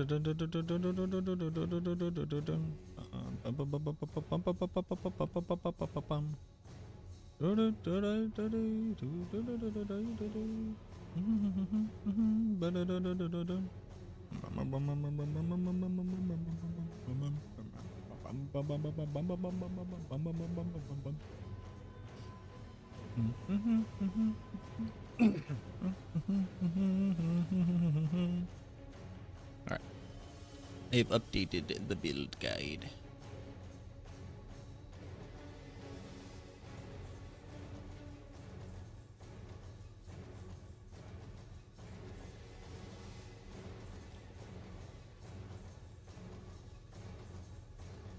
There is the build guide.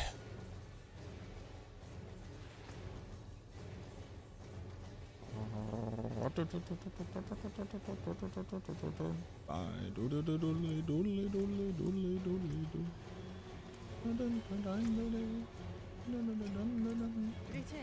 How shall I gauge my hammer?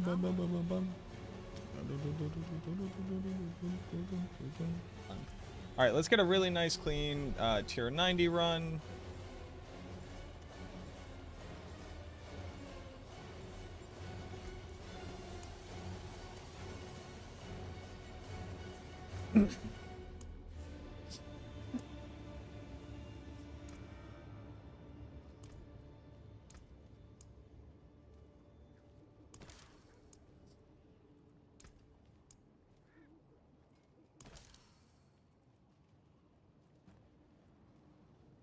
All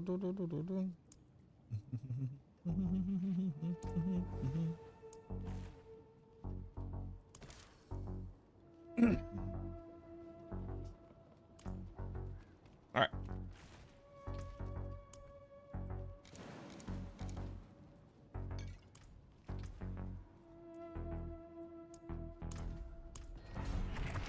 Nice and clean.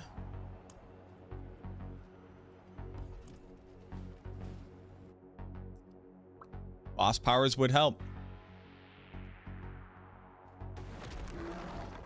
So no president guide though? Yes, there is. I just added it.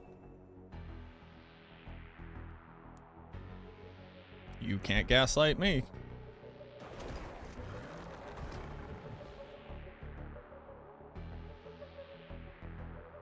Right there.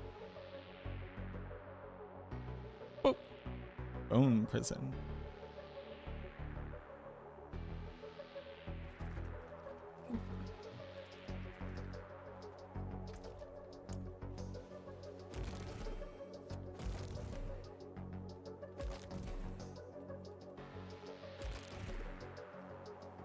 Not from Link though. That's that Link, homie. Hit Control F5 maybe.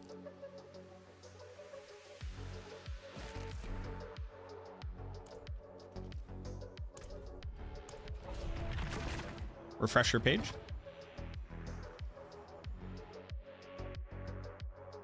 I'm with you, friend.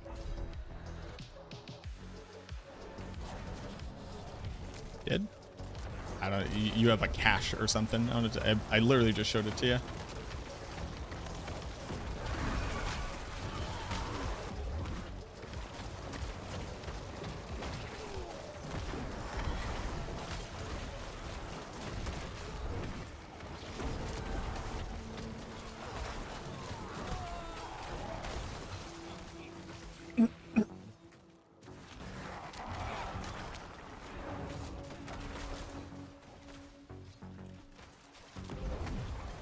Y'all don't see.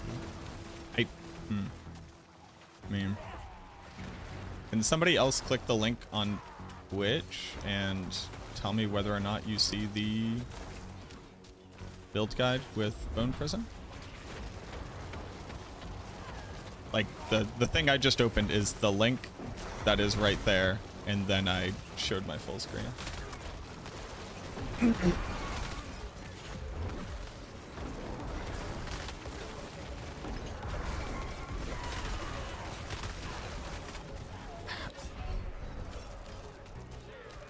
How do you all not see Bone Prison? This.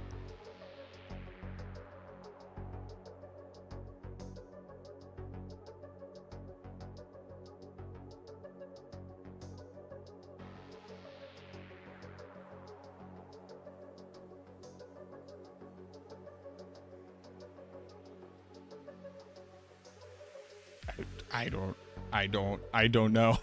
It's impossible. This would have been a good map too.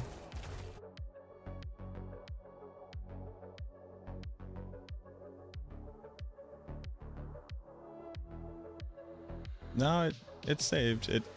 I've closed this out now multiple times. No, that is not how it functions. This is just, this link comes to this planner. That's just it. Golem, Bone Prison.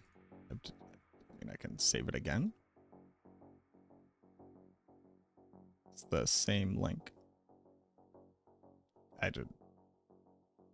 Yeah.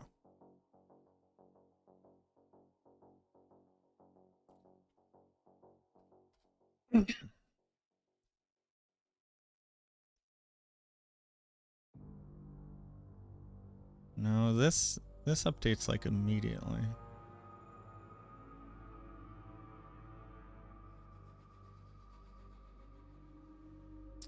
You had what could clear pit 95 minion build? I think you will struggle in 70s.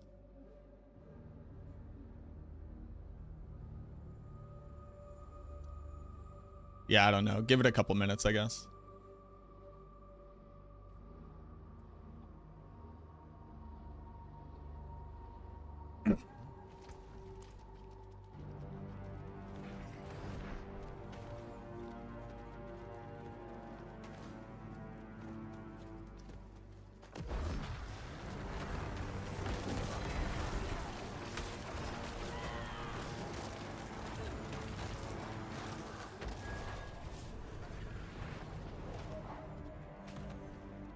How far I could push it? I literally won't, because Blood Surge minions is not a thing, sadly. The minions don't do anything to make your Blood Surge build better, and Blood Surge doesn't do anything to make your minions better. I've played it in the past. There's just no reason to put the two things together. The item is bad. Not to crush all your hopes and dreams, but I just want to be really well understood. It is a bad thing. It is bad. It's bad and does not work. Good. Why Bone Golem instead of Blood? Bone Golem attacks more than 50% faster than Blood Golem does.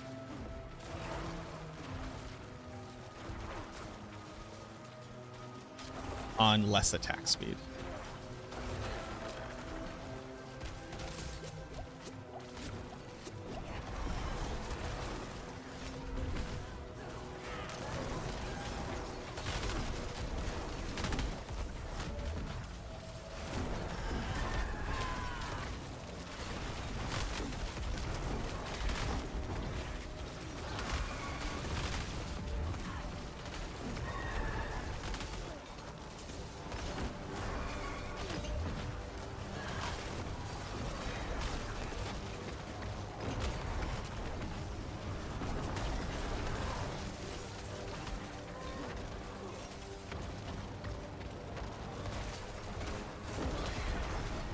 Welcome home, madams.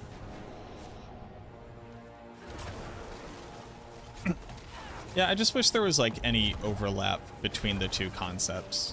Like minions can technically overpower now. So like that a little bit helps it. And you would be using Zanrune anyways on a Blood Surge build. So like that kind of a little bit helps it. You know what? I take back everything I said. I think you should explore it. I'm old and crotchety. I'm old and crotchety. I'll be old and crotchety if I want to be. I love you. I think Soul Rift is currently too powerful. Yes.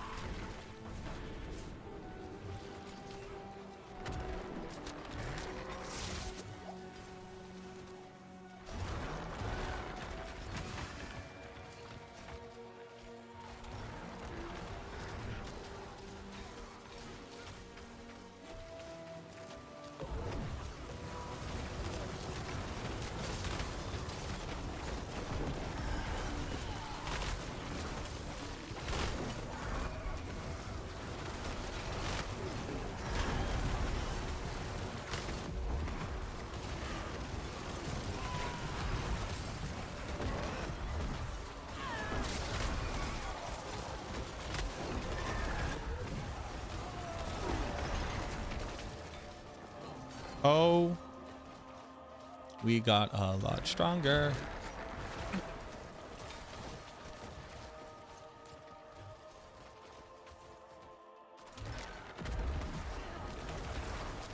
What's that shrine? Give me that shrine. Lethal shrine. Nice.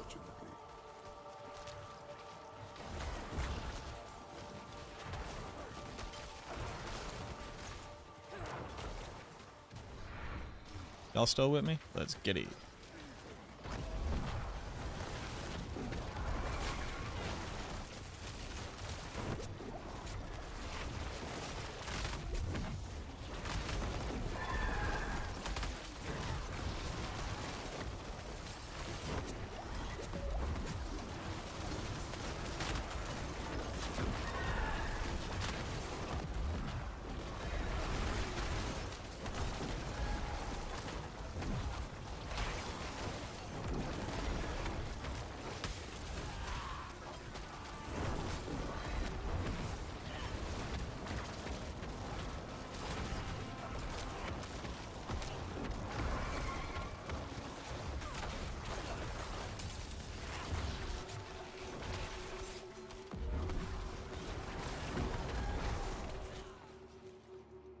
Is it a pit run supposed to drop any spectral ash? No.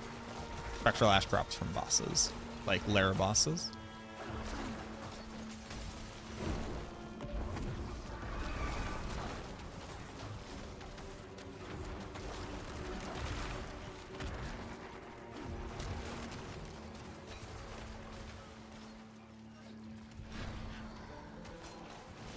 As well as incursions, but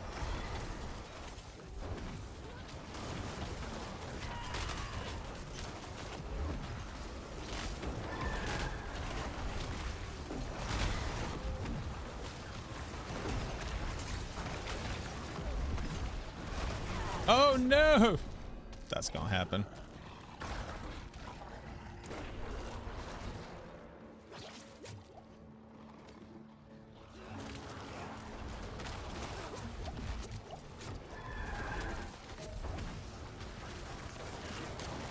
What was the combination?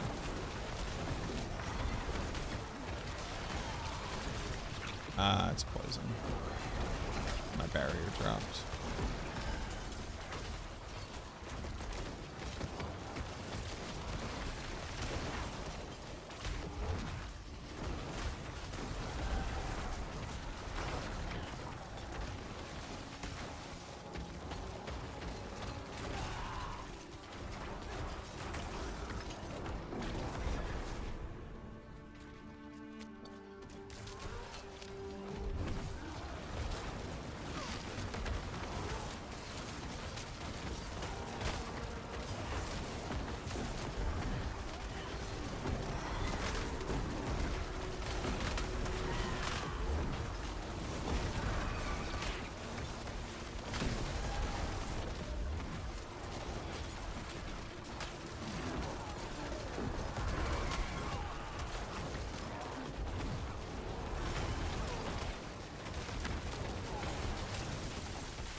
Yeah, actually.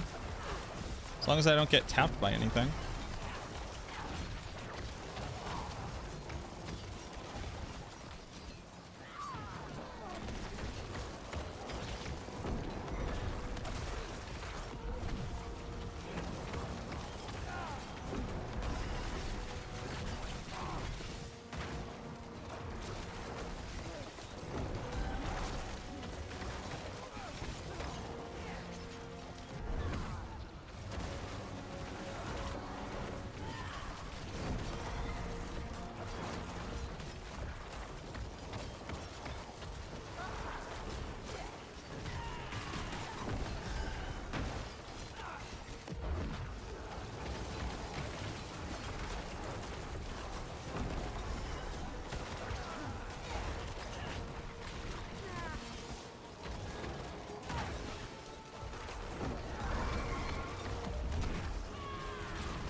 $136 billion non-overpowered hit is actually kind of crazy.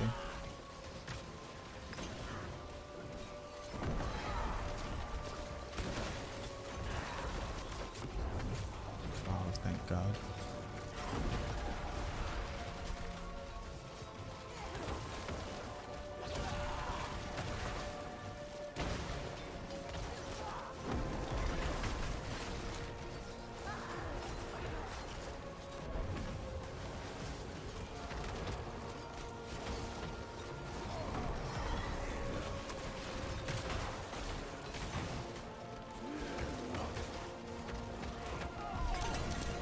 Not too bad.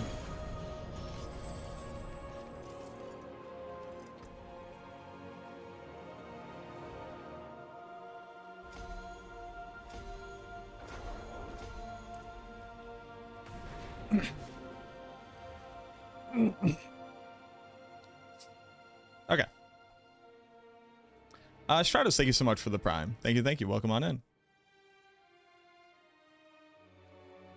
Yeah, the best version of Blood Surge is absolutely getting rid of the minions, no question. About the devs reworking the skill tree, any initial thoughts about that concept? I would be excited to see it.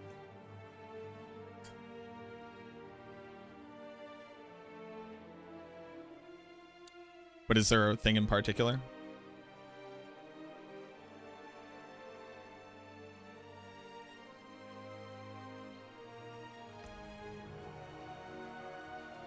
All right, let's talk about the build. I think we could talk about the build. The only thing I want to compare up against is the Helltide's clear.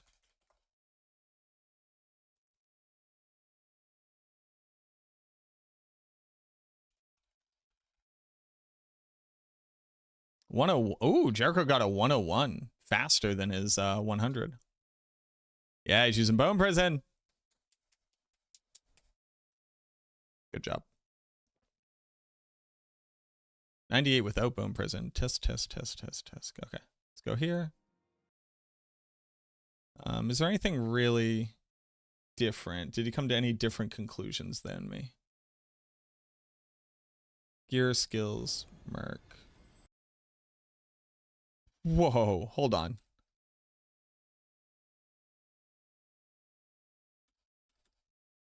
Okay.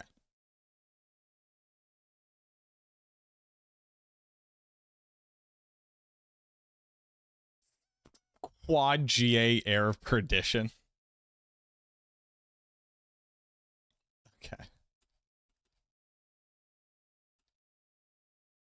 Double G. Wow, dude.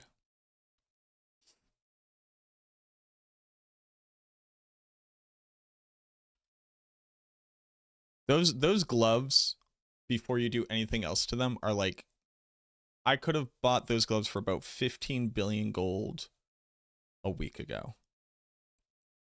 Double GA Golem Hellbent. GA Skeletal Warrior Mastery. Actually, fuck off.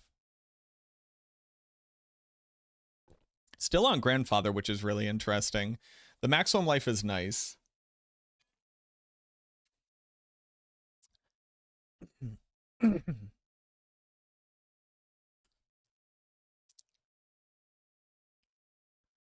GA Hellbent with Coalesce Blood and Intelligence.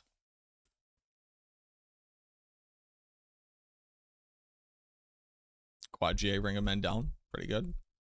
It's a very unpopular build, so like this actually isn't that expensive. The roll is actually kind of low too.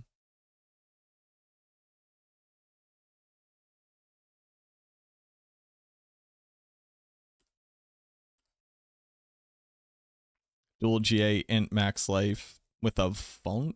No, it's triple GA. Hold on.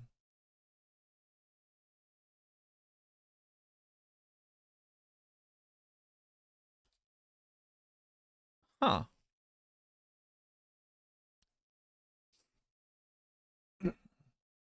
The crit damage is just like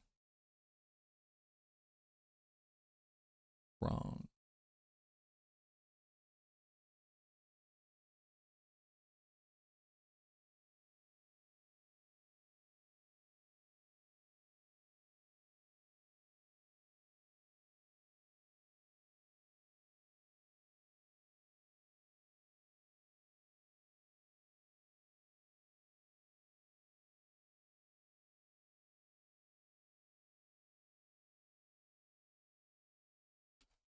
Look at your planner.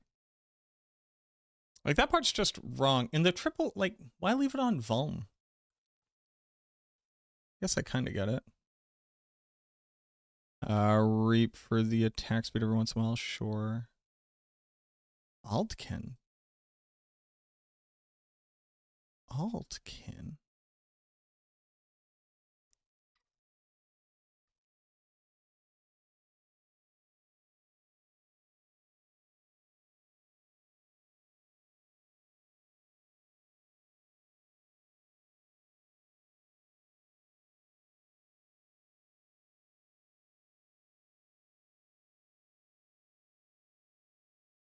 What?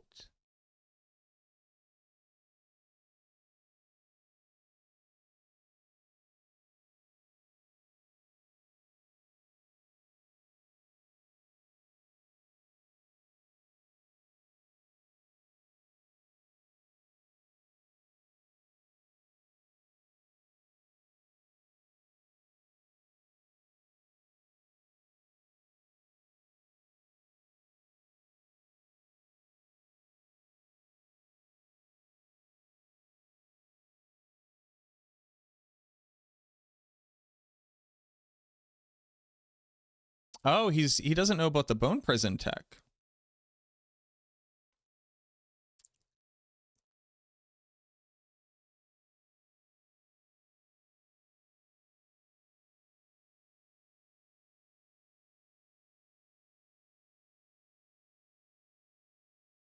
Huh. Or he doesn't care?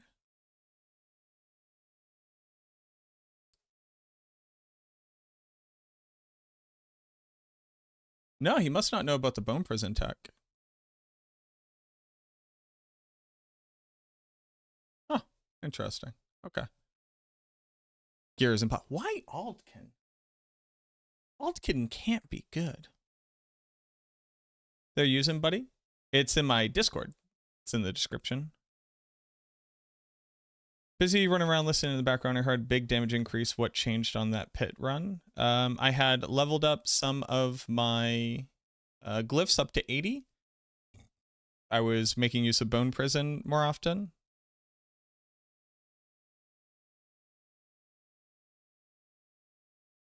And I was just kind of executing better. John Wickaway, thank you very much for the follow. What about Paragon? I assume we've come to fairly similar conclusions here. Gravekeeper starter, yes. Yep. Yep.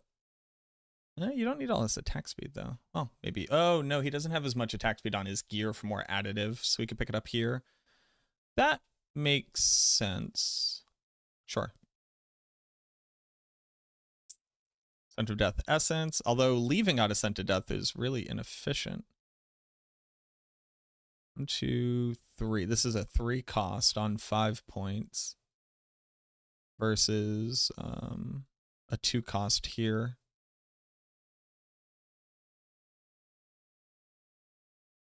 Oh, you do Eliminator in the final board? Why? Essence, yeah. I don't hate the idea of Amplify here. Oh, but you're, oh yeah, because you're leaving out this way to regain the efficiency. It's a 3-point exit, though. So you lose out on 30 intelligence to pick up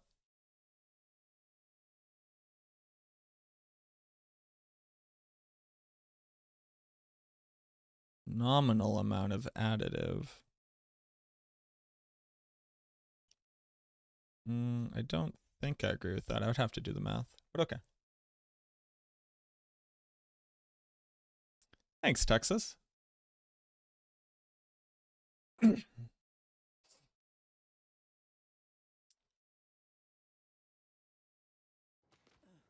How much time did he have left?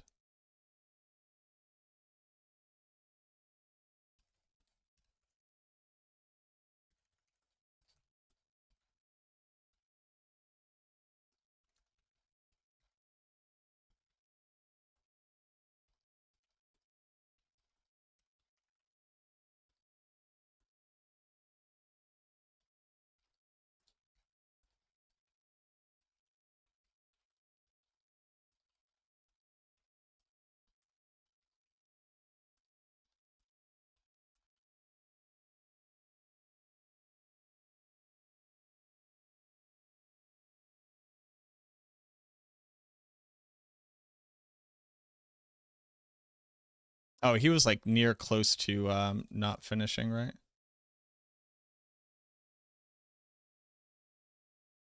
Yeah, 20 seconds left.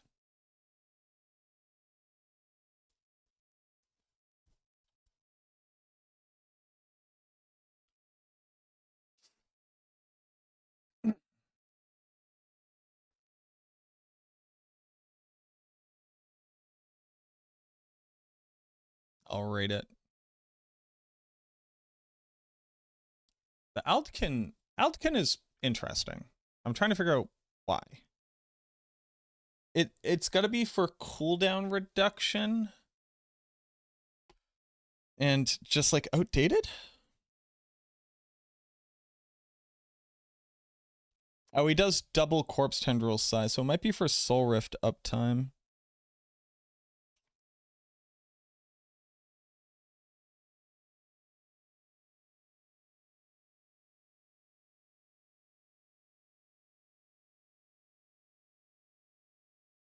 Oh, he has a new scythe. You don't... The crit... You need an amount of crit damage to max out Beastmasters. The amount of crit damage they has is strictly wrong, because you should maintain 100% uptime on Fortify. So that is just incorrect. Or suboptimal, I guess is a different way to put it. Or a better way to put it.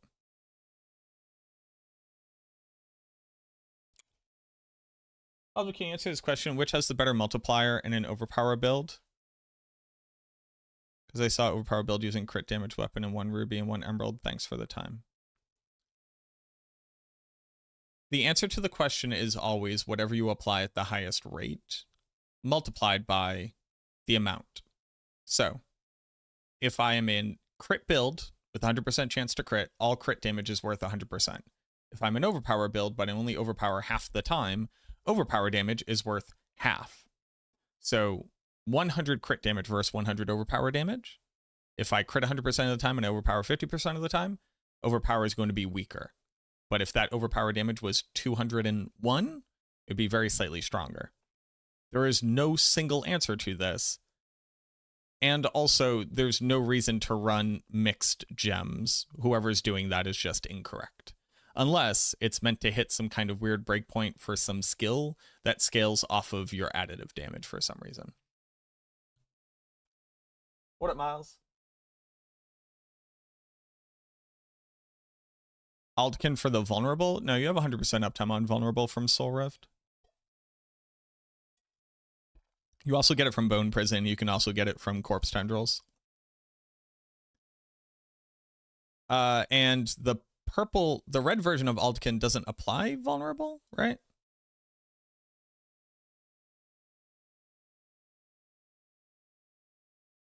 No, the flame version of Aldkin just makes it so your direct damage applies a small burn. Do you have a build guide? I do. It's in my Discord. It's in the description.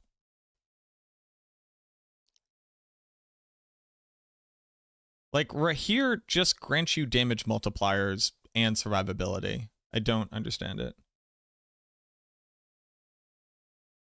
You just don't need vulnerable. Build planner? Yep, it's in my Discord. You can check the description of the stream you're currently watching.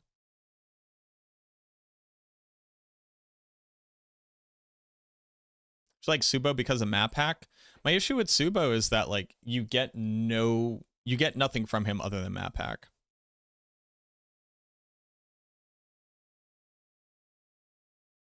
You saw this build on the leaderboard using sword and focus.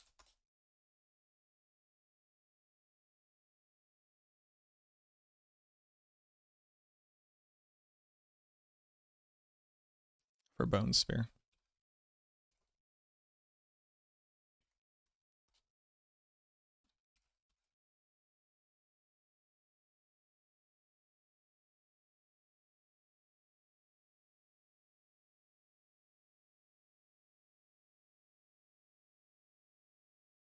We're gonna hunt them down.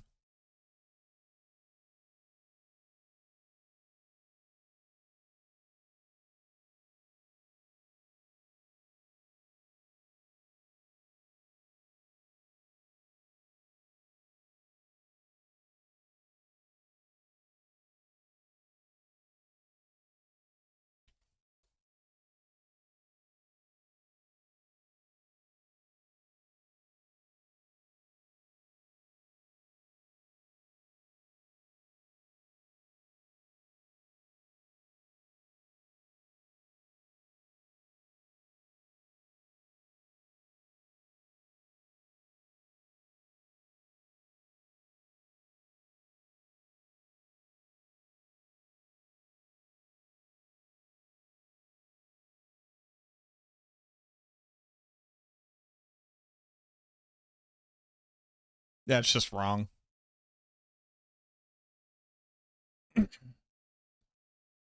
They should both be overpower.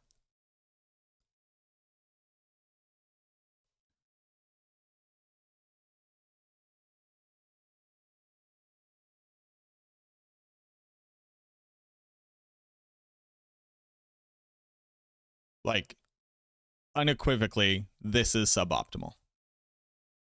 These should both be rubies. Although, also, one-hander and an offhand is also suboptimal.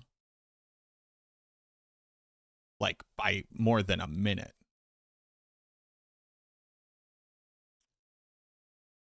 Yeah.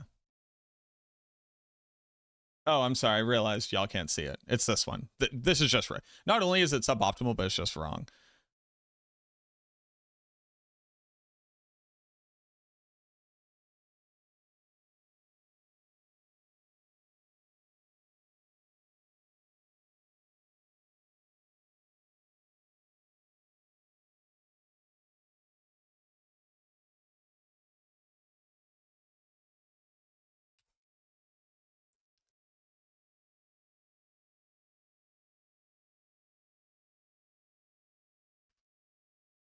Yeah, it's just wrong. It's just mathematically incorrect.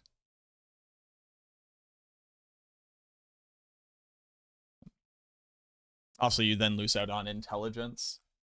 Yeah.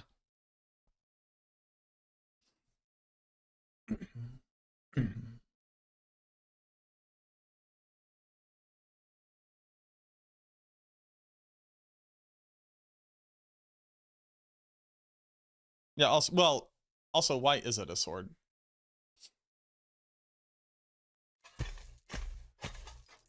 The answer is you get the gear that you can get, but yeah, no, just suboptimal.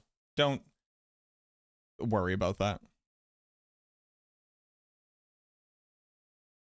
Why don't minion necros use corporeal anymore? Because your shadow mages do shadow damage. Thank you for the follow.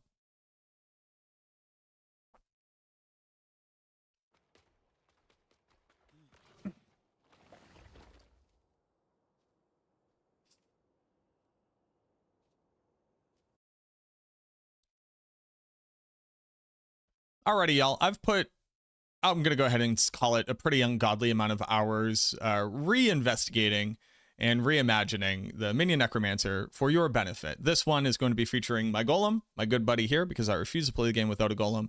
I'll include a link down to my planner below. I'm also going to include the link to the actual build guide on Maxroll, which is the strictly stronger version, which is using pure mages as your primary damage output. But let's go ahead and talk about the minion build, all of the very fun bugs that I have found, and the different ways that you can abuse some of them to be able to output more damage, and the ways that you can mitigate the other ones so you actually get the damage that you think you're supposed to. Just as like a quick aside, Minions has already now cleared pit tier 101. That is on a mage's build. They have insane gear, but I think, if I'm being presumptuous here a little bit, that with the tech I'm going to explain here and people utilizing it a lot better, it's probably going to top out somewhere around 103, because the person currently pushing has gear that you literally can't even imagine how insanely impossible it is to get. So let's go ahead and talk about the build. I'll put this tier 90 up just so you can see it in action. It has really, really good clear speed throughout the dungeon itself, really fast clear speed throughout the boss.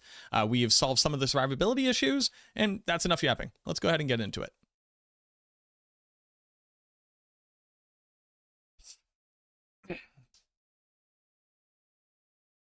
Minion Necromancer has actually been in an incredibly healthy place as far as its overall damage output, and with a few minor tweaks, its ability to speed farm for the past 2 or so seasons. Quite frankly, the relative power of it is in a really good spot. Now, you may still be dealing with some of the insanely difficult to manage AI issues, but that really only comes down to when you're pit pushing. That's when you're going to feel the frustrations. But even if you're trying to do these pit tier 90s on similar gear to what I'm about to show you, you're going to have a pretty good time with the build. It goes so much further if you were to throw away the golem, but again, I refuse to play without it. So what does the minion build bring to the table? It has a really good variance between, if you want to get super sweaty, being able to output more damage from it, and if you're just trying to play a lazy mancer, you can kind of just let it do itself. Click some buttons when you want to get out of the way of some damage, bring it into Infernal Hordes, bring it out into the open world, bring it through the Undercity. It'll do a decent job. And I think that's what a lot of people really like about it. You have your minions, you have your undead horde, you're the commander from the back lines. They're going to be smashing everything for you. Ringamandeln is still pulling a huge amount of the damage here, but with the addition of a rune word, we're now actually overpowering fairly consistently, and without really building into it, getting huge returns on damage. They've also made just a lot of different changes to minions, trying to give it a little bit more of a leg up. And that's why you're actually going to see the inclusion of something like Bone Prison, which we'll get into in just a second. But while it's not a minion, it's a summon, it does count as a minion for Kalan's Edict. Not for the damage, but for the damage. Again, we'll talk about it in just a second. I really enjoy the build. If you're trying to play it on the higher end, it is definitely super sweaty. This is by far our highest APM build. You have to click every single button on your skill bar roughly every single second. You are constantly overlapping and weaving in skills, interrupting animations to be able to get it even more efficient. And when you're doing the piano just right and all the powers come together, you get these huge booms from your golem and continuous massive pops from Mendeln. That is really, really satisfying.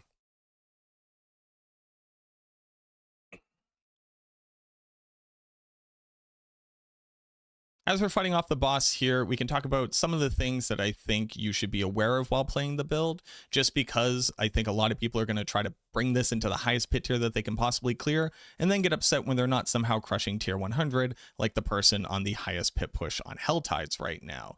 But I gotta be honest with you all, unless your gear is near insanely perfect, you're not going to be accomplishing that. But pit tier 95, being able to speed farm pit tier 90, absolutely. You'll be able to finish leveling up all your glyphs, you'll be able to get really good XP, you can bring this into boss fights, other than the middle ones. Again, we're going to talk about a couple different things you need to be aware of. And in general, this can kind of be your all-purpose build. So with all of that being said, let's talk about mechanically the things that you should be aware of. Then I'll very quickly go over my gear. I have the planner, like I said, linked down below. So if you want to look at the skill tree and the Paragon board, I'm just going to call out important things to notice from there, but I'm not going to bore you to death with every single detail.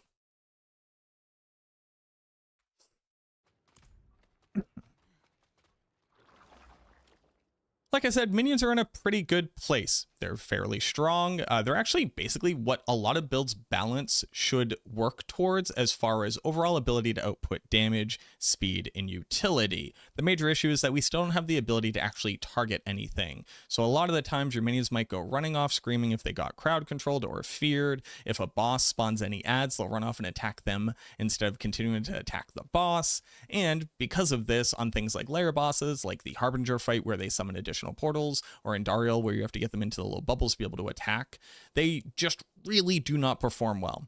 So what I don't recommend is trying to bring minions into places where you need to be incredibly proficient and accurate for where you're applying your damage. This is so much better at the tier 1 bosses as well as Belial, so much better in the things like Infernal Hordes or out in the Helltide or running through an Undercity, as long as you're willing to use the Golem. But if you feel yourself frustrated by your inability to guide these guys, this might not be the build for you. This is definitely a build for people who want their minions to be doing the brunt of the work and basically just cheering them on from the sidelines. But then again, when you're in the pit, you are going to be clicking a lot of buttons, and those buttons are really important because they're going to be fairly different from what you've seen previously. We're almost going back to like Season 1 level minions here because the power is in Bone Prison.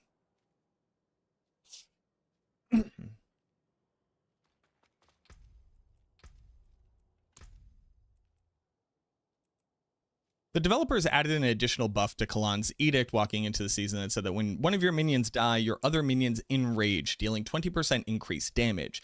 Now here's the rough of that. Now here's just the truth. Your minions shouldn't be dying. If they're dying, something has gone incredibly wrong. But there's a little bit of a trick that you can pull here. Bone Prison is not a minion. But if you cancel Bone Prison, it counts as a minion dying. So as long as you are spamming this every 3 or 4 seconds to keep really high uptime on this buff, you can actually gain access to that 20% damage from Kalan's. This is something that not even the highest Helltide pit is currently doing. And I actually just dropped that in a comment under their video, just in case they weren't aware. But this is tech that I've recently added in, and it is returning huge dividends. It turns out another free 20% increase to all of your damage is pretty noticeable.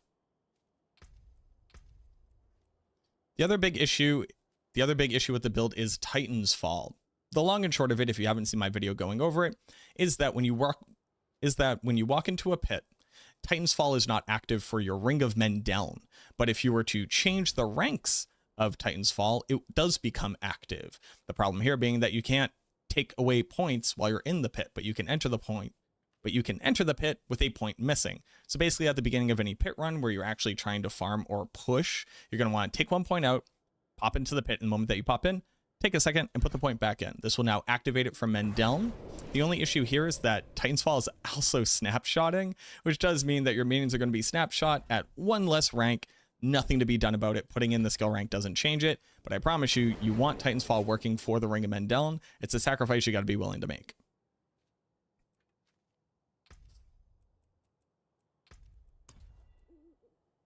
And then the last bit of weird tech they might be seeing is I'm actually using Bone Golem. Shoutouts to Kriparian. He has been a huge Bone Golem proponent since the beginning of the game. I used to just laugh at him, but it turns out Buddy was onto something. The long and short of the Bone Golem is that it attacks at more than 50% faster than the Blood Golem on half as much attack speed. Basically, if you were to get the Bone Golem just up to 100% attack speed, that's all you need to get up to, and the Blood Golem up to 200% attack speed, the Blood Golem still attacks slower than the Bone Golem. The Blood Golem still attacks slower than the Bone Golem on double the attack speed. What that basically means is that, yes, while being able to trigger the activation on Blood Golem is a larger damage output, against single targets and against bosses, you're not really activating it altogether that often. But the Bone Golem attacking 50% faster means not only is it doing its damage 50% faster, but it's also triggering Mendeln 50% faster. I have a huge data table where I broke down like all the different minions and whether or not they're hitting different attack speed breakpoints, and there was just no way to get our Blood Boy to attack as fast as our Bone Boy.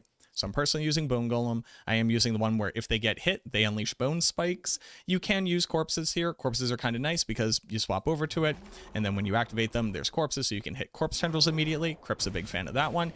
But I don't really feel like you need more corpse generation, and by clicking on this one, every once in a while, the Bone Golem's just doing more free damage. Scales with everything that the Bone Golem scales with. It doesn't differently interact with Mendeln or anything like that, but it is just quite literally free damage, so you might as well get it.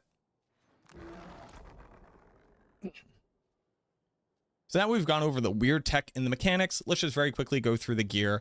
Yes, I'm going to have multiple mythics on this character at this point. It's very late into the season. Basically, if you don't have these, you'd be using a legendary armor with golem ranks on it. You'd be using a legendary helmet. You can put hardened bones, you can put cursed aura, and you can fit those things in. But let's talk about why each one of these are important. Air Perdition, not only a 60% damage multiplier, but also a huge amount of critical strike chance. Basically means that you don't need any other sources of crit to be able to reach 100%. The Lucky Hit chance is also really, really nice, and then movement speed is just a little cherry on top. Shroud of False Death is insane. You want to use this on every single build that doesn't need to use a unique armor. I don't think I have to explain it here.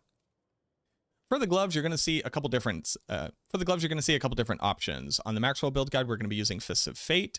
And basically, my best Fist of Fate right now, I can't masterwork. So I can't replace this with Fists of Fate. Now, that being said, using legendary gloves here is actually kind of nice because, one, adds on another place for you to be able to put on an aspect. I've been messing around with Frenzied Dead since that does get Bone Golem up to the maximum of 2.3 attacks per second. And it also helps with your Reapers and your Mages to be able to hit a higher breakpoint. That being said, you could also just fit on another damage aspect here if you do not need this. But Intelligence, Maximum Life, Skeleton Mage Mastery, and then Corpse Tendril Size, super important to get as many of these as possible. If we could get up to 100%, we would like to, because being able to pull in more monsters simultaneously is a massive, massive increase in efficiency, not only in the pit, but also in any open world content. Turns out more monsters standing on top of each other is a lot more effective for all your minions to just absolutely smash on. We do need at least one temper of increased critical strike damage because we're going to be using a boss power which scales with our critical strike damage. That, in addition to your essence rune at high enough level, is more than enough to cap this. So you're not going to be seeing additional critical strike damage on the rest of the gear. You should be tempering on damage while fortified, but just remember we need one of these.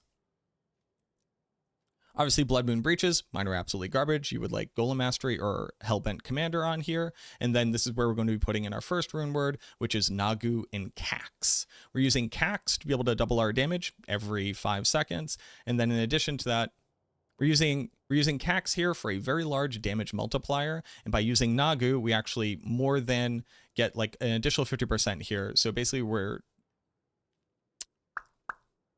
and here's where you're going to see your first rune word. This is going to be Nagu and Cax. Nagu and Cax is really nice because just from the jump, you're able to trigger this every 5 seconds, and it grants you 150% damage multiplier. So a 2.5 damage multi every 5 seconds, basically a 50% damage increase across the board.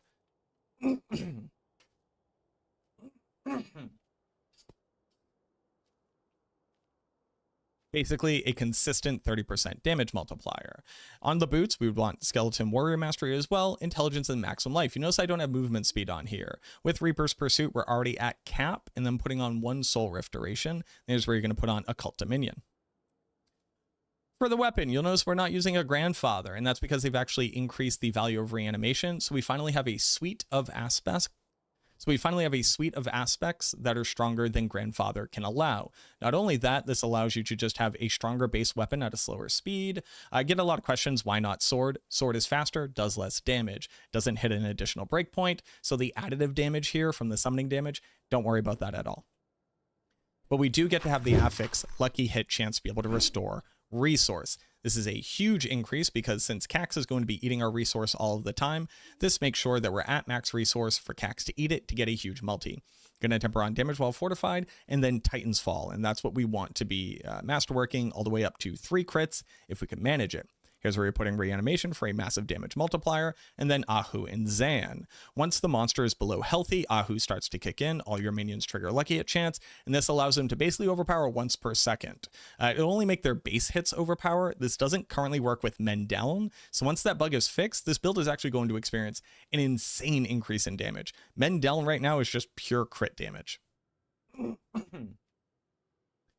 But this is still good enough for not only your golem activation, but also just your base attacks from your minions to gain a huge amount of additional damage for free. For the amulet, you want Hellbent Commander, Intelligence, and then either Coalesce Blood, or if you need attack speed or crit chance or maximum life, whatever you need to either make yourself a bit more stable or reach the various breakpoints that you need to hit. I have total armor and Lucky Hit chance on here because I actually built this for a completely different build. You would much rather have cooldown reduction here as well as additional damage while fortified, or if you do need some armor, you can put this on there.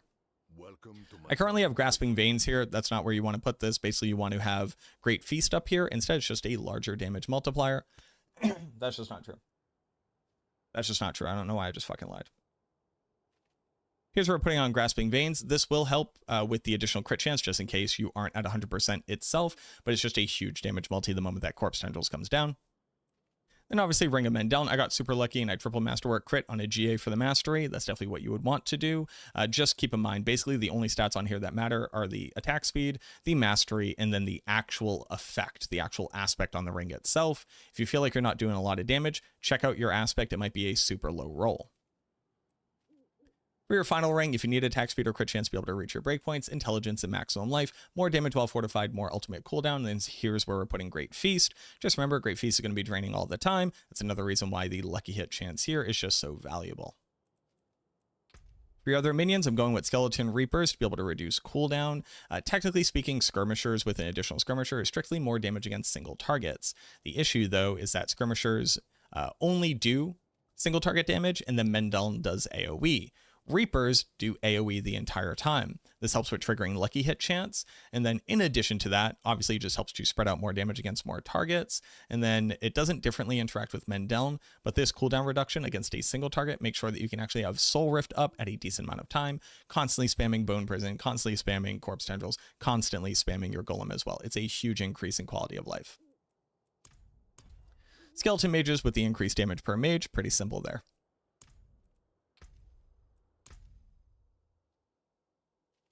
For the skill tree, the only things I want to call out in particular are things basically in the passive region. So you can max out Spiked Armor in case you need more armor to be able to reach your caps. For Bone Prison, we're using Bone Prison reduces cooldown. You don't really need Essence Gen from here. Moving down, I'd much rather prefer to cap out on your Lucky Hit chance and your movement speed here. You don't really need anything more than 1 point in Decrepify. For Corpse Tendrils, since we're not using Blood Begets Blood anymore, you don't need to be using Blighted Corpse Tendrils, so you can save a point there. I did put my dump points into Gloom because technically speaking, it increases your mage's damage. So it's like a little bit of a buff to them. It doesn't increase their men down damage. It just increases their base attack damage. Just the 1 point into Necrotic Carapace here. If you have extra dump points, you could definitely put it in there. We want to be fortifying very effectively, which it's very easy to do. But if you feel like you're not, you can put a couple more here. You shouldn't need any points in crit chance, especially with Grasping Veins on your amulet, but if you do, you can put an additional point here as well. Remember to pick up Finality, all of the masteries for our minions, and then obviously Hellbent Commander.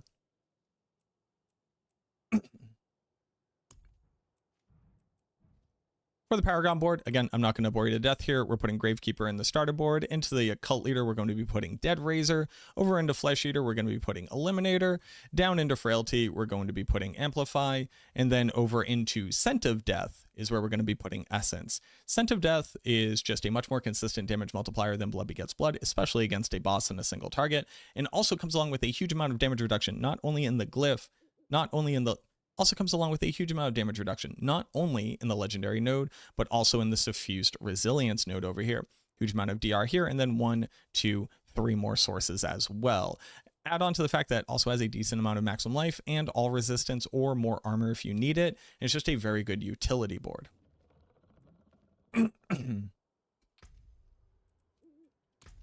For the mercenaries, I did end up going with Rahir. I know a lot of people like to be able to use Subo for the map hack. I don't disagree with you. I just find like Subo, 1 is knocking around enemies all the time, 2 isn't great for lucky hit chance, and 3, cover fire when he drops it down for a crit multi just kind of never lands on top of your minion since it lands on top of you and you're kind of moving the whole time. Whereas Rahir comes along with Ground Slam as well as Bastion, huge survivability, and both of them, whenever they're up, are going to grant you a damage multiplication bonus, which works for your minions. Following that up, you can use a couple different options here. You can either be using Altkin with Flame Surge. I actually forgot to swap this over, so I didn't even have that during this run. Or you could also be using Variana with Whirlwind. I feel like that just works better against a single target, but Altkin is definitely goated for how much lucky hit chance he can trigger to reduce your cooldowns.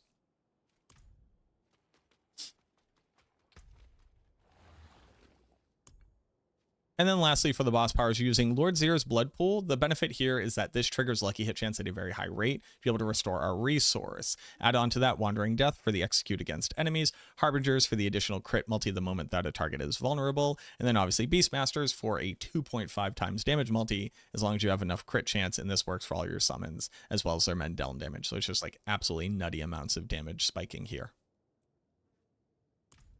It was actually kind of funny. I was running a tier 87 just to be able to level up some of my glyphs, which are all currently, I think, just now on average around tier 80. So none of them are at tier 100 yet. But I was running a tier 87 and I felt like I was a little bit slower, but I was clearing it out. I had like 5 or 6 minutes left to clear it out. And then I realized I didn't have any of my boss powers on. And this is like more than quadrupling our total damage output. So I was pretty impressed with the build at that point. So I was like, you know what? I think we have this down pat.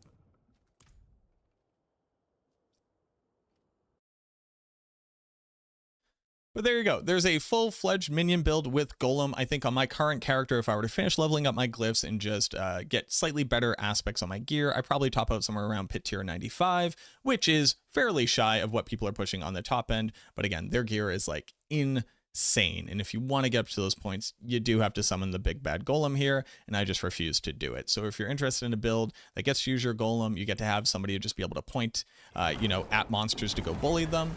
This is the build guide for you. Again, I'm going to go ahead and link the mage version that Sirach has written on Maxroll as well. If you're trying to see the creme de la creme, the best of the best of what you can push on the pit, you should go ahead and check that out. These builds are very easy to retrofit back into speed farming. For me personally, you put Fell Gluttony as opposed to Frenzied Dead, and all of a sudden your Golem is able to do even more damage in AoE as well as reset his cooldown faster.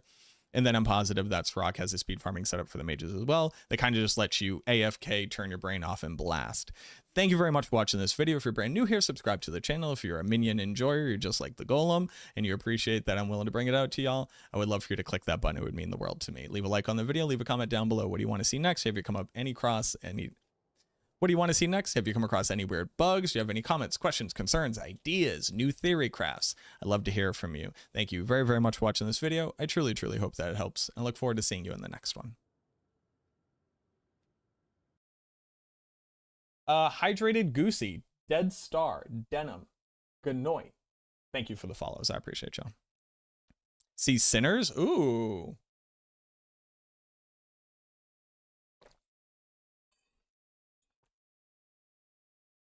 Okay. Okay. What time is it? Oh, I'm 30 minutes over. Promised my girlfriend I would end on time. All right, that's perfect timing. The build guide is in my Discord. It's updated. You can check that out. Want to see me eat a habanero? No. I did do the Packy blue chip challenge. That made me throw up and cry for an hour straight. It was huge. Datmods is playing PD2? Holy, let's go, dude.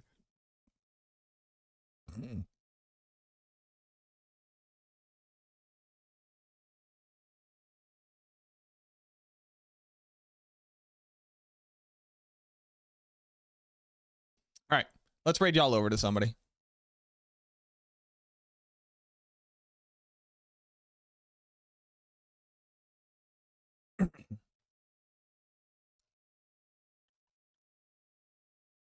Makuna's streaming. Who else is streaming? Diablo 4. Makuna. I mean, none of my boys are on. What do you want from me?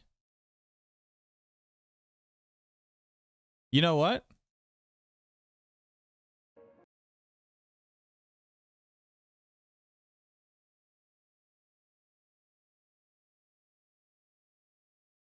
Kodeth just got their stream running. And I think they got like 10 people in there right now. Let's go raid Kodeth.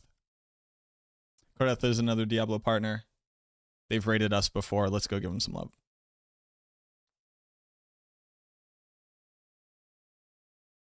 Let's go give them some love.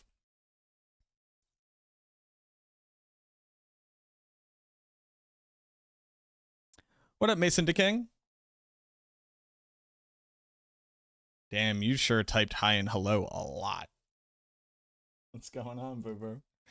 Alrighty, y'all. We'll go give Kodeth some love. I'll see you all again tomorrow. I actually thought today was Friday, so we actually have another stream day. I'm not sure what we're going to be covering. I don't know. We'll talk about it tomorrow. We'll talk about what we want to see. Alrighty, y'all. As always, auf Wiedersehen, au revoir, arrivederci, sayonara, so long, ciao, kap kun krap, sawadi, guten Nacht, hasta luego, well, hasta mañana. I appreciate you. Can I get a shout out? Can I get a shout out? You cannot. You're weird. You're being weird. Stop being weird.